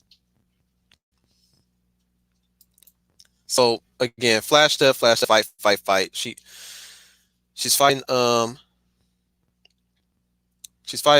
Marius. The vampires are getting their butts handed to them because the werewolves are way more equipped. You got the vampires with the sun blocking glasses, but the werewolves can penetrate that with a single shot. And I'm like, this is ridiculous how they're still surviving despite the werewolves being well more equipped and numerous than the vampires. Oh, and we don't get into how the humans are still hunting down vampires and werewolves. That's been completely glossed over. Yeah, this movie is weird. But other than that, yeah, that's what broke me is the fact that Michael Corfin died and he went out like a dud. And there's some weird trickery in this movie too, because when Celine was narrating from beginning to end. By the way, they win. She basically rips out his spine, Mortal Kombat style. Finish you, fatality. You know, it's ridiculous as I say it, and over the top. But yeah, when Celine does her narration, there's this secondary whisper coming in, and I'm like, "Who are you? Is that her inner thoughts? I thought we were already in her inner thoughts when she's doing her narration. We did not need no second voiceover doing this little half whisper, ominous speaking." I'm like, Grant, this is a different director. I don't know who was writing it, but it was a woman, by the way. Good on her too. So for her first directorial debut, mind you. Sadly, I didn't like it. I hope she I hope she makes good films in her future. I don't. wish for her career to fail at all. For any director for that matter, even if it is Michael Bay, even if it is J.J. Abrams, I don't wish their career to fail. I just want them to make good movies. Is that too much to ask? Apparently it is. So it's 4 hours in. I might as well stop this right now since a lot of you guys are fading out on me as usual. So in conclusion, just stick to the first three. Don't pursue Awakening. Don't even watch Blood Wars. Check out the animated shorts if you will, if you're curious. But yeah, I mean, even if I did like Awakening, don't get it. In my eyes, there's only three movies in the Underworld franchise, and I hope they don't reboot it, and I hope they don't make a sequel after this, because there's no way. Oh, by the way, at the end of Blood Wars, Eve returns for some reason, despite Celine telling David that Eve didn't want anything to do with her at all. Again, dumb movie. I left the theater quiet. Me and my wife, we both watched it together, and we didn't say much about it at all. We that's how bad it was. We just walked away in silence. I didn't. Funny thing enough, I didn't even have the feeling to walk out of that movie. I'm like, dang. Well, and looking back at that movie now, I think like would I have fared better had we saw Resident Evil: The Final Chapter? Would we have fared a lot better? I'm probably would have been talking crap about Final Chapter, but Blood Wars, like, man. And I say that is because I don't get me wrong. For all its faults, I do love the Underworld franchise. That's probably why it broke. Blood Wars broke me. Was just how it basically jumped the shark in so many ways. It pretty much opened up a parallel universe. But other than that, guys, that's my whole take on the Underworld franchise. Sorry that I was all over the place in this stream. More so than I was with my Transformer stream. I'm pretty sure I was way more coherent with my Transformer stream. But yeah, I really enjoy you guys stay and your patience with me. Um since you guys are still here, I'll go over what's coming up next week for WCR. So I'm still doing hero designs on Tuesday, and next Thursday will be sequels and reboots. So be ready for those next week. And let me go with the lineup now. So Tuesday today will be probably Troy's stream tonight, or the Catholic. Well, we got the Catholic Bible Geek talking about the Magician's Nephew from Lion Witch and the Narnia franchise series, if you will. Tomorrow will be Songs with Birdman with Daniel Herron and H. Boomer. Hopefully tomorrow, Black Cauldron, I believe it will be. I believe before that will be Green Lion Girl's stream of Hitman. Thursday, nothing for me on my end. That's why I postponed everything next week. Is because I'm working early that day, so I don't know how I would have streamed that day. So I was doing that on the safe side, postponing everything to next week. And you should check them out. See if your enjoyment is any different than it was originally. But I think Troy is doing something, or I believe Big Al is doing something on Thursday with Fan Man. Friday, I don't know what's going on Friday, but something's happening on Friday. Either a rewatch from Troy or Mapacelli. Saturday will be a rewatch. I don't know what it is. It could be from Al or Troy, or probably this time Mapacelli as always. Sunday, hopefully, well, usually every Sunday, I'm supposed to have rewatches and we watches with the UN Space Sea Wolf Squadron, as always with myself, Wolf Tan Command, the Wolf Commander, along with my Guy Patriot Owen Lister and the traveling immaculate, the traveling immaculate scribe Ivan Mendoza. Usually it's just me and the Guy Patriot, but it's what it is. What it is. Mm, Later that day will be me co-hosting alongside with Mr. Matchstick with our We Watch, whatever he decides on what is.